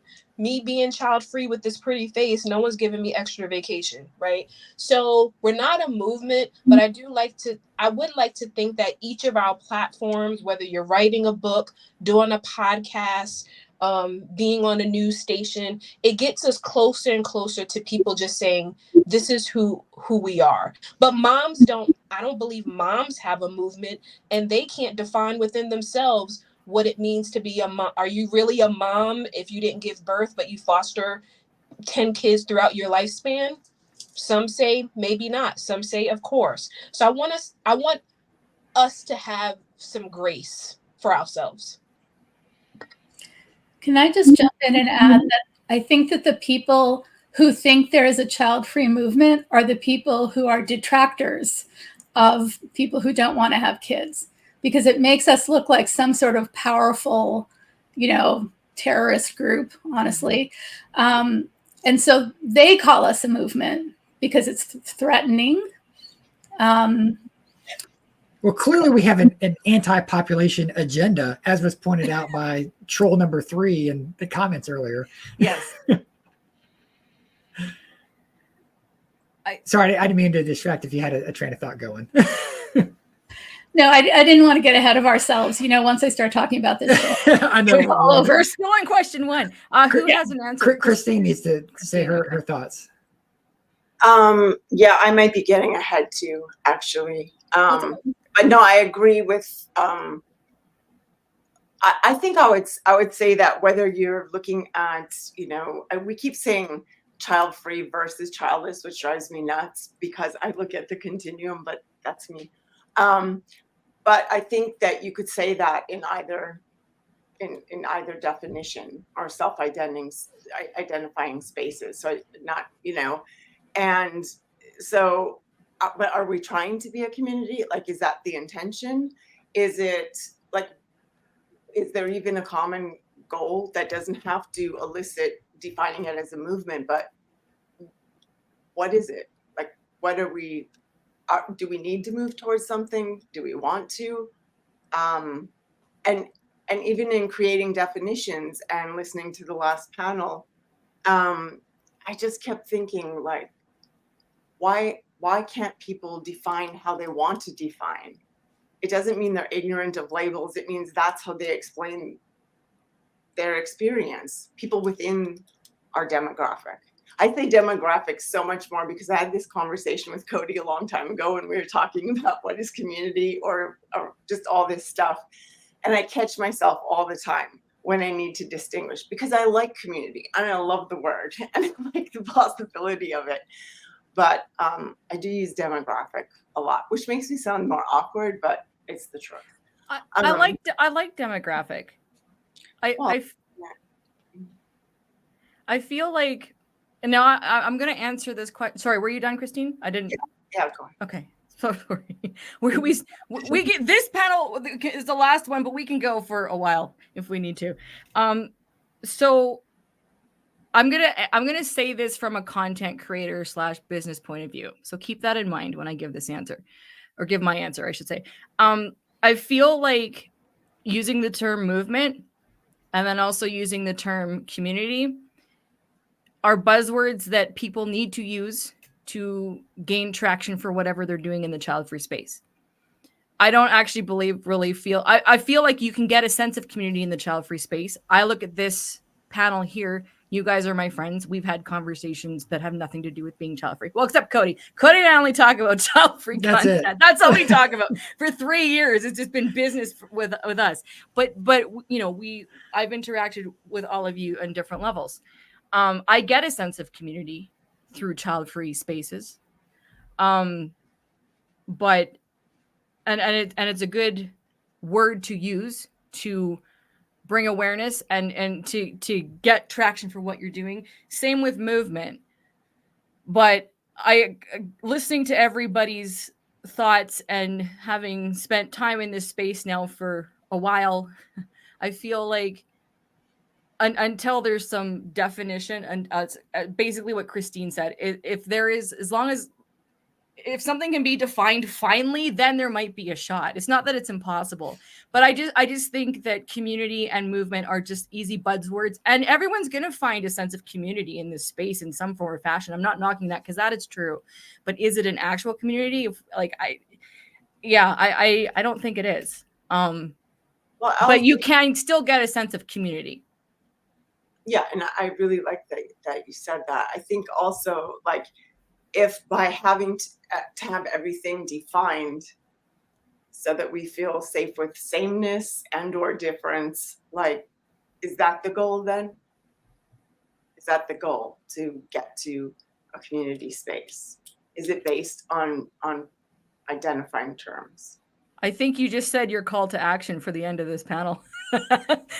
but I mean that no, but I mean that's it's a good thought though. But I think this is where we're leading to in this discussion now is what do we need to do to And feel, why? and and why? Okay, so I'm sorry. Do we Final thoughts on this question? So as I like to say every time I have the chance to, is like, to me, we're not a movement because we don't recruit, we accept. And to me, that's the simplest way I can put it. We're not out trying to recruit people to not have kids. Like, we just accept those that say they don't want to have kids. Like that's a pretty lazy movement. So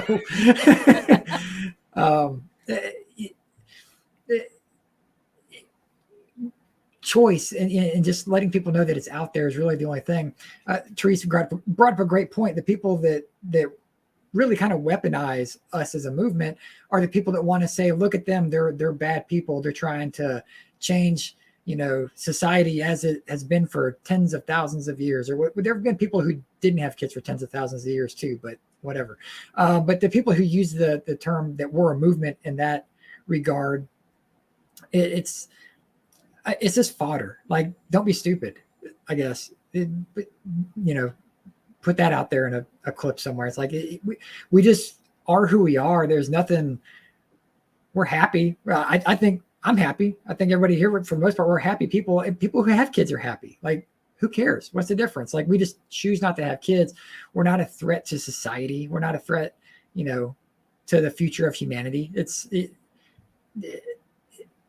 There's so much going on in the world where, I guess I'm getting ahead of the conversation too, but we're going to start to be used as more of a scapegoat than we currently are. And we can kind of see that snowballing right now. So with that, we'll move on from this topic. This is the perfect segue, and I'm gonna blend question 2 and 3 together, because this leads up to the 4-letter word, which leads into celebrities. We have a lot of stuff to cover.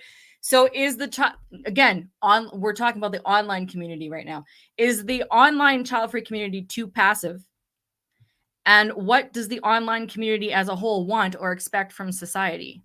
So the passiveness of online, and they still want results. Make it make sense, as my friend and child-free sister would say, who might be in the audience. I'm not sure. She'll text me in a minute if she is. All right. I think that both of those questions don't. What was the first part? So they don't. Okay, they might not tie together. I was going to blend them together. Okay, is the online child-free community too passive? Too passive. And then what does the online community as a whole expect from society? So if they're passive, but yet they want something from. They want to, I shouldn't answer that question yet. Right. Okay. Yeah, I think it's impossible to answer those without knowing what it is what achievement is being attempted. What, if we're just a demographic, if we're a community, and I don't mean just a demographic as if it's minimal, but if what we are is a collection of people, just going around being child-free and sharing the fact that we're child-free, that's one thing. But and in that case, it doesn't matter whether we're passive, and it doesn't matter what we want society to do, because we don't want society to do anything except look at us being child-free. But if there's something we're actually trying to achieve, what is that? And then once the achievement is identified, it's easier to know whether we're being too passive.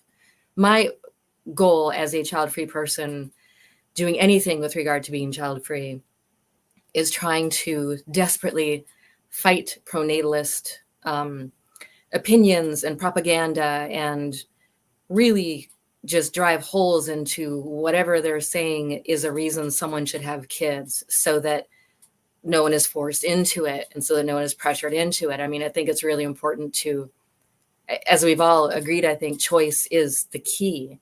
So my doing it is to promote that idea of choice, and not just not just the choice to terminate a pregnancy, but the choice to live whatever kind of life you want as a parent or a non-parent, or a step parent or a foster parent or any other kind of life you might have. But I don't know, but that's just my goal. I don't know if there is a unified or defined goal of child-free people in the social media space. If I may, I think we run the risk of becoming too passive if we don't speak up against the demographics that continue to attack the rights and choices of people when it comes to procreation, or choices whether or not to have kids. And ultimately, what we all want, I think, is what we're all striving for is acceptance, regardless of whether there's aggressively child-free or any subcategories that might exist. That was just all I was going to add to that. I'm just gonna start calling people. Yeah, Therese, go ahead. One thing I wanted to chime in on is I think trying to define the child-free community is kind of a distraction to me. Like, we're not going to, really. And I think that takes us away from focusing on things that affect all of us. For one thing, reproductive autonomy, right? Like, and it's not just child-free people, childless people, people who are having children. Like, if we can't control our reproductive lives, then we cannot control the rest of our lives. This is a universal need, unless you're trying to oppress people, which many people are. So we're looking for reproductive autonomy. We want people to understand that the desire for children is not innate, that pregnancy is not always a blessing, that forcing someone to have a child, like through abortion bans or religious pressure or family shaming or things like that, is monstrous. And we would like the same value and respect as everyone else. I mean, that's my little manifesto for you. I don't think we need to know who, like, all the little degrees of child-free and childless and all of that to want these things for ourselves and everyone else. And we're at a very critical point on these particular ideas. I'll go ahead and jump in. I know for me personally, and then with creating No Bibs, Burps, Bottles, it really is when we talk about that oppression, right? And I am unapologetic about saying I have a choice today, but when I think about my ancestors, in which I honor them in everything that I do, breeding took place in this country. Black women were forced to have baby after baby after baby after baby, only for those children to be sold before that slave mother could even hold them in their hand. So when I think about what my ancestors had to go through, because they didn't have a choice. So it's scary to know that women's rights and reproductive systems and choices that were under attack, were under threat. Imagine having 20 kids that were sold off to plantations, right? So when I think about the work that I do today, it's on a small scale, but on a big scale in my head. If I can assist or help the 20-year-old who's just like, I really don't know if I want kids. And I actually can confirm that now, but everyone's keep telling me to wait until 30. Like, if I can have that conversation with a 17-year-old or 21-year-old to say, you actually do have a choice, right? In my head, it's so much bigger. I want to be able to walk in CVS and see International Child-Free Day greeting cards, right? Mother's Day cards, they come out 3 weeks before Mother's Day. Yesterday, I'm sitting in my home and it was International Beer Day, but yet I saw nothing on International Child-Free Day.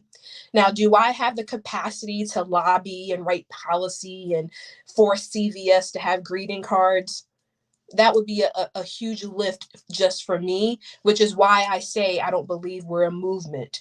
But on a small scale, just with No Bibs, Burps, Bottles, it delights my heart when I can have those one-on-one conversations, or when I'm going to greet the 20-something sisters that are going to come to Charlotte for a brunch and say, I'm part of this community. It's great to meet other child-free Black women. Like, those are the things, if I have the capacity to do that, but in my head, I want it to be so much bigger. So that's what I'm thinking about.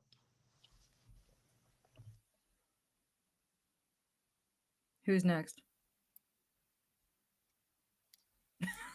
I agree with Therese. Like I, you know, everything has to do with bodily autonomy, but not only bodily autonomy, just life autonomy. Just, you know, let me do whatever I want with my life, as long as it's not. As long as it's not affecting you negatively. I don't understand why there has to be so much criticism around my choices.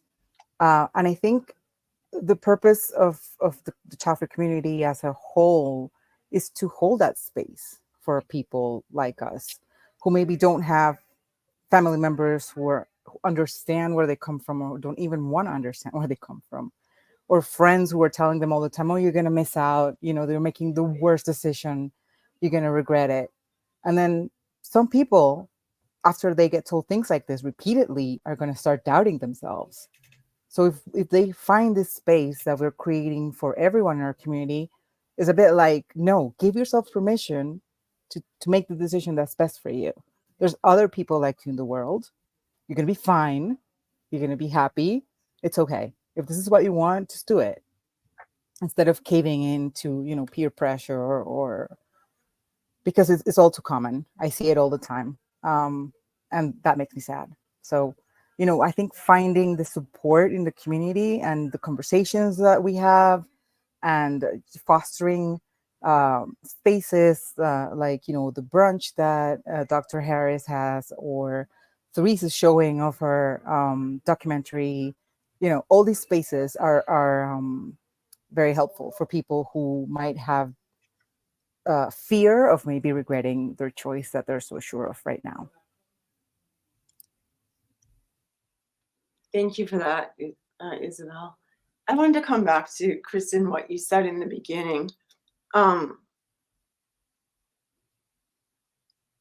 you know, of course, what Angela acknowledged in terms of what movements are, or what movements have been, what movements are needed.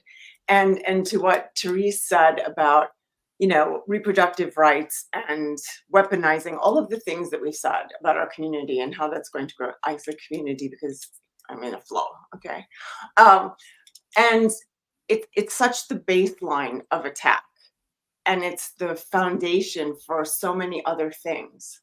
You know, whether it's reproductive rights, then it's how we're treated in healthcare, then it's, you know, it goes on and on against this perceived, I say perceived now, status quo, because I think the numbers and the demographics of today's lives don't reflect what policy is, what conversations are, etc., even how we're documented. And so if I think, do we have, I forget how you said it, Kristen, there isn't anything that we need to, that we're missing out on. Well, no, just like there isn't something, a right that we are being denied for simply not having children. I mean, you could go small and think of, or not small, but you could say, well, people who have kids get tax credits. You know, or they get to have parental leave, and people without kids can't get that same kind of leave. So there are small things that are very child specific, but it's not like we're being denied, you know, basic human rights. Okay, I think I would disagree to a point. Okay. Yes, I'm not comparing movements and experiences. This isn't not in the comparative sense. However, you know, in the US, for example, there are 38 states where we're not legally protected simply for not having children or not being married. To me, that's a basic fundamental right. But legally protected, like from what? From anything in the workplace, from any kind of discrimination, it's allowed. You know, things that emanate from this type of discrimination, from child marriage to forced births to what we saw happen with abortion, that's all connected to, at least in my mind, in my purview, to this pronatalist perspective and this division and this shaming and this taboo of not having children in general, and then choosing it can be perceived as more of a threat, right? Because it's perceived as a power, or it's interpreted as that. So I do see things not as the same kind of fight as civil rights. However, these are the tangential and underneath things to so many things we're experiencing today. And I think we experience it differently depending on families we come from, the networks that we have, the money that we may have or not, the if we're in a workplace today. And so it's way beyond, in my assessment, beyond they have parental leave and we don't. Well, why is that? Companies don't hire families. I'm all for parental leave. I'm for childcare, everything that women need to have, that anyone who has children needs to have. We're not trying to take that away. However, if you and I are hired for the same job, shouldn't we have the same salary? Or should you start higher because you chose to have children? I mean, and it goes from there. And so it's not, I think it's an invisible fight or inequity, inequality, but it leads and it permeates and it stimulates so many other discriminations and inequities. And so I'm curious about that conversation, because that's everything that I'm doing. And so if I thought that there wasn't anything there, and that doesn't mean we have to agree, maybe there isn't. Maybe I'm overreaching. I would like to have the conversation. But hearing this is what makes me feel like the child-free quote unquote community is super passive. Because if you look at how press presents us, the questions they ask, generally speaking, in articles, the way childless or child-free, sorry, see, my brain's already like, I'm getting that whole, this is what the press is saying, therefore call it childless. Like this programming, like this is the thing, because it's presented as fluffy. We look at child-free Facebook groups, fluffy. Everything is freaking fluffy. Believe me, you guys know I like fluffy. I like the flash, but there's like, I also like substance behind it. And this is what I've learned from collaborating with so many of you over the years and hearing people's stories, is that there's so much more to this. And yes, it's about being able to choose. And I live in a pro-choice country where abortion is covered by healthcare, but it differs from province to province. And there are people trying to fight against that. Don't get us, like, Canadians aren't perfect, in case you think otherwise.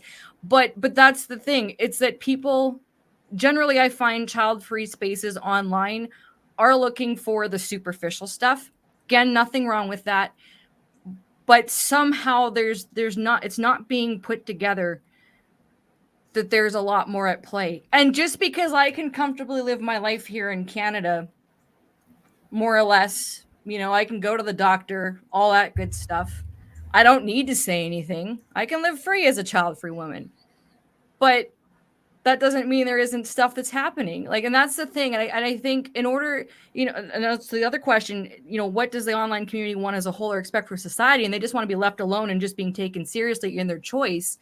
That is tied together because it's perceived as something so fluffy and meaningless, when actually, if you listen to, what's been shared so far too, like just being able to, like on the healthcare front and policy, there is a connection. And I just don't think it's being, I mean, there are groups that don't want to even talk about this stuff. That's fair. It's, I sometimes think, oh, I shouldn't say this. And now I kind of have to. I think a lot of times the intellectual conversations in child-free spaces goes over most people's heads. I'm just going to say that. So, but it shouldn't.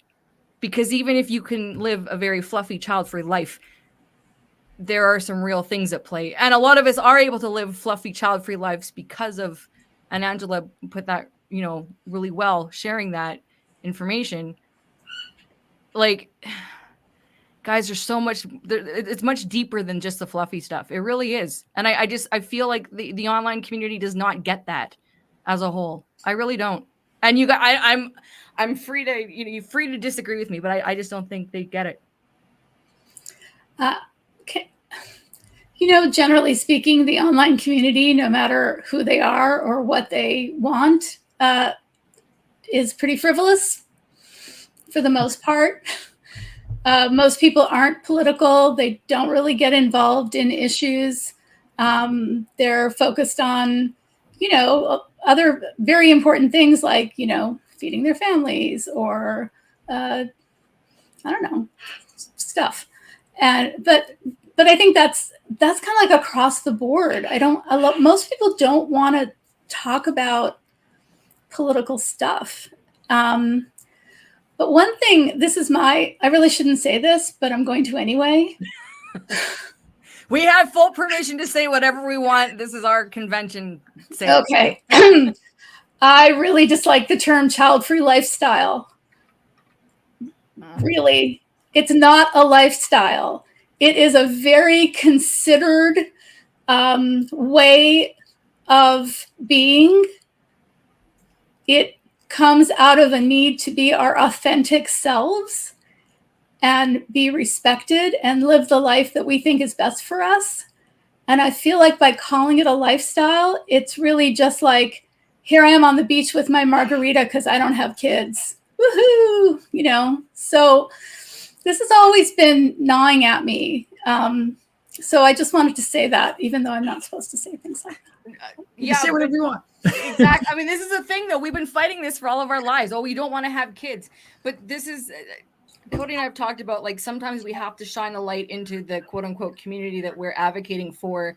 Therese, what you said is along the line of what Helene was saying, that those in the aggressively child-free community cannot say how they really feel within the main child-free space. So you gave an example of, we're not supposed to say, I don't like the term child-free lifestyle. It's perfectly acceptable. But I think that's also something to consider too, is that, we all have varying points of view as we navigate through these spaces. I've talked with Christine so much about all of these issues, and the New Legacy Institute has really, really examined all of these things. I really respect that work a lot, and there's a lot there. I just think if we care about this stuff, we're not doing ourselves any favors by trivializing what it means to make this kind of choice about our lives and the ability to make this choice about our lives and the precariousness of the choices we have made. So I'll leave it there. So before we go into the 4-letter word part of the conversation, any final thoughts on this particular question? I'll dive in real quick. Just the passivity of it. It's almost ingrained in us as the self-identifying child-free that we're kind of passive in general, because we're the exception to the rule. We say, hey, I'm child-free. Like, I've made a decision, I'm happily child. We say that. But again, the bigger demographic, the overall population, the millions of us that are out there that have this way of living. I'll avoid lifestyle if they just danced around the same word. But by not having kids, it's extremely passive. They don't even want to take the step to come to our level of communicating and trying to find, and like for whatever reason, they don't feel the need to. They have that ability and that privilege to say, hey, I'm just happy in my life doing what I'm doing. And so I think it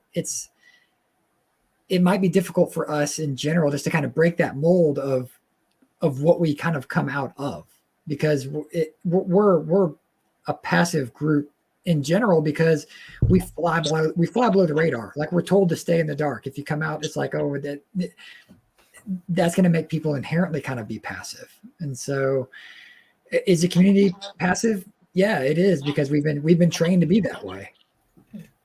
And I would say, even I'll take it a step further. What I find a lot of times with no bibs, burps, bottles, and just some of the in my survey and the research that I've done, I think it's even hard, with the demographic of being African-American, Black, because it's just like, I don't have any kids. What's the big deal? Like, I will often get like, okay, girl, you don't have kids. Why are you yelling it from the rooftop?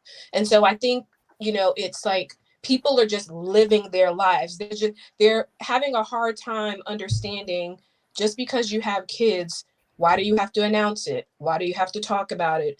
You created a whole page. Why are you interviewing people on your podcast? And what I'm finding is that there are a lot of African-American women who are living their best child-free life, but they're not claiming that child-free title. They support the work that I do, but it's almost kind of like, I'm just living life. Like, why do you have to be so extra with it? Where when I see other demographics, it's like, okay, all these people are coming to this page and liking this post. And again, we continue to grow organically. But I think what's happening, at least for this demographic, at least this is just my opinion, I think it's hard for some African-American women to tie on to that child-free, because they're just like, yeah, I don't have kids, but like, I'm not child-free. And I'm like, well, and I personally don't try to define people, nor does No Bibs, Burps, Bottles. I say, I'll meet you where you are. I'm not trying to define you, because that's not my job. You need to explore your identity, what feels comfortable to you. And this space is open to you if and when needed.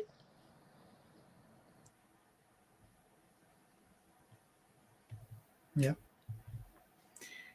Any other thoughts on this topic before we move on? All right.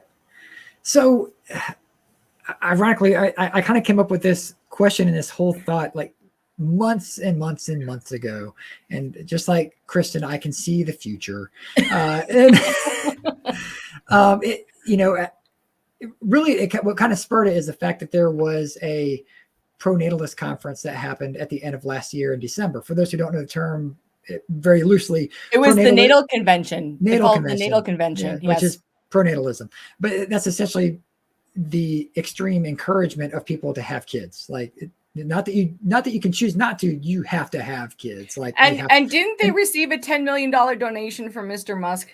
That's the rumor. Yeah, there is a considerable amount of money contributed. He didn't contribute anything to Childfree Convention, by the way. Not a penny. Not that I was expecting, but we still keep buying his Teslas. Well, I don't, but I don't know what you're buying, but okay. I don't have one either. Yeah. But anyway, so my thought with seeing that, it's like, man, if they're starting to organize on that level, like just saying, hey, we're having this convention to talk about the fact that we need to have more kids, like whatever. It just got my wheels turning that eventually they're going to use us as a child-free community, the term against ourselves. They, again, just like I just said, we're trained to be in the shadows. We're trained to like keep a low profile. We've been taught to do that, and they want to keep it that way. And lo and behold, like here comes the political realm dropping it off at our doorstep, trying to shame people who don't have kids, even though they're using the wrong term, they're insulting the wrong community. Whatever, at least get that right. But are they going to eventually?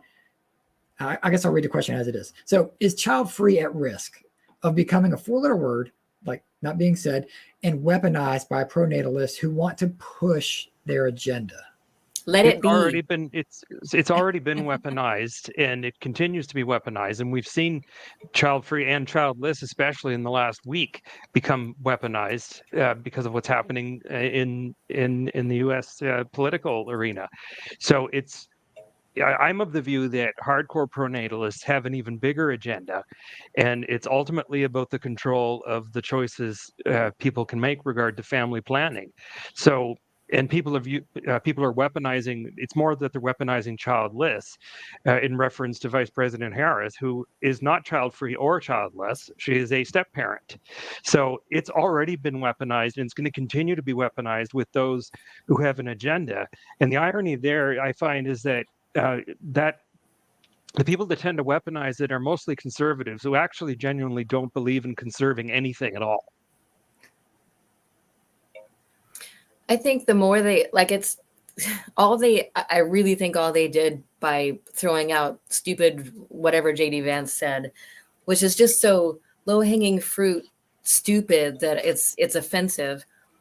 But all they do is make so many people come out. They're just inviting child-free people to have a platform, really. If they would shut up about it and do their stuff quietly, they'd probably be more effective. But instead, they're just saying, hey, everybody, look at all the people who choose not to have kids and don't have kids. Okay. And have cats. Whatever. Look at it. Okay, now you've turned this huge spotlight onto people without kids.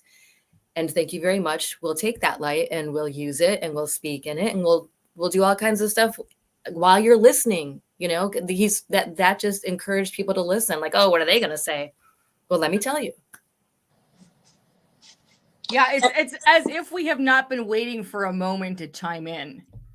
I mean, that goes the disconnect. Like people say people want to, whether it's a politician or somebody else who's, keyboard warrior online, wants to use something to think and thinks they're shaming something. They really don't realize that this is a conversation that has been happening, whether it's, even if it's using the wrong term. Okay. Because that's annoying as well.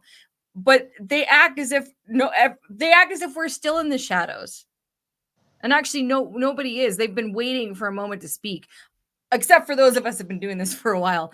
But those who haven't said anything, they've been waiting. So I don't think they were anticipating that.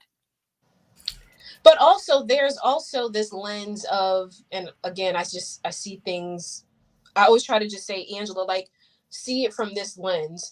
And I kind of wrote a comment on someone's page about this. Like, comments like, the real focus is like, they want people to have children and be part of this democratic process. But a lot of times you don't want the woman who has 5 kids by 5 different babies. Like, you don't want her to keep, you want a heterosexual, wealthy, well-off couple to keep contributing to the world and society. You don't want the Black woman who's in the ghetto, who is on aid.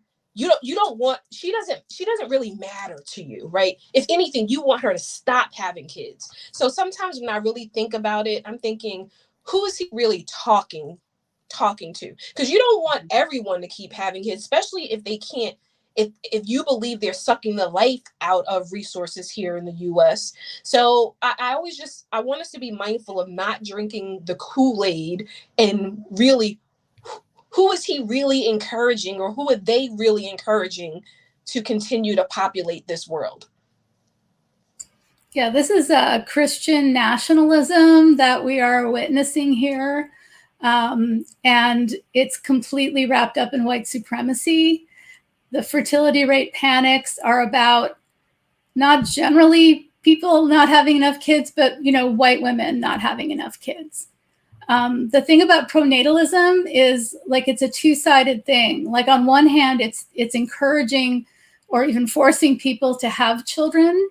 But the flip side of that is that's only for the right women, and the not right women, pronatalism is about, control, just controlling people's reproductive choices. And we can see this, like, a long, horrible history of eugenics, forced sterilization of women of color, Black women, poor women, disabled. The Nazis learned everything from America, is all I'm going to say. I think, yeah. So this is happening. This is real. I think that J.D. Vance, in his total idiocy, really gave us a gift. It's a real gift. And it's been really heartening to see everyone putting up childless cat ladies for Harris memes online. These are memes I can get behind. I just think it's great. And yes, if there's ever a moment for us, if there's ever a time for us to be organizing behind that, I mean, we should have the phone in for child-free people, for all the cat ladies, for the dog people can come too. I'm very open-minded about this. How about us pet-free by choice people? Pet-free by choice is fine. We love you all. But this is a moment, you all. It really, really is. And as much as I'm like doom and gloom, this has been a very, very great couple of weeks. Yeah, I've seen it, from the way outside. And I really have loved how people have rallied behind Kamala and every other childless cat lady or dog lady or whatever, pet-free lady. because it is a stupid thing to say, but there's something that he said that I do find a little bit, what's the word, dangerous. Because he said, we have to wage war on these people, meaning childless cat ladies, or people who think that living a life without children is as fulfilling as living a life with children. And what makes me a little bit wary of what he said is, how are they going to are they going to wage war on us? You know what I mean? Like, how is it that they're going to make people with a uterus who don't want to become pregnant, have children? How are they going to force people, if they ever get the chance to do it? How are they going to do that? And the nationalist, white supremacists, stupid hillbillies that follow JD Vance and Trump and all the other MAGA assholes, pardon my French, and who are out there, listening to these things, and then they know people, or they meet people in their daily life, in the supermarket, in the gas station. Someone who has maybe a bumper sticker that says childless cat lady or whatever. What are they going to do to these people? Because they're fostering violence as well. And it is just based on a really personal choice. And that actually makes me scared for what could happen if they keep sort of like on this hateful speech towards people who don't want to have kids. Yeah, it's scary how they'll also consume their own, because there's nothing to say that there isn't a conservative childless cat lady out there. I mean, we don't have the entire demographic of, if you're childless and you have a cat and you're a woman, then you're definitely going to vote one way or another. Like, I've seen in some Facebook groups where people have come out and said that they're conservatives and they're child free. Like, it happens. People are out there. So to me, that was the most interesting thing, is that like they're like one step away from like consuming their own. And that's ironic to me. I think we can look to what's going on in Hungary and Russia right now. American conservatives love Viktor Orban, who is the leader of Hungary. They love his policies. He has instituted all sorts of kind of family values. Illiberalism is what he calls it, illiberalism. Women are being rewarded for having children. They get tax breaks if they have 4 or more children, things like that. And the really sinister part of that is eventually going to stop working. And the next step is to just remove all contraception, abortion, any kind of bodily control. This happened in Romania in the 80s. Women could not do anything to not get pregnant, basically. And a lot of women died in illegal abortions, and a lot of kids were dropped off at orphanages. And if you know the history of the Romanian orphans, they're adults now. And this was an absolutely horrible experience for thousands of Romanian babies. So anyway, once everything else doesn't work, you just take away all reproductive rights. That's what you do. And, generally people who have a lot of money or connections will be fine as usual, but everyone else won't be. There, I'm all depressing again. Glad countries and governments have been trying to buy their birth rate to go up for years now, decades, whatever. Especially over the last few years, all we've heard about is how there's a declining birth rate here, declining birth rate there. And then they want to look at us and be like, this is your fault. No, it's not our fault. People are choosing to have less kids. Like, people who have kids are having less kids. Like, it's not on us. Like, we're telling you we're not having any kids. There's a good reason that they can't buy people to have enough kids, is because once they have them, they're like, yeah, I'm done at 1 or I'm done at 2. Like, that's all they want. If you can't convince the parents to have more kids, like, don't even bother with us. Well, pronatalism is also tricky because, much like being child-free, it either has so many different arms to it, or it jumps around a lot. It's not just the government wanting to control women. It's not, you have the government wanting to do whatever they want to do to either build the population or increase citizenry, and you have Elon Musk, who wants to generate a bunch of consumers, and you have churches who want to create more churchgoers, and you have certain kinds of men who want to prove how manly they are by reproducing. You have, like, pronatalism it has so many arms and so many branches for so many reasons that have started so long ago for who knows why, that you can't even nail it down. You can't say it is one thing. White people want more white babies. It's just, and none of, I don't think any of these groups thinks back to, people say that evolutionary science shows that younger women like older men because, well, if you're a younger woman liking an older man, you're not thinking about caveman days and exploring why you like this older man. You just do. Or maybe you like an older man because you have daddy issues at this point. It's not because you're a caveman anymore. It's because so many different things have contributed to why younger women like older men sometimes. Maybe we just think they're sexy. I don't know. But I think pronatalism is the same way. It's just, maybe we don't think they're sexy. I wasn't saying that. Depends on how old they are or how young you are. It's not the point. The point is pronatalism is not, it's just not one thing, and it's not coming from one place, and it's hard to bounce out from under it, because once you get out of this one, it's right over here. Absolutely. Thank you for that, Kristen.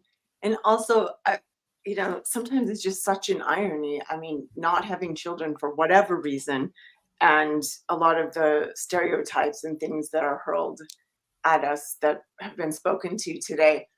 Yet the pronatalist perspective does not look past that child being born. What is the state of children in our world? And what are we doing? That's on all of our watches. How do we care for the people giving birth? What are those statistics? Again, all of those things are not the conversation. It's just about having the baby, calculating the consumer, calculating the tax that they will pay, and assuming that they will take care of you when you get old. That's basically the conversation. Like, it doesn't meet anything that is happening in the real world, except a contrived economic model that really isn't working that great for most people. I have to say, Christine, I just wrote down the timestamp of what you just said, because I am using that to promote the replay of this convention on LinkedIn once this is done. I'm thinking, I'm always looking at how can I promote this conversation, which is freaking amazing, by the way. And I'm going to use that quote, one of many, but I'm using that to get people's attention, not in the child-free space, but beyond the child-free space. So if you see me writing, I'm taking notes on how to promote this afterwards. Because it needs to be said, because this is a thing, though. Yeah, sorry. I don't need to explain why I'm promoting this. Carry on.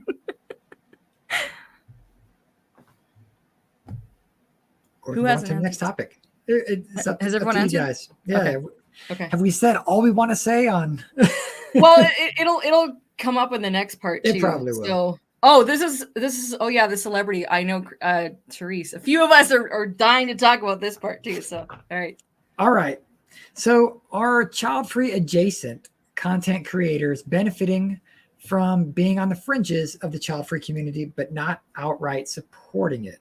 So, for example, people who are dinks, dual income, no kids, making content, but never saying that they're child-free, or a celebrity who says, I don't want to have kids, but they never say that they're child-free. Did they just maybe not know the term, but it's like they get the benefit by not coming on board. Thoughts on this? There are none. Okay, next question. Therese, if you had something to say, this is it's all you. I've been talking a lot. The thing with the celebrities is always kind of makes me crazy, because we're doing all this work. Every one of us, everyone who's listening in and watching, everyone's doing a lot of work. And then someone will stroll on in and write an essay about being child-free. And because they are famous, they get an amazing amount of publicity for their, thing. They have no skin in this game, honestly. And yet they're the ones who get, 1 million views or whatever, because they're famous. Now, I think Chelsea Handler's amazing. She's hilarious. I love watching her rants. Does she do anything to promote anybody else working in this field? No, no, it's just about, it's about her routines, which again, I'm a huge fan of hers.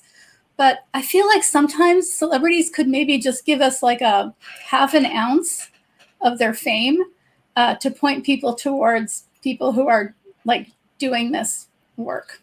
That's my feeling about celebrities. I'll just like learn the terms, like the general differences. That'd be so helpful because, she uses them interchangeably, just as one example. And I know we've had the like whole conversation about terms and identifying, but at least just that general give, it's, wow. I mean, that's baseline.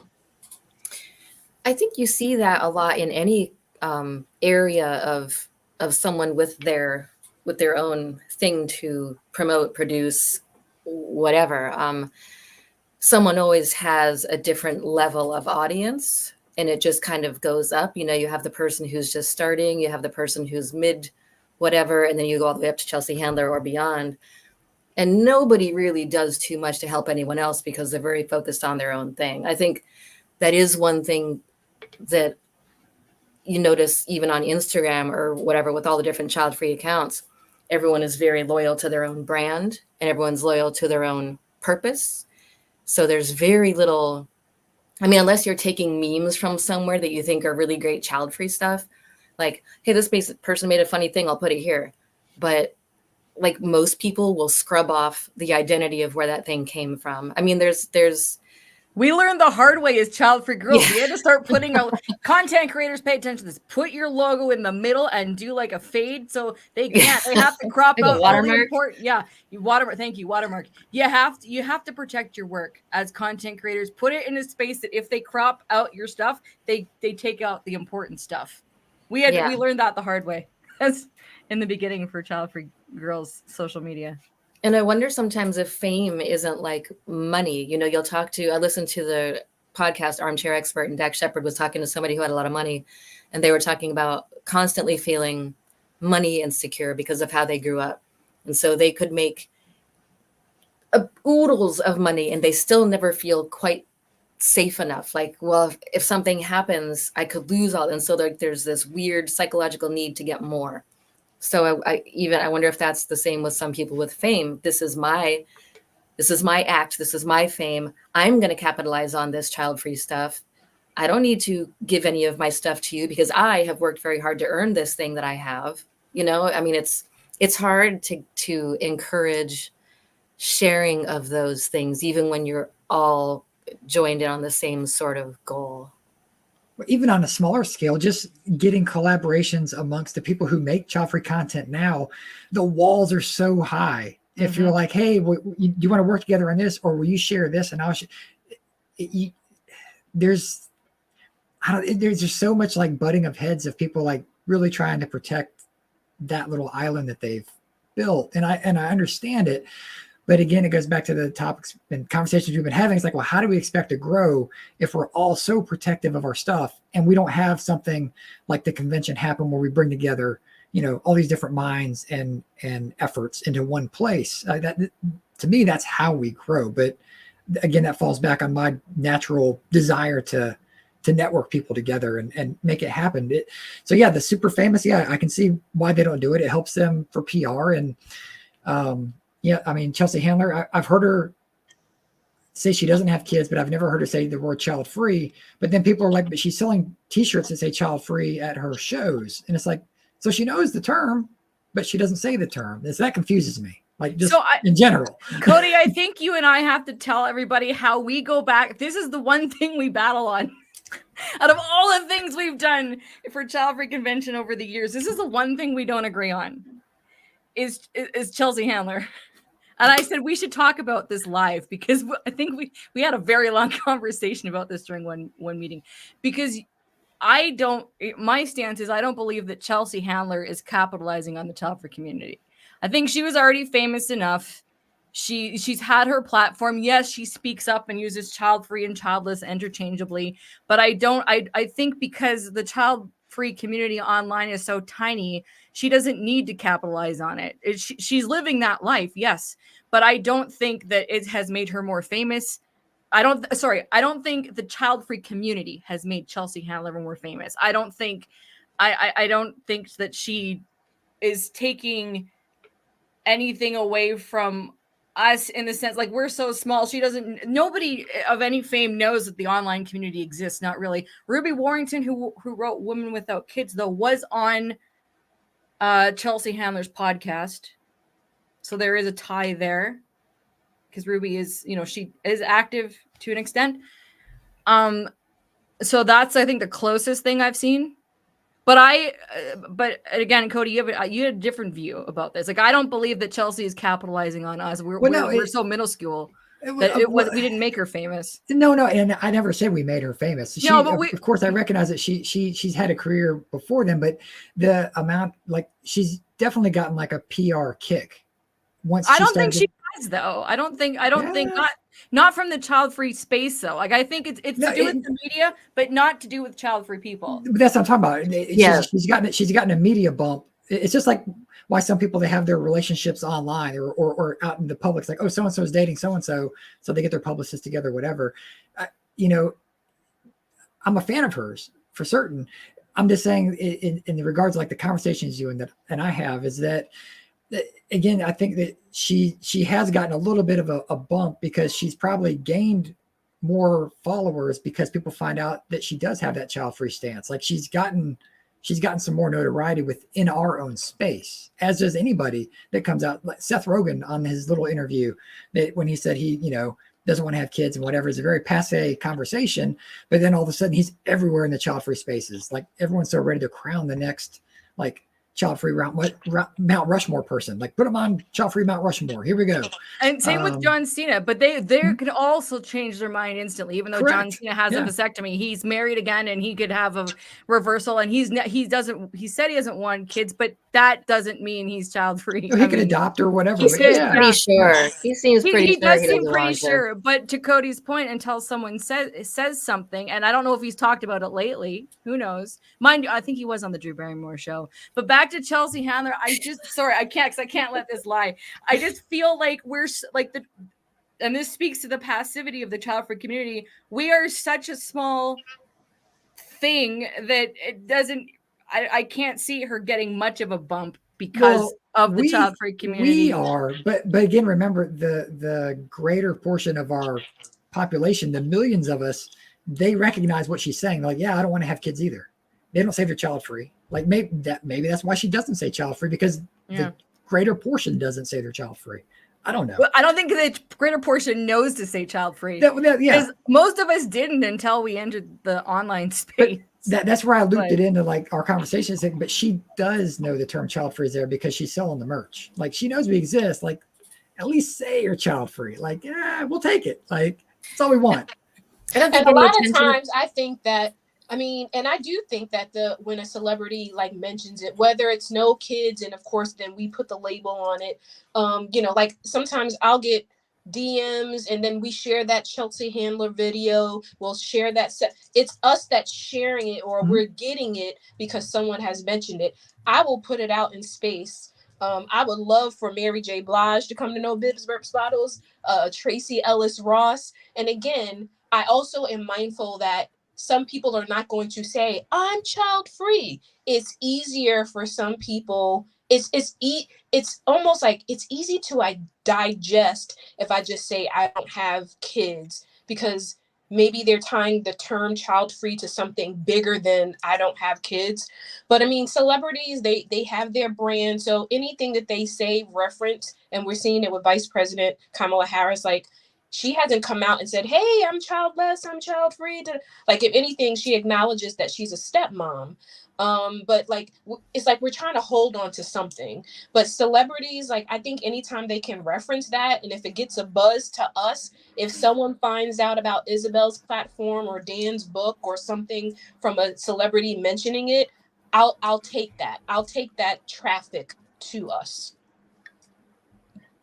Yeah, but we need their support. Unfortunately, and because we're so small, we do need at least the, hey, have you seen this person on that platform, she's talking about it, because they're not doing the activism, or they're not talking all the time about the subject, right?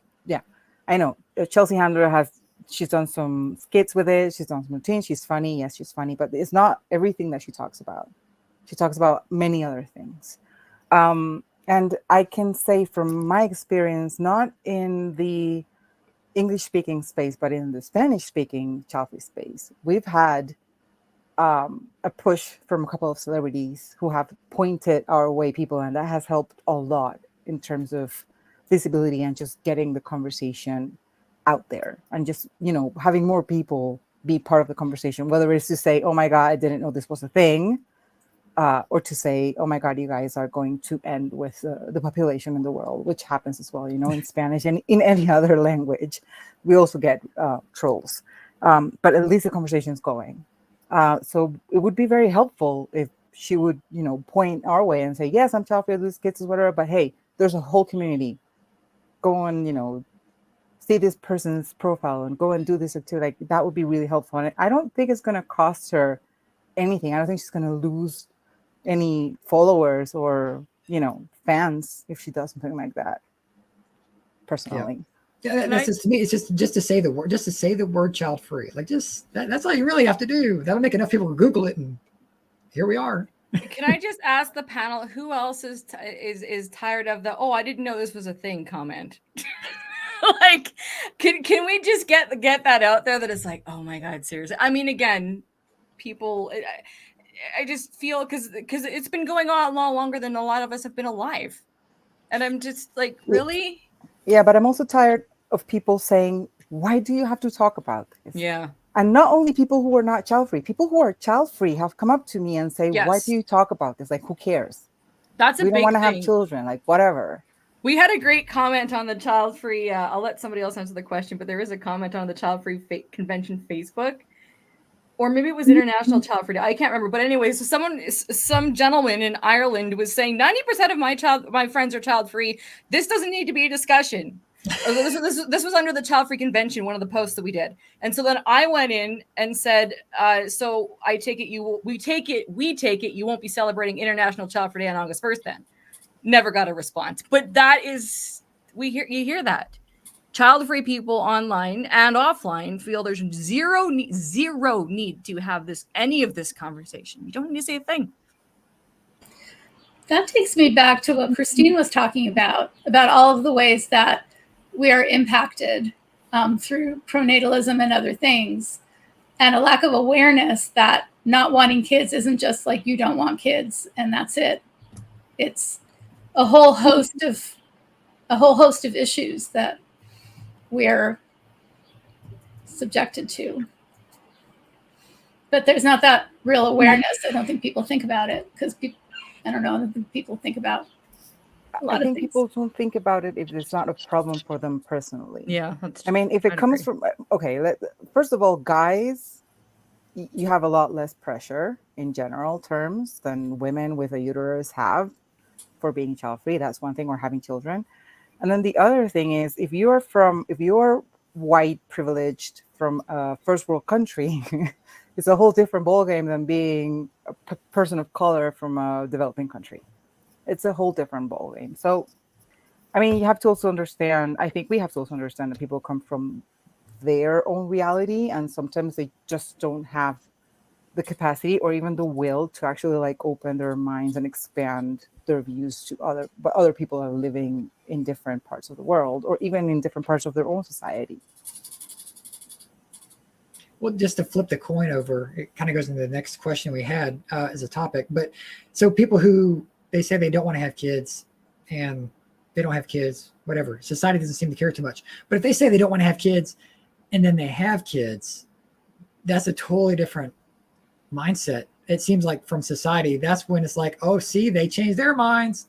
You're going to change your mind too. Like it's like it doesn't go both ways if they don't like fully embrace the child freeness. Like to me, if they don't come out and say it, I can't take any celebrity serious that doesn't want to completely like say, I'm child free. That's the term. That's, everyone learn it. That's the term of what this means. And like just helping that little bit would be amazing. But we do get the backlash of people who, like I said, say they don't want kids and then they have kids. Feel free to discuss. Well, I would say, I mean, again, I think it goes back to the freedom of choice. They have the choice to say that they're child free, and they have the choice to change their mind. I've experienced this even within No Bibs, Burps, Bottles. 2 sisters who were very active in the community, supported probably all my events, and both of them have children now. Interesting fact, they have children on their own. So they went through a sperm donor. So I didn't call them and say, girl, you just left this program, now you have a kid. Like, I got to meet people where they are, because not everyone knew like we knew, right? And I think that's about meeting people where they are, offering grace. Maybe that is the difference between ACF and, I guess, me being soft, right? Like, if you say you don't want kids, you don't have kids. Who am I to say you can't change your mind? Now, it is, you know, it makes it hard, because people then say, oh, well, you know, you'll change your mind. Most people do. And then when I say I don't, it's like, you will. And I'm like, no, I won't. You will, because they've seen other people do that. But it, you know, at least for No Bibs, Burps, Bottles, I try not to define people, but that was eye-opening to me to see 2 women who were very active in this community both have children on their own without men, and went through a sperm donor.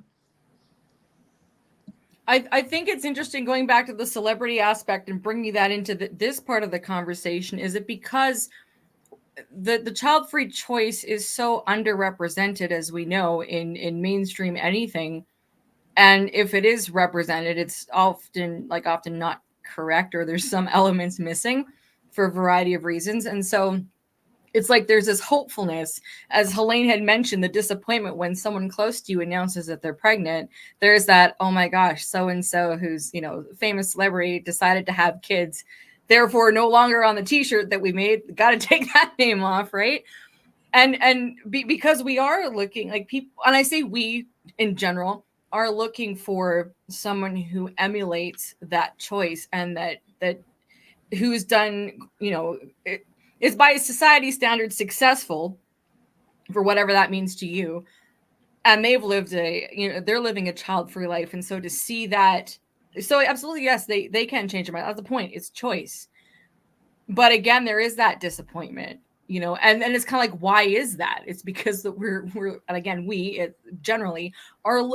So yes, Cameron Diaz. Oh God. I think I've said a lot about that one. Where was I going with this? Right. Like, there's consistency is great. It's nice to be, that's the point. It's like, because a lot of us don't change our minds, and you spend your lifetime convincing others that you won't. And the only proof of that is when you're 90 years old and say, see, I did not change my mind. And to what Cody has said, like, it's true. I made it. No, I'm dead now. Exactly. We're going to do this convention again in 50 years, and we're all going to reconvene and see where we're at. But I mean, here's the thing, like, you know, the celebrities that anyone has said, oh yeah, they're child-free, they have a vasectomy, they're sterilized, they're in a child-free relationship, like their partner doesn't want to have kids and they don't want to have kids. But ultimately, time is the one that will tell us if that was true or not. But at the same time, how do we, and this is just a question that doesn't need to be answered, but it's like, how do we navigate through our lives as child-free people, 99% sure, or whatever percentage you're sure that you're not going to have kids, and interact with those people that are saying, oh yeah, well, you're going to change your mind because so-and-so did. Like, I'm just like, that's not a question that needs to be answered, but I'd like again, to. Okay. But also, audience, think about it. Again, why are we asking people to show up a bit more? It's because, you know, we're like, the onus gets put on people who have some kind of platform, large or small, to maintain that, to speak on behalf of you. And celebrities are kind of like inadvertently put on that, given that responsibility, and they don't even know it. You know, my goal is to be famous enough so I'm having these roundtable discussions with those people and go, by the way, did you guys know that there's like these online communities that emulate the frick out of you because you guys don't have kids? I'm not even joking about that. That's going to happen. But, you know, it's just, again, and trying to connect with people who have those platforms and the reason why it's important to talk about it. Okay, Kristen, please take over. I'm going to pass out soon.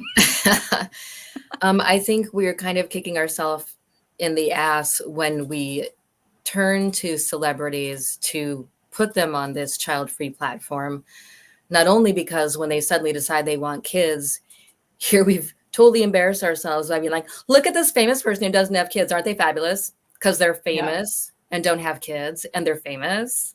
So then we've elevated them to that degree, and then they change their minds. And then we're disappointed in them because we've lost our hero. And then we're embarrassed because everyone knows we've lost our hero and they've changed their minds. And then they become this symbol of how we're going to change our minds when we're older and we're grown up and get smarter. But also using famous people as some kind of pedestal child-free person, I think contributes to why some people feel like if they don't have kids, they better do something else incredible. These people are, like, oh, well, I don't have kids, which means I have all the time in the world. I should be using this time. Like, I have no excuse to not achieve something. I have no excuse to not be president or an Olympian or, I don't know, something incredible that you don't have time to do if you have kids. And if we keep showing famous people as this standard or this thing to emulate because, as a child-free person, I don't know. I don't really agree with emulating famous people just for being famous anyway. I mean, they can act or they're pretty. Big fucking deal. That they didn't have kids doesn't mean anything more than, in fact, it means less than someone who didn't have kids and who fought through, who's just living a regular life with no excuse for not having kids because they're not chasing some Hollywood dream or putting every single second of their life into achieving some grand, status. They're just living and trying to live without having kids and not be harassed for it. I don't know. I just think using famous people as some kind of amulet or whatever is I just think it's a bad idea all around. I think that's the perfect segue into that last question. People who are child-free adjacent, do they need to be looped into the community or aware? I think you kind of answered that. I mean, if anyone else, we're going to go into the call to action part shortly, but on this particular topic, anybody who has any other thoughts on this can speak now or hold your peace for another 10 minutes. No? Okay. All right. Now this is audience participation time. There we go. You got to lead. Yeah. You want me to do it? Okay. So, what's a call to action? Like what is the, the end result of at least this experience of the convention going to be? And we were taking a look and saying, well, how can people just show support? So, on a one-on-one level within our, online spheres, how can people that are outside of our community show up for their child-free friends, and go? I'd say share content that's of interest to you, because if it's something you've received some benefit from, chances are someone else in the community will receive that same or a similar benefit, or maybe find something else that you might not have thought of. Okay, I'm just going to read the screen. Therese? We'll just call names. Hi. Hi. In the my film's been out for a couple years. I've heard from a lot of people who've seen the film. It's very gratifying to hear all these things. And a lot of people I've heard from are actually parents. Parents who took away a lot from the film, either because maybe there were some things in their own history that resonated, but also because they have kids and then they recommend the film to other people. And when parents recommend this film to people, it reaches different places. And I don't know if I'm answering your question, but yeah, supporting, people supporting us, for example, by doing that, is incredibly important, because there's always this barrier of, this idea that there's a barrier to entry. If you're not child free, you definitely should not go do this or see this or read this. So I'm really grateful to all the parents who have supported the film from the beginning, actually. And I don't think the distance is so wide a lot of times. There's a lot of commonality just honestly being a woman in the world. We have a lot more in common in terms of, you know, our the things that we're dealing with every day than I think we're led to believe. So again, to reiterate the question, so how can people show individual support? So one-on-one, let's say if you are not child-free and you're watching this, meaning you're on the fence, you may have kids in the future, because I know I've got some friends watching who may have kids at some point. Or if you're a family member of someone who is, you know, very child-free, whatever. So like it doesn't matter where you're coming from. Maybe you're a child-free person who consumes child-free content. So the question is, how can all of you show up and support one-on-one to your favorite content creator or your child-free friend? How can you show up with support within the child-free community? So whatever child-free space you occupy, and how can people outside, I kind of answered that or said that with the first one. How can people outside of the child-free community show up for child-free friends, family members? So that's the question. And yes, Therese did answer that. Isabel, I think you're next. Well, if you are child-free and you're either a lurker or you do participate in the community or like consume some of the content, I would say sharing it is the easiest way to, you know, help the people who are actually creating this content, because you can either share it to your friends if you don't want to share it to your profile, someone specific. It doesn't have to be the whole world, but sharing, people start discovering who this person is, and that's what we need. You know, we need more people talking about this. It's not even about the followers. It's really about engaging in the conversation. I think it's really about knowing that there's a choice, and that there are people out there who are talking about this choice and who really want everyone else to have the same choice, you know, whether it's to have or not have children. So that's one thing. And then if you're not part of the community and you want to support your friends who are child-free, I would say the easiest way is to make sure that if they're not part of a conversation in which they're being criticized for not having children, just defend them. Like speak up for them basically when they're not there. And if there's anything that you don't understand or you want to know about it, just try and be really open and communicate with your friend and talk to them, ask them. I mean, I think honestly, you know, one of the things that I was surprised about after I sort of decided that I didn't want to have children, and then I started telling my friends, I was very surprised that some of the friends that I thought were going to be very supportive were not. And vice versa. Like some of the friends that I thought were going to be like going to criticize me from the get-go were extremely supportive. And I think the difference between these people is that the ones who in the end became supportive of what I was telling them about my life, which is very personal too, but I decided to go very public with it afterwards. Whole different story. The difference is they were asking questions. They were genuinely curious about it and trying not to judge. So I think that's the key.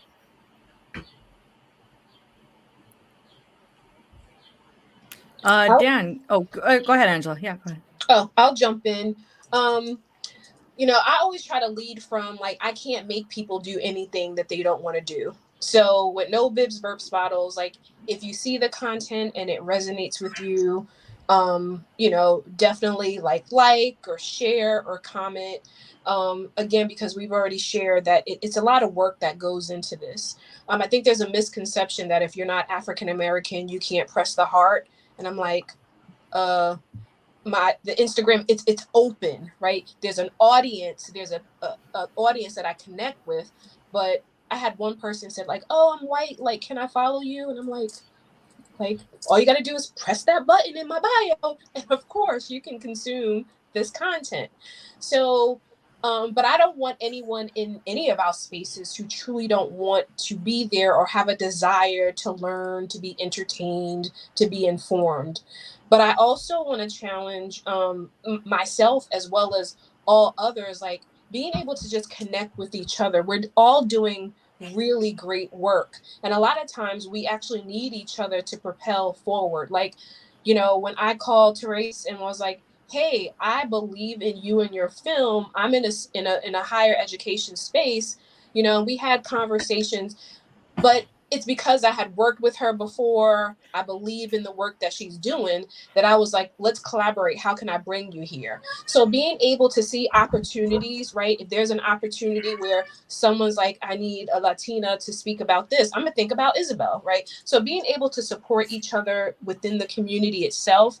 But as far as the people that are here today, kudos to you, because I personally think that we should have crashed this StreamYard because we had so many people coming just to be informed.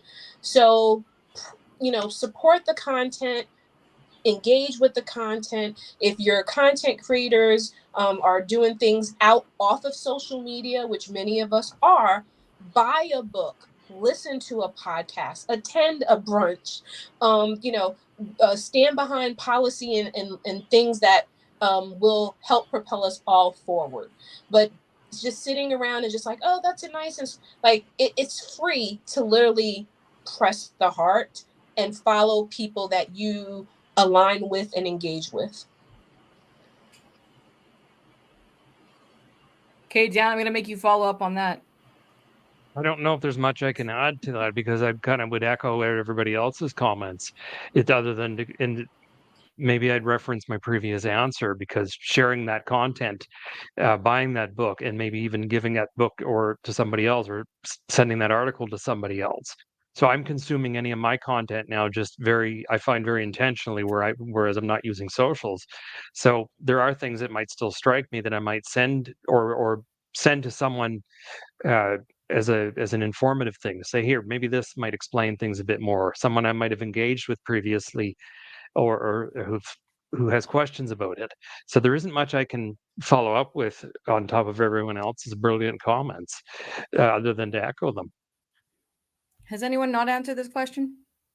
Christine, go ahead. A couple of things. I think I would add to, I love what everyone has already said. I would add, you know, taking the time to review something that you listen to all the time, or a film that you've seen, or a book that you've read, that also helps. And I just also, if you think something is not working, or you know, it can be done better, offer something. Don't just say, you know, okay, this podcast is whatever because she did a repeat, or whatever it is. Offer something, or take the time to help. Or in the case of the Institute, volunteering doesn't have to be like, you know, this full-time employment thing. It could be an hour consultation on something that I'm trying to do because I'm the one. Or, you know, it doesn't have to be supporting. It doesn't have to be an investment in that way. Like, just be curious. Be curious. And how you can support people that are putting things out there to forward it. And do that with however that aligns with you. You know, find the things that align. Was the question how to support content creators? What showed how to show individual support, like just in general. Yeah. It doesn't have to be directed at but support to other child-free people. Yeah, yes. Or I mean, I guess the way I would sum it up is like, we need to represent our actual numbers. And going back to what I was saying before, like, you know, Reddit's been stagnant at 1.5 million. The biggest Facebook group is been around 60,000 for a while. TikTok and Instagram are the ones that are kind of going up, but it's on a very individualized basis. And even then, you can't say that's all child-free people that are watching that content. That could be the trolls, of course, that are helping feed the algorithm as well. Thanks, trolls, for doing that. But you know, they're increasing all the likes as well. So, you know, how do we show that support? And then I'll tie in a new part of the question, like, how do we then find a way to engage the people who are like us but don't self-identify as child-free? And we'll kind of wrap it up on that. I can't add anything new to what everybody else has already said. It was all encompassing. But you know, it does seem like there's a heavy reluctance to answer the question, why don't you want kids? Or why don't you have kids? Because it's immediately often taken as an attack or a judgment. When I think if most people assume having kids is what you do, I think they're genuinely curious. It would be like if I told someone I don't like chocolate, they'd be like, what? Sorry, what? And I should not be offended by that question. Everybody likes chocolate. It would be confusing. Is it the texture? Is it the flavor? I mean, is it because it's American chocolate versus Austrian chocolate or Australian chocolate? Because ours apparently tastes like poop. There's some kind of quality. So it seems kind of, I heard that in an interview. Something about Hershey's chocolate just has a very specific flavor that is disgusting to people in New Zealand and Australia. If the question is coming across authentically and someone honestly doesn't know why you don't want kids, and this is a new concept to them, this could even be someone asking who doesn't want kids, but who has never fully put it in to make sense in their head. And they're like, so why don't you want kids? You know, maybe it's, you never know why you're being asked, but you can usually tell when you're being judged or when you're being criticized. There's a look, there's a tone, there's just, you know when someone's trying to be mean.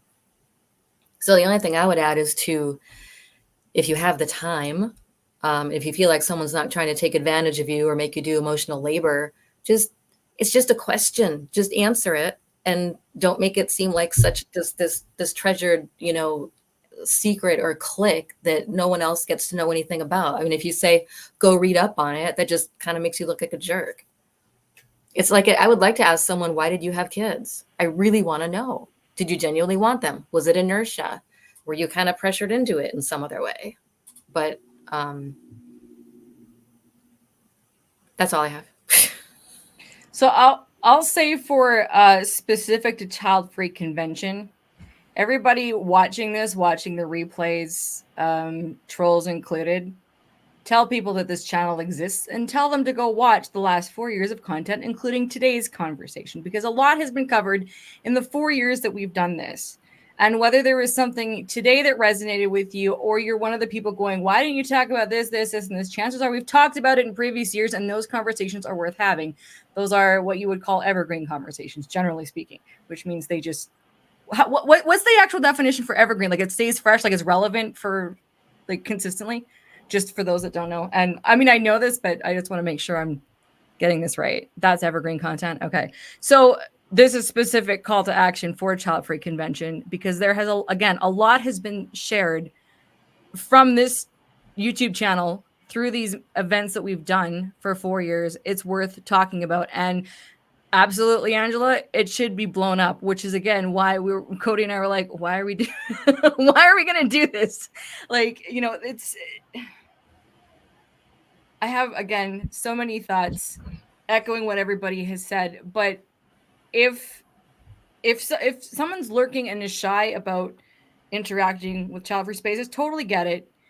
But the bottom line is, if you have listened to anything that has been shared today, this is like, it's worth putting your neck out just a tiny bit, and your name doesn't even have to be attached. Like, email it to somebody, email the link to somebody, whatever. Do something. That when Cody and I were trying to figure out the names for the panel, he was just like, child-free people, do something. I'm like, there we go. That's what we're calling this panel. It's as simple as that, because something does have to be done, or not, and we can all just fade in the background, so.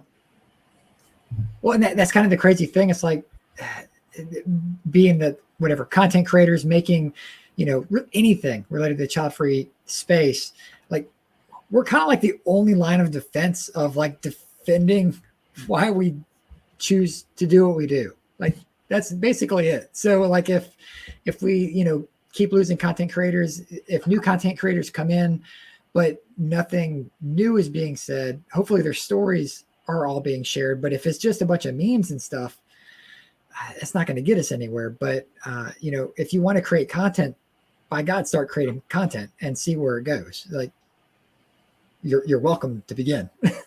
That's your open invitation. And this may be going down a different lane or path, but, I do feel like people are appreciating the work that we're doing. Like, I was fortunate enough to be a speaker at a childless summit And a lot of individuals, like, I follow child-free content. That's where I'm finding my strength. That's where I'm finding my voice. That's how I'm getting over my grief. And although there's this emergence of child-free after infertility, it was, I didn't know that was happening until I went to this summit, that there are individuals who are learning how to live unapologetically in their skin based on hearing us. So I don't want us to totally fall off the grid, right? I do think that our whatever lane you are occupying is important, and if you stick with it, great. But it was interesting to be in this space full of childless people who are like, we need y'all because you guys are living life. And even though we wanted kids, we now have to, we're learning how to live unapologetically by looking at child-free individuals. And that was something that I wasn't even aware of. So I just wanted to add that. I want to address the comment that's in the audience talking about it's not the size of the audience, which is true in the audience of one, but some of us, I'll speak for myself, I'm not interested in an audience of one. LeNora Faye is not an audience of one type of girl. Most of you guys know that. I don't do this for an audience of one. I know there's a certain thing, and I'm going to speak for myself, because there are other people that feel this way too. Now, because there is that saying, and I feel like there's supposed to be some sort of humility and humbleness, and this definitely comes with Canadian mindset, but I don't buy into that. Is that some of us are loud. We want to be loud. We want to be seen, and one is not enough. So I think, there's no way of knowing which content creator falls in that realm. But for those that do, again, there's nothing wrong with having that, but not all of us have that mindset. And we are going to choose what platforms give us a bigger voice, and some of that may mean us stepping away from certain platforms because we want that bigger voice. We know what we're here to do. And some of us are called to bigger platforms. And so that I do want to acknowledge that on behalf of people that are reaching or wanting to reach more than one. Again, there are people that want to reach one. That's fine. Not all of us buy into that. I am one of them. So I will not apologize and say I'm looking for much more than one. And I've made that clear for a long time. Okay. We are about to wrap up this convention. For those of you who are just joining us, it's 2:00 in the afternoon on the Canadian prairies, and we're in various different places here. But are we doing final thoughts now? Final thoughts. And then I have everybody's graphic. So how should we do this? Because I can pull up the speakers you've seen today. I can share the information. So do we want to do final thoughts that way? Yeah, we can do that. So Whenever Therese, they start talking, just pop it up there. Okay, so Therese, you say what you need to say, and then once you're done, I will put up your card and then move to Isabel and do the same for every speaker here. Okay, I guess what I really want to say is that we think of ourselves sometimes as this little niche group in the corner, and I just want to share with you the Pew Research Center just did a study, an extensive study. People between 18 and 49 who don't have children, 47% say they're unlikely to have children in the future. And of those 47% of 18 to 49-year-olds, 57% of those say they're not having children because they just don't want to have children. And 44% say that they're not having children because they'd rather do other things. So I guess what I want to share with you is that what sounds very much to me like the child-free community in that data is almost half our population in the US. So just keep in mind, there are numbers, big numbers, powerful numbers out there. And we need to really feel that and feel how many people are living these kinds of lives and need our support and can support us. All right, so this is how you can reach Therese. Hopefully this is correct, Therese. I've taken all the stuff that you guys sent me via email, so if there's anything wrong, I'm blaming you. But this is how you guys can reach Therese if you are so inclined, which all of you are, including all of you that are watching the replays. I'm not offering this as a suggestion. This is a demand. All right. There you go. Thank you, Therese. Isabel, go ahead. I'm sorry, what was the question? Final thoughts. We just got distracted for a little. Sorry. Squirrel. Yeah, there is something. Well, no, but this is very long to discuss here. But yes, no, final thoughts for this. First of all, thank you so much again for the space, for Childfree Convention. I've been in all, there's been four, right? You've been in all, yeah, you have. I've been in all four. So have I. Great. Good thing you've been there as a moderator. And it's always been, a great experience. And of course, sharing this panel with such amazing people, such amazing Childfree peeps. I'm really happy to be here. No, I mean, just for everyone who's listening, either live or on the replay, I would just encourage you to think what you believe this Childfree community should be achieving. And maybe if you're not someone who wants to put any content out there, that's fine. But maybe share your thoughts with other content creators that you follow, because I think we also, getting ideas from people that are consumer content or who are listening to our conversations, it's a great way to sort of like push the conversation forward and to keep on creating content. So I think that's what I would say. Thank you, Isabel. And if you want to reach Isabel, and by the way, if any of you guys are just listening to this for whatever reason, this may be on a podcast later, go to Childfree Convention YouTube channel and you'll see the graphics, because I realized we didn't read this out. So this is how you can contact Isabel. I'm not keeping time of how long we're putting these up, but okay. All right, Dan, you are next. Don't have any final thoughts because I have I'm out of notes. So I think that might mean I'm out of things to say, other than to repeat my plugs earlier that I put in the YouTube chat. And thanks again for everybody who's tuned in, and LeNora and Cody again, because I know the discussion started happening for this in January, I think. Yeah. So so again, thank you. And it's been nice to see Kristen and Isabel again, and nice to meet Christine, Therese, and Dr. Harris. Thank you for having the space today. And my website info is in the thing there. My books are on Amazon. And there's Dan's website here. So. Yep. Sorry, I'm blocking Dan's face. That's fine. I would be doing the same thing. So there's another, my most recent book is 2020's Let Nothing Go to Waste, which is not about child-free content, but there's nothing wrong with that, of course. But thanks again, everyone. All right. Okay, Christine, you're up.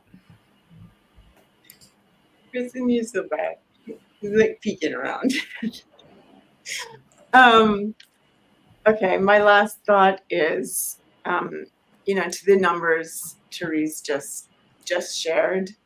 I want to honor all the spaces that anyone has created and participated in. It's important, and it's important that we have the right spaces for us.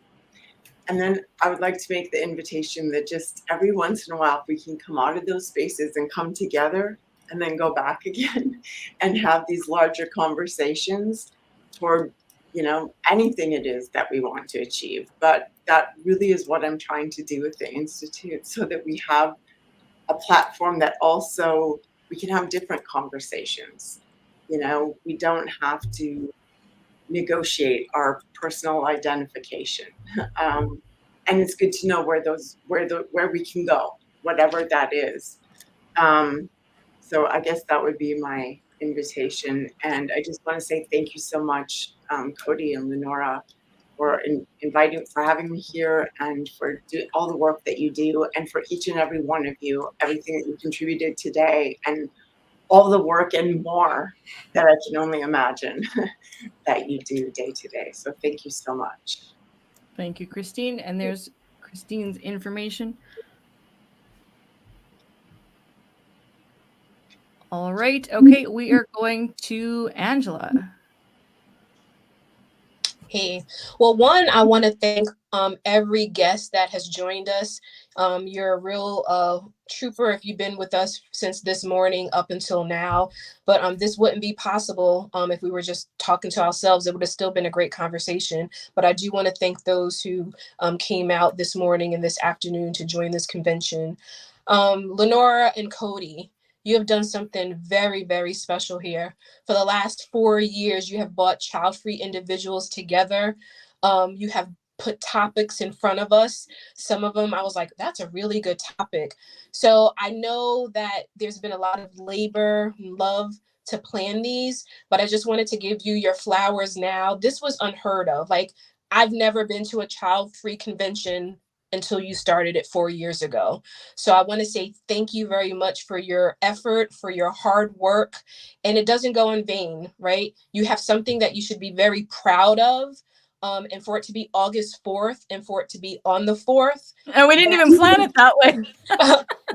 That's remarkable. So after this, get a drink, get some water, relax. But I want both of you to know that you've done something special here, and I thank you. It's been great meeting Dan and Christine. So thanks for bringing people together, right? Because, you know, I know most of you, but the two of you, I never had a chance to meet. So thank you. And I want to remind those, any African-American Black child-free women who are listening, if you are wanting to connect, you can come to our brunch, which will be on August 24th in Charlotte, North Carolina. We only have a few more tickets to sell. So yeah, you can go to nobibsburpsbottles.com. And then I always close every IG live, every podcast with this: womanhood is not synonymous with motherhood. Amen. All right. How you can reach Dr. Angela. There's the contact information there. All right. And now we are going to Kristen. I echo everybody else's sentiments about the Childfree Convention. Really, I have loved this idea and what you guys have done with it. Every single year you've done it, you always bring on, well, until this year, you've always brought on really important people. Wait, what do you? You know. Did you just insult the entire? No, this seriously. What happens when you guys have been live streaming for, and this is only 6 hours. You should have heard what we said at the end and when it was 10 hours. All right, sorry. No, I love this. Like, I really love them all. I love what I meant to say is every discussion, including this one, has been super important. I mean, every convention has been informative in a different way every time, and appealing to different people and teaching different things every time. And I just really love the whole idea and love that you two do it. And I get a sense, but have no idea how much work it is. And I can only imagine. You guys would die if you knew how much work went into this stuff. Yeah, I'd probably opt out. It's too much, but it's really commendable and admirable. And I love that you do it. And I want to thank everyone who actually came to listen too, and everybody who's been in the chat, just for being here and for engaging. And I think there were times when it could have in other arenas gotten contentious, but it didn't. Everybody was just really respectful and listening and thoughtful. And that was just a fun thing to be a part of. I guess that's it. I just think all of this is all good. I think there's so much to go forward doing from here. That was a terrible sentence. I'm a much better writer than I am a talker. The call to action. So there's Kristen's information there. How you can reach her. Cody, I did not make a graphic for you or for me. Okay, so all the speakers, all you guys, please stick around backstage. Cody and I are going to do a quick wrap up to the audience. So don't go anywhere. We need to talk to you. Specifically, I need to talk to you. We need to talk. Do we need to say? Well, Cody, yeah. Sorry. We'll do our final thoughts in a minute. 6 hours. Yeah. This is when it's starting to set in. All right. Thank you, speakers. Please hang out backstage. We're just going to take you off here, and then Cody and I are going to say our farewell to the audience, and then we'll be right with you once we end the live stream. Okay? Thank you, everyone. Okay. Bye, everyone. All right. Well, this concludes the shortest Childfree convention in history of Childfree conventions, but my brain is still starting to wind down. Is it the shortest one? I don't It know. is 6 hours. Our first one went man. at least 8 or 9. The very first year, we also just did one day, but it was longer than this one. But this has been a very intensive conversation. So how you doing? I'm okay. I'm good. Yeah. Drank all my water. I've got Tim Hortons London Fog. I got Tim Hortons coffee. I also have Tim Hortons French vanilla, which I did not get to, and I have water. So yeah, it's been and I've got chocolate, and that's all I'm running on right now. Audience, thank you guys for the live chat. Because this, again, some of you are new to this, some of you are familiar with the old style that we've had, or previous style, I should say. Thank you for sticking with us the whole day, and for those of you that are watching the replay, please share it with everybody. Again, this conversation is not a frivolous one. It's not a fluffy one, and it needs to be shared, seriously. So we're going to keep this short. Yeah. I mean, until I start talking.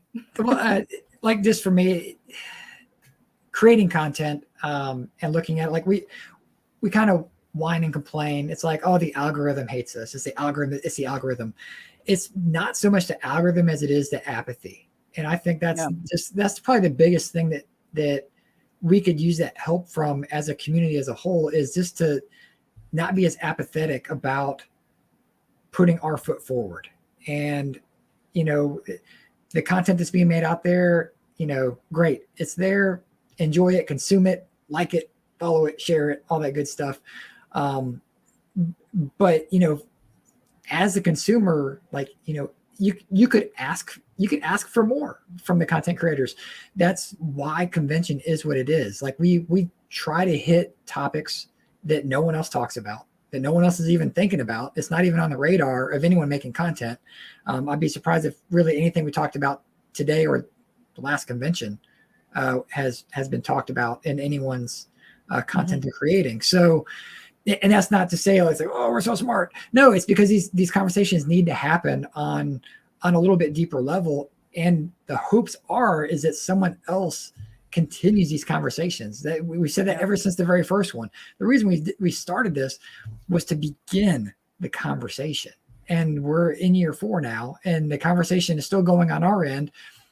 You know, that's my challenge to the community out there is content creators, like, you know, surface level stuff's great, memes are great, but dig a little deeper if you can. Have a conversation that maybe makes you feel uncomfortable having, because I guarantee you it is probably going to be well received by large portions of our community.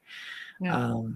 And again, in order to get, if we want to, again, the mainstream seems like a reach, but if you think about it, and again, a lot of us do enjoy our fluffy child-free lives, but we all know life is still life, whether you have kids or not. We're all dealing with something, and with things in our own way. And the fact that being able to not have children and have that choice and be able to speak about it and connect with other people who have also made that choice for their reasons, the fact that we are in a time where we're able to do that a little more easily, again, depending on where you are. I know there are some parts of the world where that's almost impossible. You know, what allows that is our ability to speak up and say things and create things. But there is a more depth to the conversation as well. So, and even if you don't want to participate in the conversation, you can still share it. So I would love to say something more profound, but I'm really tired. I can feel my face drop now. So do something. It's better than nothing.